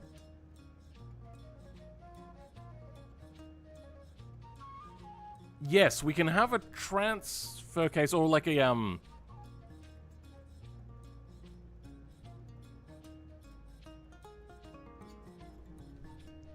So how do they make drive shafts disconnectable to, like, front wheels? How does that work? Let's go have a look at... I know the pickup has it, but is the pickup going to have the code, or is it going to be in common?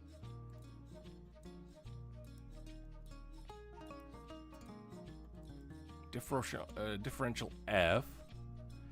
Torsion drive saw. That's differential. Torsion reactor.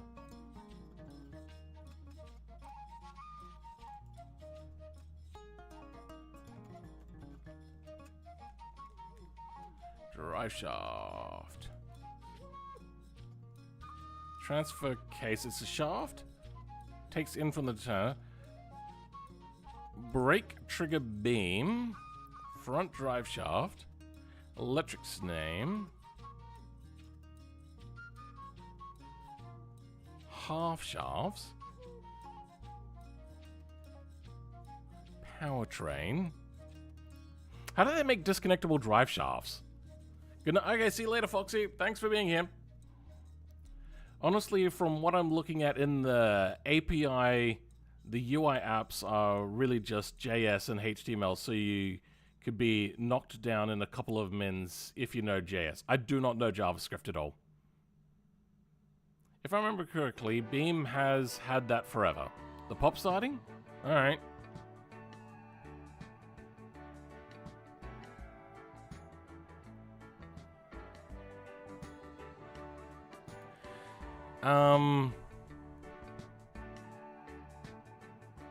Wait. No, there is a bit of a problem. There's only certain things that can be connected to an engine, and that includes a clutch. This could be a little bit difficult, but we'll give it a try.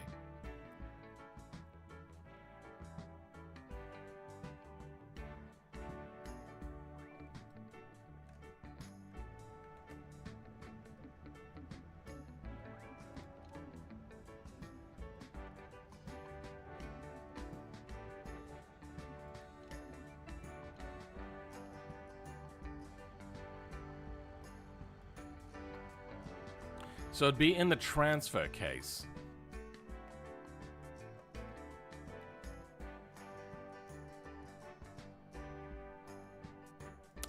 Then it wouldn't be in here. It'd probably be under transmission, right? Transmission. Transfer case.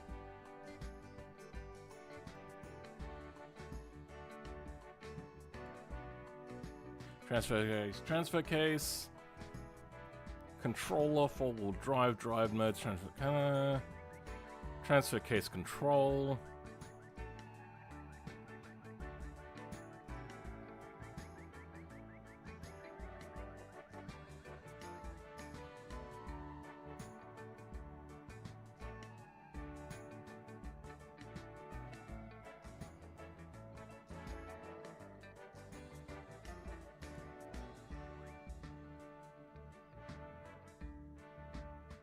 Okay, I don't understand this. So, this is something that has changed since the first time I was modding. The last time I did this was with automation cars, where you had a disconnectable drive shaft to the front, and that used to be the way in which it was presented, but now they've got this whole transfer case control thing. And this would take me probably a fair chunk of time for me to actually go through and figure out, and I'd probably have to make a custom transfer case controller. So I think we would...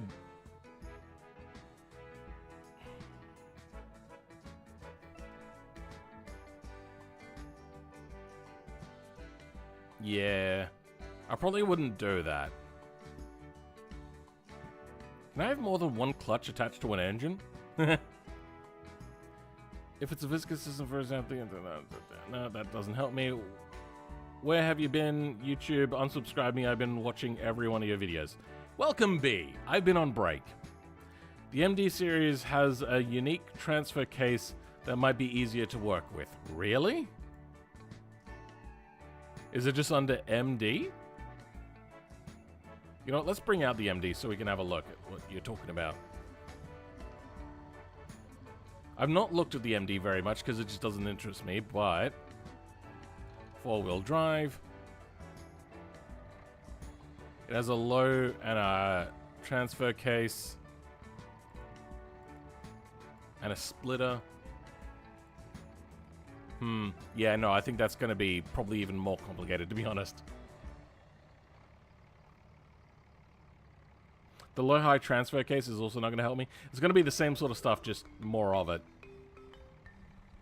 Now that I think about it, I've been a member since exactly the break, so I'm like a calendar. Does it say how many months if I mouse over you? Channel activity. I can look at your channel activity. What the hell? Let me just show you this. I can go to Milka and I can go channel activity. Moderated activities, you're not a moderator. I could see some of the chats you've done. I can have a look at all of the chats you did. Oh my god.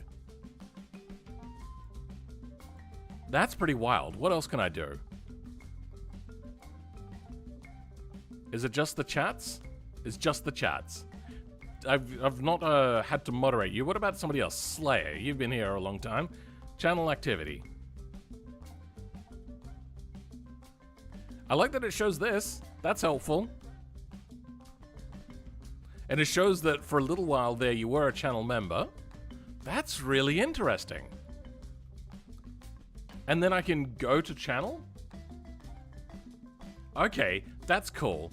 I always wanted to be able to go to people's channels. I remember, like, the time that probably most of you remember is when Jelly came to my stream once.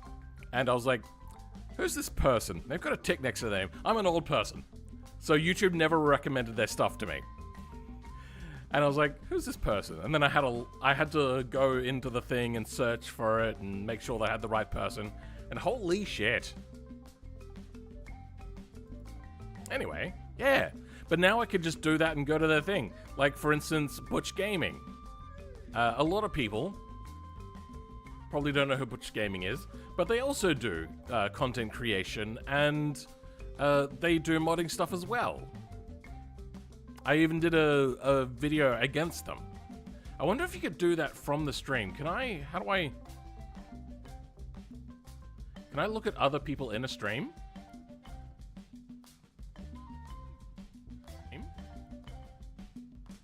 Chat's up. Can I click? I can go to the channel. That is so much better. YouTube finally has started to actually do a good job. Hey, is that my mod body? I think it is.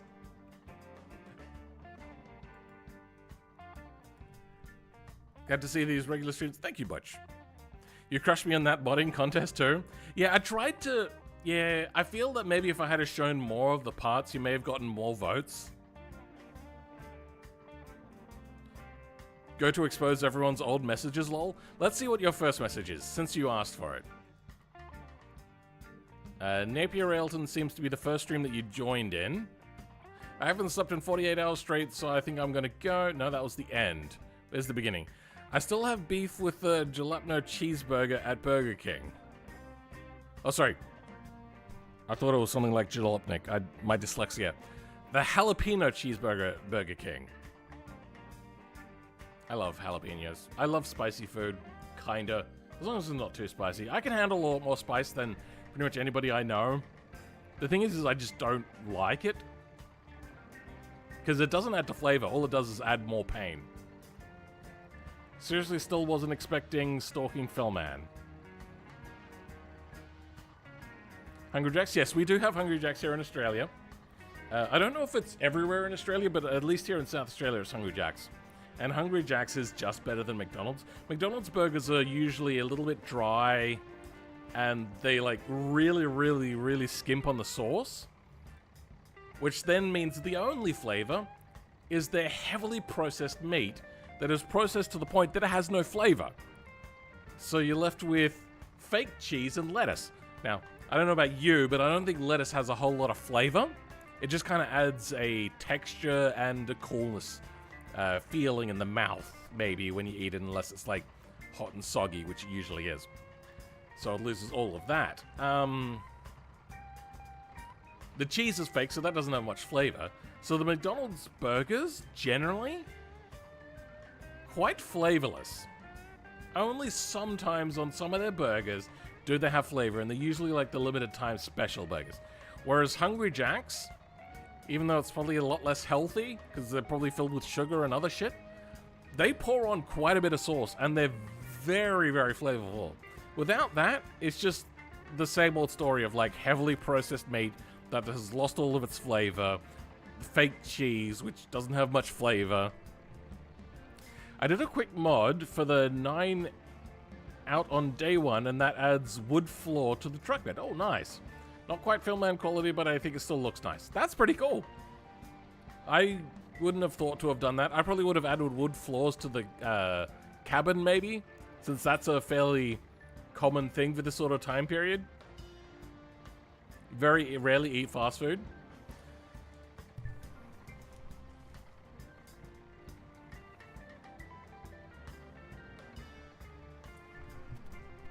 I have downed the amount of fast food that I eat. So it's like once a week, maybe. But I'm quite fat, so yes, I do eat a lot of fast food. Have you ever tried kiwi burgers? Oh my god, they're so good. Never heard of it. I'm guessing that that's from New Zealand. Or New Zealand. Weird song. Same here in Slovakia. The only burger I eat now is crispy chicken burger at Burger King. Alright. Philman, there's a BeamNG forum thread where you asked for specific wheel speed values 2 years ago. Did I? Okay. That's funny. That's really funny. Lure wheel speed Philman 86. That's so funny. I want to do different things. Code. Okay, let's have a look. Is this me? I want to do in code and JBeams. I want to get car speed, pedal pressure, and steering angle. Okay, this is not for a specific wheel though.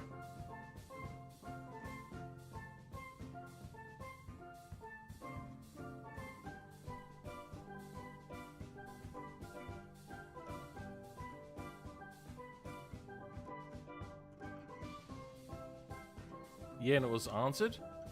Yeah, I could have sworn that I knew this. And I was like, I'm not sure if I know what this is. Vehicle lure.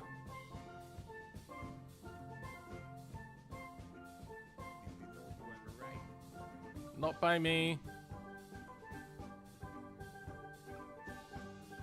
Data collection and logging file, probably not either.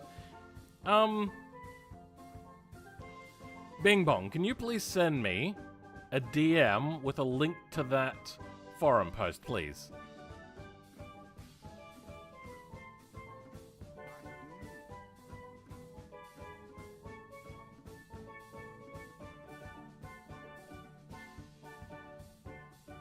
Because this is just general wheel speed.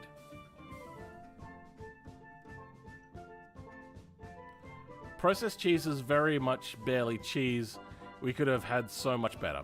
Yeah, but the problem is you want a burger, and you want cheese on that burger, and you want it to be cheap. So they're gonna start cutting costs where they can. It looks like cheese. It's gonna be enough for them. You can go to a pub and get like handmade like proper burgers and stuff like that if you really want, but then you're looking like 15-20 bucks for I suppose, you know what, the burgers at burger like Hungry Jack's are very expensive. Maybe it's cheaper just to go to a pub and get a burger. Check Discord, see if it's there real quick. Oh, there we go.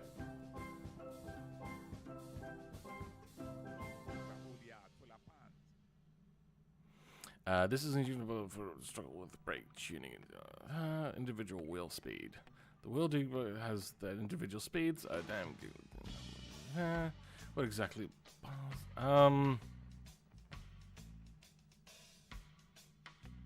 No, this is for an app. What I was looking to do was get the code for it in Lua.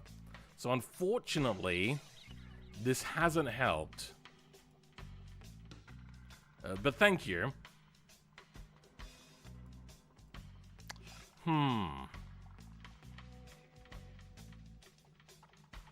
Cheap, high quality, quick. You typically only get a choice of 2 of those. Yeah, it's the triangle.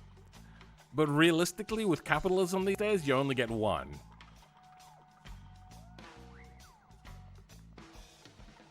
Most burger places are the ones that try to act hipster, and you get hit with a €20 dry burger. Yeah. You know what I find really funny with a lot of I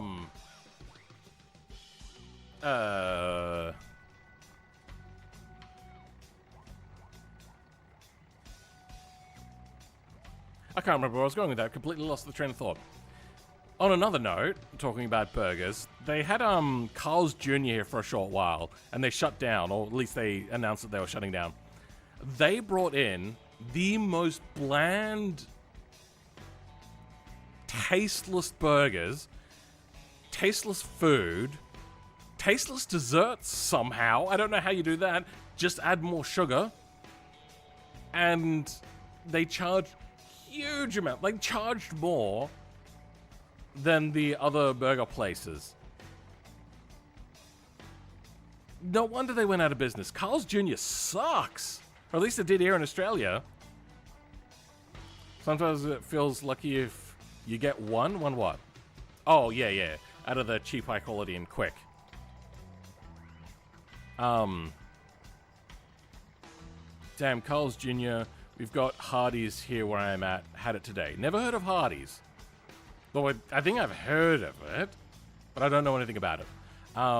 That's what I was going to say earlier. Talking about dry burgers. So there's a bunch of places like KFC as well here in South Australia, like Red Rooster, a Porto, I think, and a few other ones. They're chicken burgers, which for some reason in America they're called chicken sandwiches, but they're a burger with chicken. I don't get it.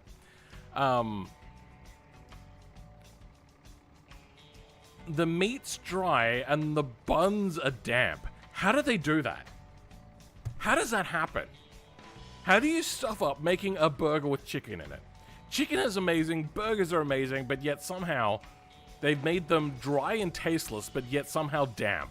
It doesn't make any sense. Just dunk it in some water. Exactly the same place, but different regional names. Oh, okay then.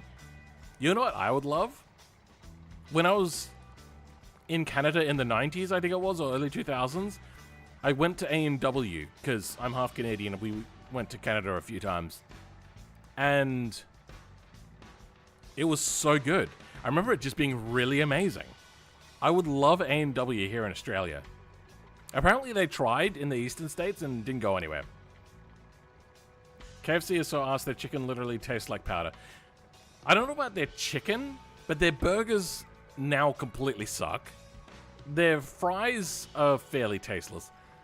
Oh my, their coleslaw and potato and gravy are actually repugnant now. Like, they actually taste really bad.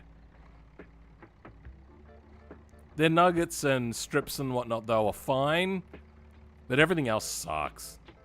Old school diesel truck engine in the burn, in the Bruckle? 9? Nah, I think other people have done that, so we're not going to bother with that. AMD computers? No, A and W. Their fries taste like armpit sweat. KFC? Yeah, their fries are fairly tasteless. We have A&W combined with Long John Silver's here. Is that still a thing? I didn't know that Long John Silver still existed. Chicken Soul is goated though. I suppose it can be, if it's not too strong.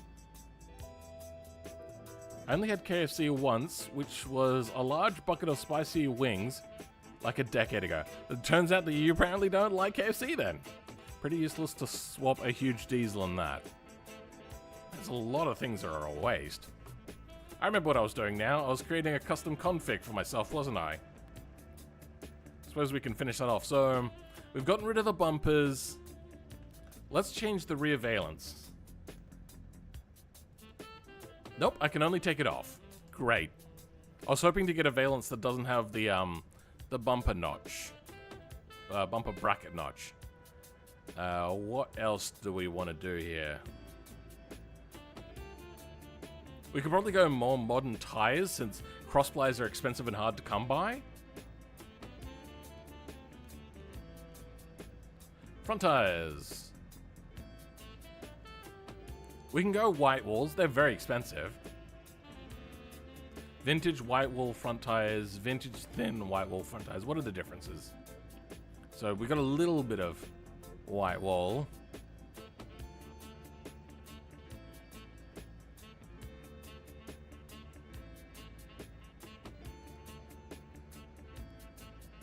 Vintage thin white walls, heavy duty front tires. So that's the difference. Vintage one. Oh, so these ones are not thin. Oh, okay, like full white wall. Okay, yeah, no, I get that. Okay, yeah, let's do that now on the rear. Vintage white wall rear tires. Perfect. Now, you can still get white walls. They're just really expensive. I'm just disappointed that there's not like a modern tire that you can stick on here, because getting cross-ply tires like this, really hard. I wonder if there's a different wheel that we can get. Can we go like a still a spoked wheel?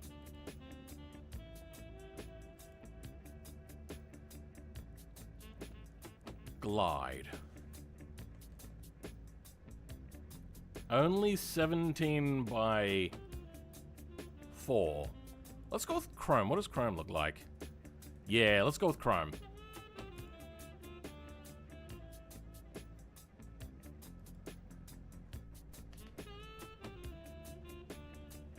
Doesn't quite look... Whoa, what happened to the number plate?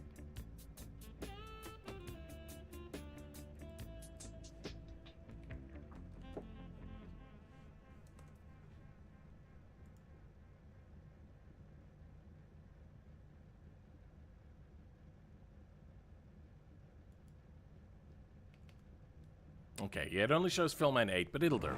That way, if somebody picks this car, they're kind of stuck with the number plate unless they go into that sub-menu and change it. You love chrome wheels? I kind of zoned out on burgers and chicken. Are we still doing the crank start? No, I'd have to do a lot of digging, so that's the sort of thing that would take a lot of research to be able to do before I do it. It's the sort of thing that I'll do in a video, maybe. And the whole fast food is trash nowadays topic. I worked at Burger King a few years back, and they were getting 1,500 slices of cheese for 10 bucks. Damn! And it was essentially just thick saran wrap. That is really cheap.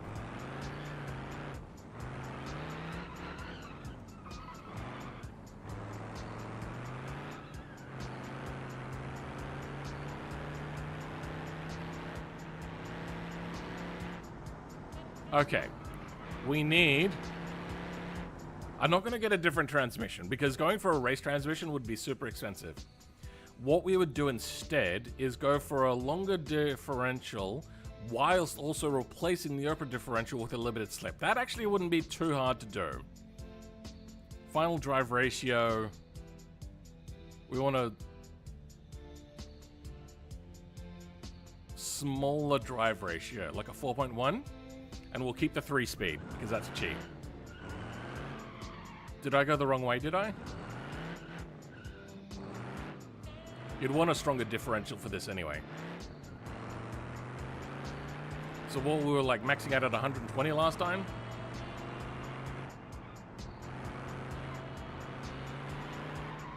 Okay, we're going much faster, and it is much harder to control. I love it.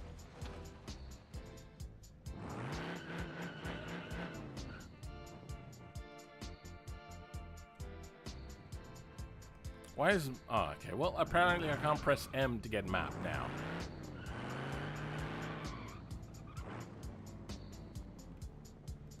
This is the way I want to go. So let's do a bit of a top speed run.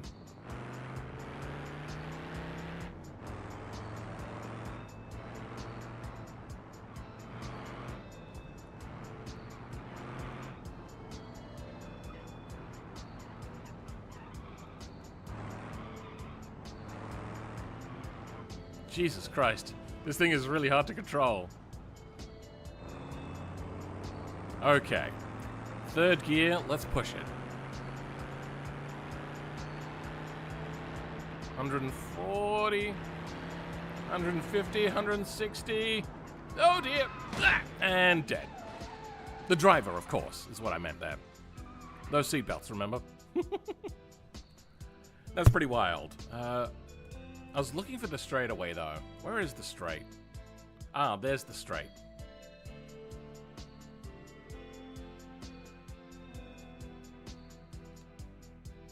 I just went the wrong way. That's all I did. Because I'm an idiot. For some reason, I thought this is the wrong way.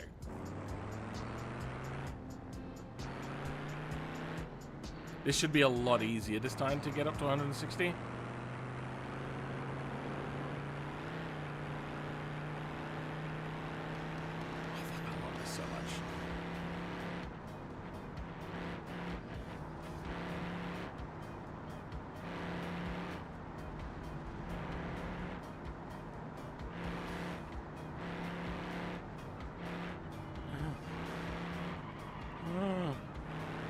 This is a lot of fun, though.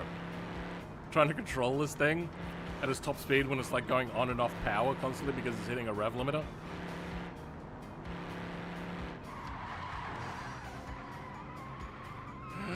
Oh dear. Oh, this has gone poorly. Oh.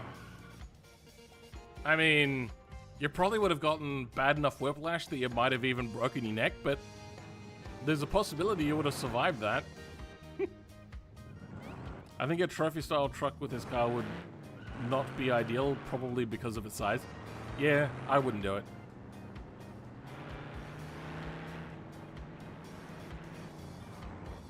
I'm putting modern wheels on that thing when I get a hold of it. Gross. That would be terrible.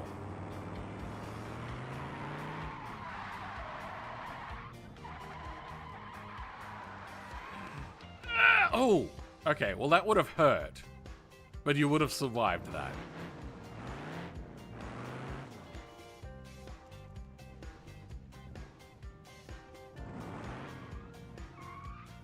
Now, can I reclose the door?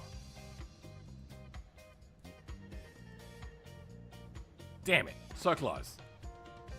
I'm gonna leave the stream since I'm feeling a bit tired. That's fine. I'm about to end the stream soon anyway. I think we're pretty much done for today. Oh dear. I didn't want to get overly heady, so I thought I would leave the complicated stuff for now. On like the researching wheel speed and whatnot. We may end up looking into that at the end of future streams, and then maybe figuring it out, or maybe I'll do it in a video. We'll see. I try to limit the amount of like headache-inducing stuff that we talk about or look at during streams. I might also, at some point, make a right-hand drive conversion for this. When this mod goes up, it will be in the same mod as the F1 thing, and I'll change the name of the F1 to, like, Phil's, Phil986's collection of mods for this car. Thomas Guti, make a rock crawler version. Nah, I'm good. Well, I don't know the date for you, Phil, man, but it's birthday. Oh, your birthday, right? Happy birthday, Chevy Monte Carlo. Everyone say happy birthday. The F123? Yeah, basically that. I called it the F9. But I also kind of want to change the name to N-I-N-E as opposed to the number 9. It's your birthday too, Pog Dad. Oh, that's not Dad. Pogoed. Pogoed? Pogoed. I think that's what it is. Happy birthday. That has way too much flex in the suspension. You had to wait until parts rusted out to get decent suspension. Not sure I understand what you mean by that.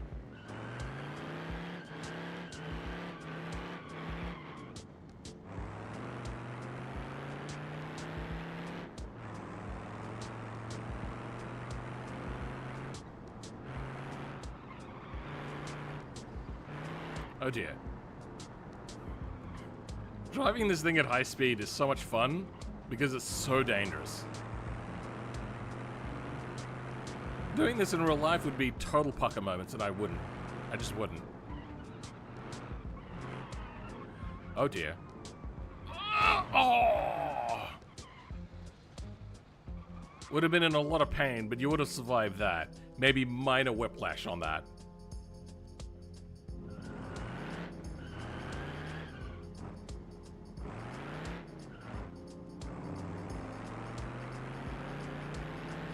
So, I've enjoyed today's stream. I have the outro working today. I didn't have that working the other days because my streaming PC is all busted up.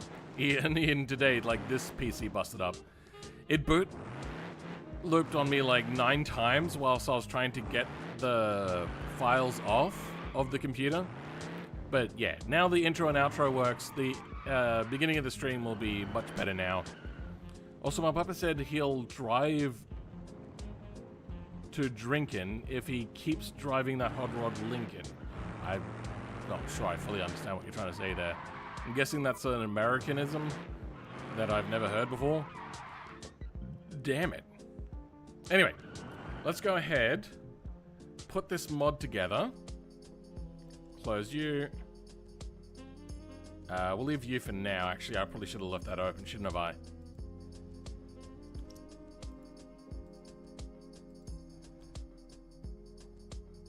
Come on. There we go. Don't need any of you. Oh, actually, we maybe did need that. Oh, no, it's fine. Let's go in.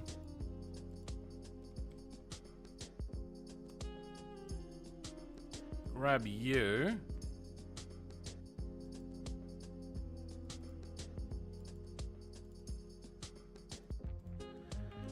Go here, save and load. HV conversion. Don't generate a thumbnail. Save. Main. Free roam. Here. And showroom. Then we'll save a picture there. How do you close the window without pressing the X? Like on the taskbar. Oh. What you do is you mouse over what you're looking at, and then you middle mouse click. That's how you do that. Not to be confused, say if I got this open, but I want another one open, I middle mouse click, and then I get a second one open. That's just a thing that happens in this, in Windows. That's not the right thing.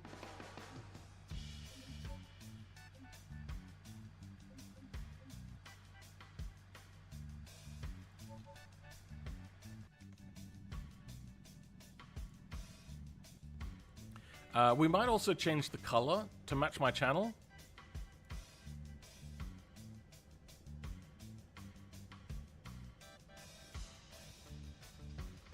Is there like a metallic value? No metallic.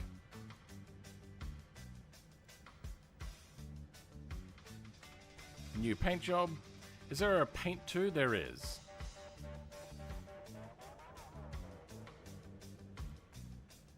But I don't see it anywhere, so I don't think that actually does anything. Paint 3 might be an interior thing. That also does nothing. Alright, well, that'll have to be our car.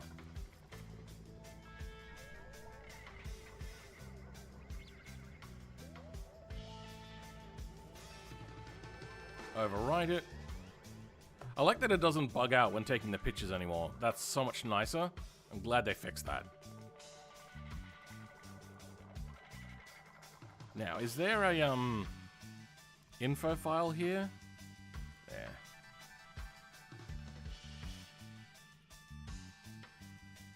We don't need you. Grab you.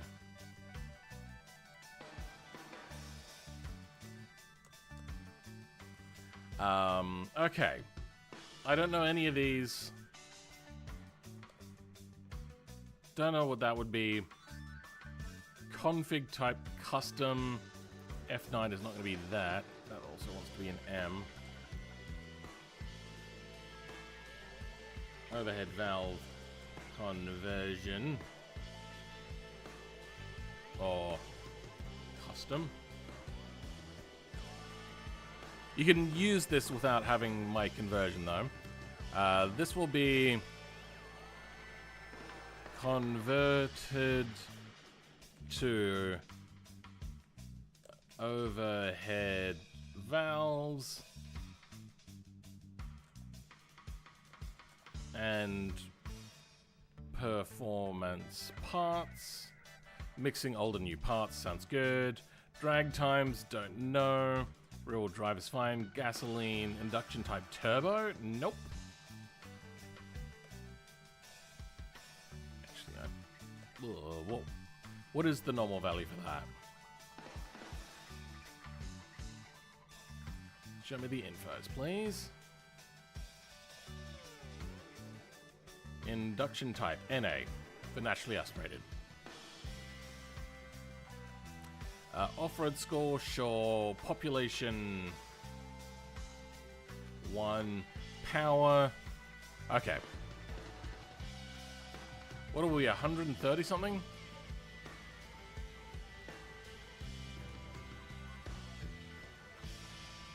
135. What's that to PS?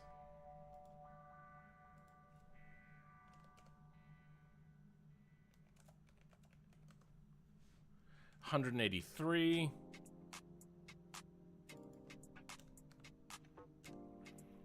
Peak power 5,500.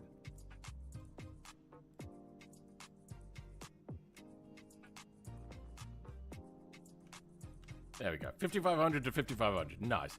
Top speed, don't know. Torque. Torque is cheap. 305. Which is quite a lot.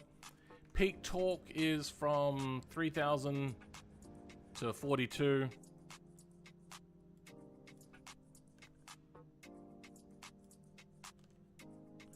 Transmission manual weight. Oh, value, sorry. Sure, weight. 18. Powder weight, don't know. That sounds all good. Save that. Where's the other info? I realize that that's also got a problem here. There we go. Okay. Now let's close all of that off.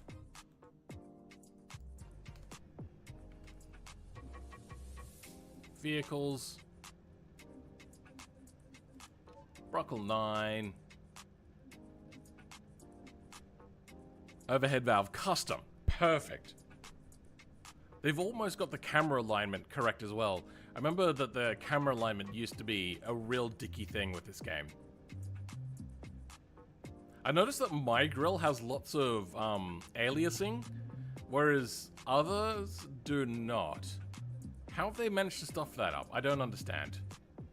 Not that I'm too concerned, but whatever.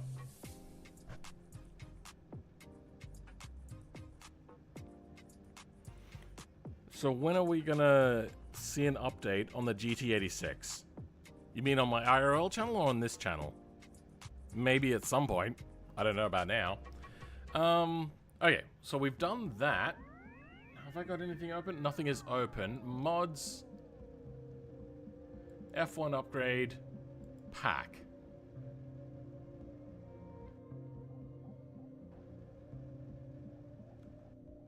Has that worked?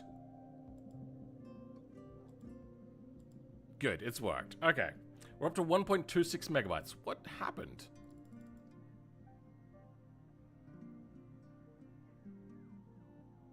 What made it so much bigger?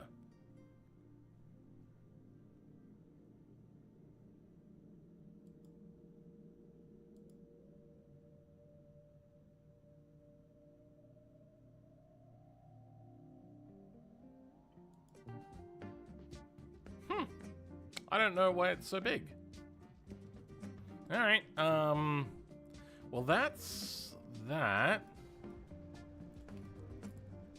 Let's take off the hood. Front grille. Hood off.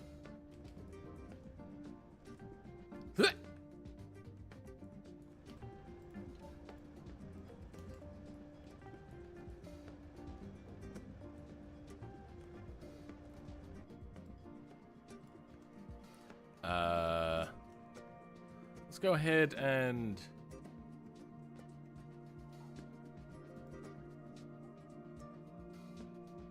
why is it not showing the picture?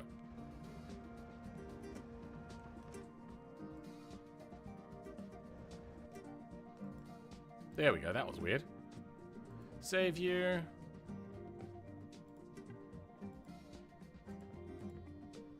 Patreon first.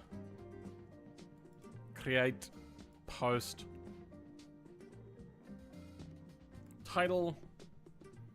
Overhead valve mod for the 9.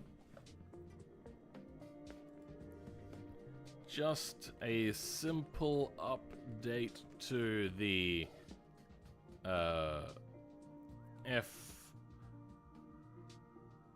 what was it?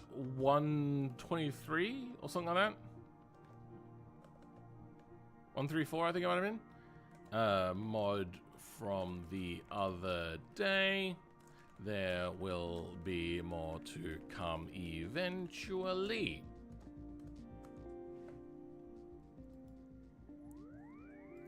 Select image.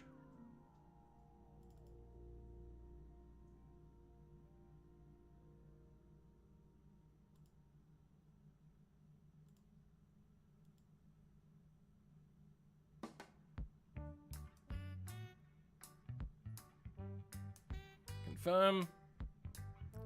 Upload.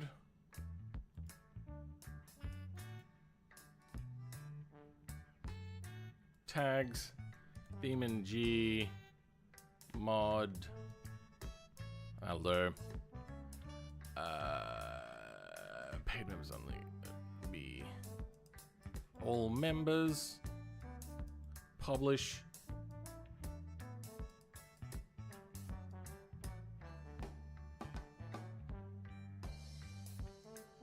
Sure, whatever. Okay, now let's go in and my resources. Rockle F9. Post resource update. 1.1, sure. Update title. Added overhead valve to the standard engine options. To the standard flathead options. Flathead options.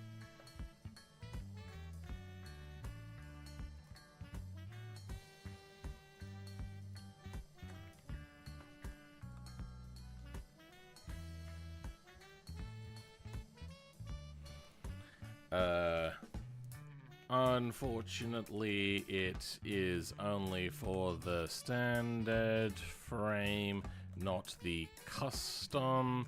I don't know why they are separated like that, but oh well.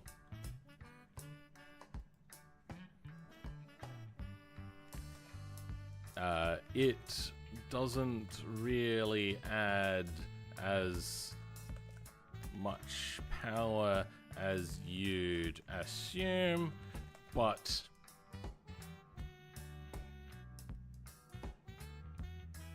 nearly doubles the factory V8. Sweet, good, done. Okay, have I upload? Oh, I didn't upload the resource.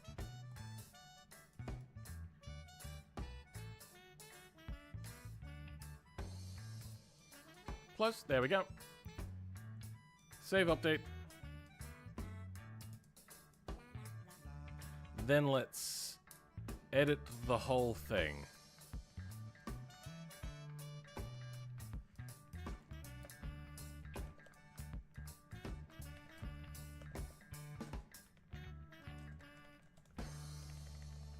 There we go.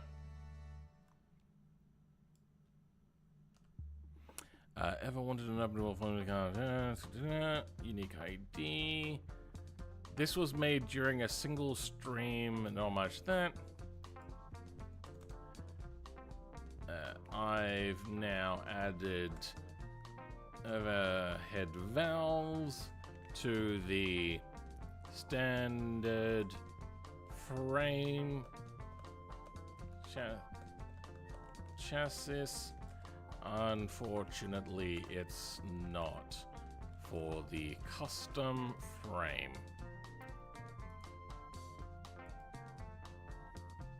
That'll do. Additional information is there. Let's have a quick look. Did my stream show up? Stream didn't show up.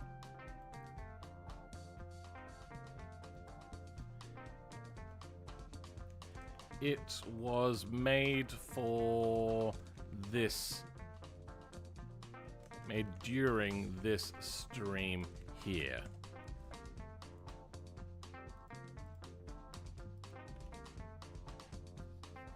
Save. Yes. Good. Okay. So When will this get approved? This update is currently waiting approval. Okay, we're going to see if they approve on weekends now, which is something I wasn't quite sure if they did or not. Welcome, S396. Yes, we'll be back for another approximately 9 days. Have a good night, Mr. 86. Enjoy the Australia Day if you got any plans. Australia Day doesn't happen until next month. At some point. I don't actually remember. I also don't really celebrate Australia Day. Nowadays, most people don't. They do it maybe once a year. Do what? What are we talking about? Earlier we see an official update for the 9 to have the new engines in the old chassis. The new engine, old chassis, as well as the older engines in the custom chassis. Yeah, I think that would be cool. I feel as if that might have been a mistake, and they need to fix that. Or at least to have the old engines in the custom chassis. Like, that doesn't make sense to not be there. But it also could just be that that was never intended, and for some reason they have kept it separate. Maybe the chassis doesn't fit the old engine, and the old chassis doesn't fit the new engines. I don't know. Digging into the little barrel with BeamNG's code for wheel speed debug and found W angular velocity. I mean, I've got angular velocity already as a thing I know how to do. Oh, they do it maybe once a year, updating on weekends? Okay, yeah. Because that did happen a few times? Really? Huh. Maybe there was a reason behind that, though, as opposed to just being a standard thing to do. I mean, your daytime because it's night here, but bye-bye. Yeah, it is 5 p.m. Fuck it, I might go get KFC. I don't know. I'm hungry. But let's go ahead and thank everyone for being here. It has been a fairly fun stream. Is it overheated again? Just by sitting here? And it locked up. Oh, that's awesome. Thanks. Thanks, Obama. Do the custom chassis changes something on the old chassis part from the original options? So I had a look in the files, and I didn't actually see anything relating to a different type of different mesh for a chassis.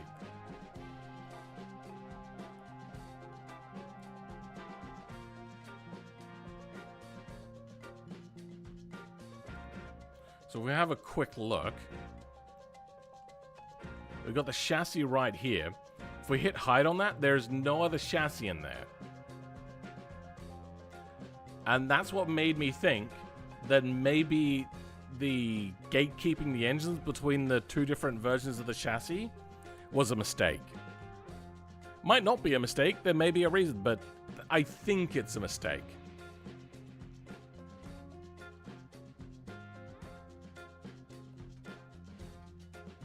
Oh. My controller was once again pressed up against my thing. Even though I just reused like pre-existing models and whatnot, I'm still quite happy with how fast this came about. That went pretty well.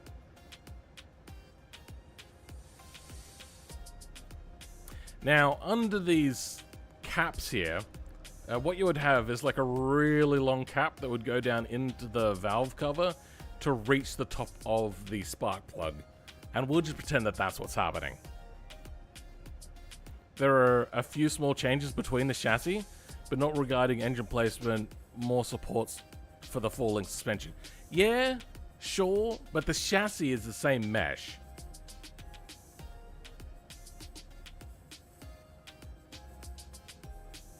It just feels a little bit weird. It feels like there may have been... I don't know. Maybe you're right. Maybe there was something there.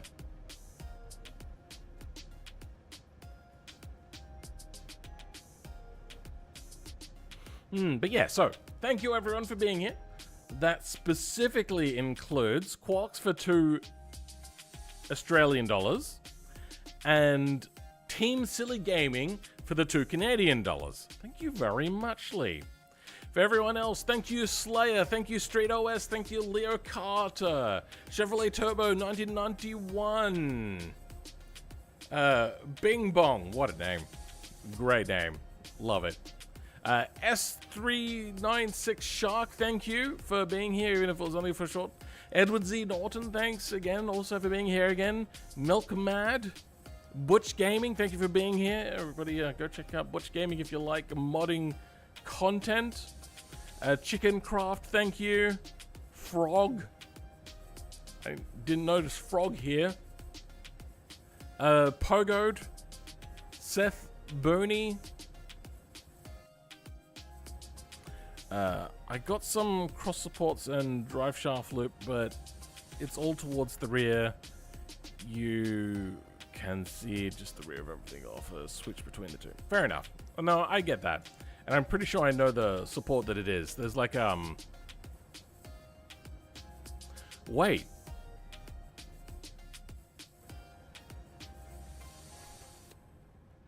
What am I looking at here?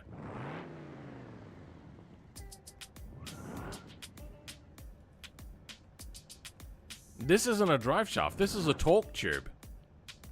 Huh. Okay. I didn't expect that. But yeah, there's like a bracket around there. I remember seeing that.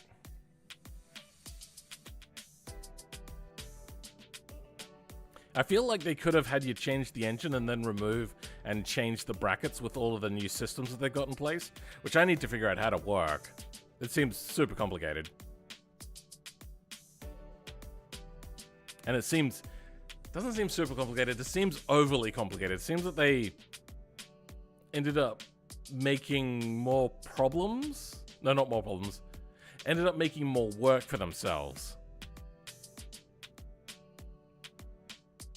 Or at least they did it in a weird way. I don't know, we'll see how that evolves. But at the moment, I wish that they just had better documentation for it. Monte Carlo SS, did I not say for you? Anyway, I'm Audi 5000. Thank you everyone for being here. I'll catch you all next time, which will probably be tomorrow. But the outro's working again. Goodbye.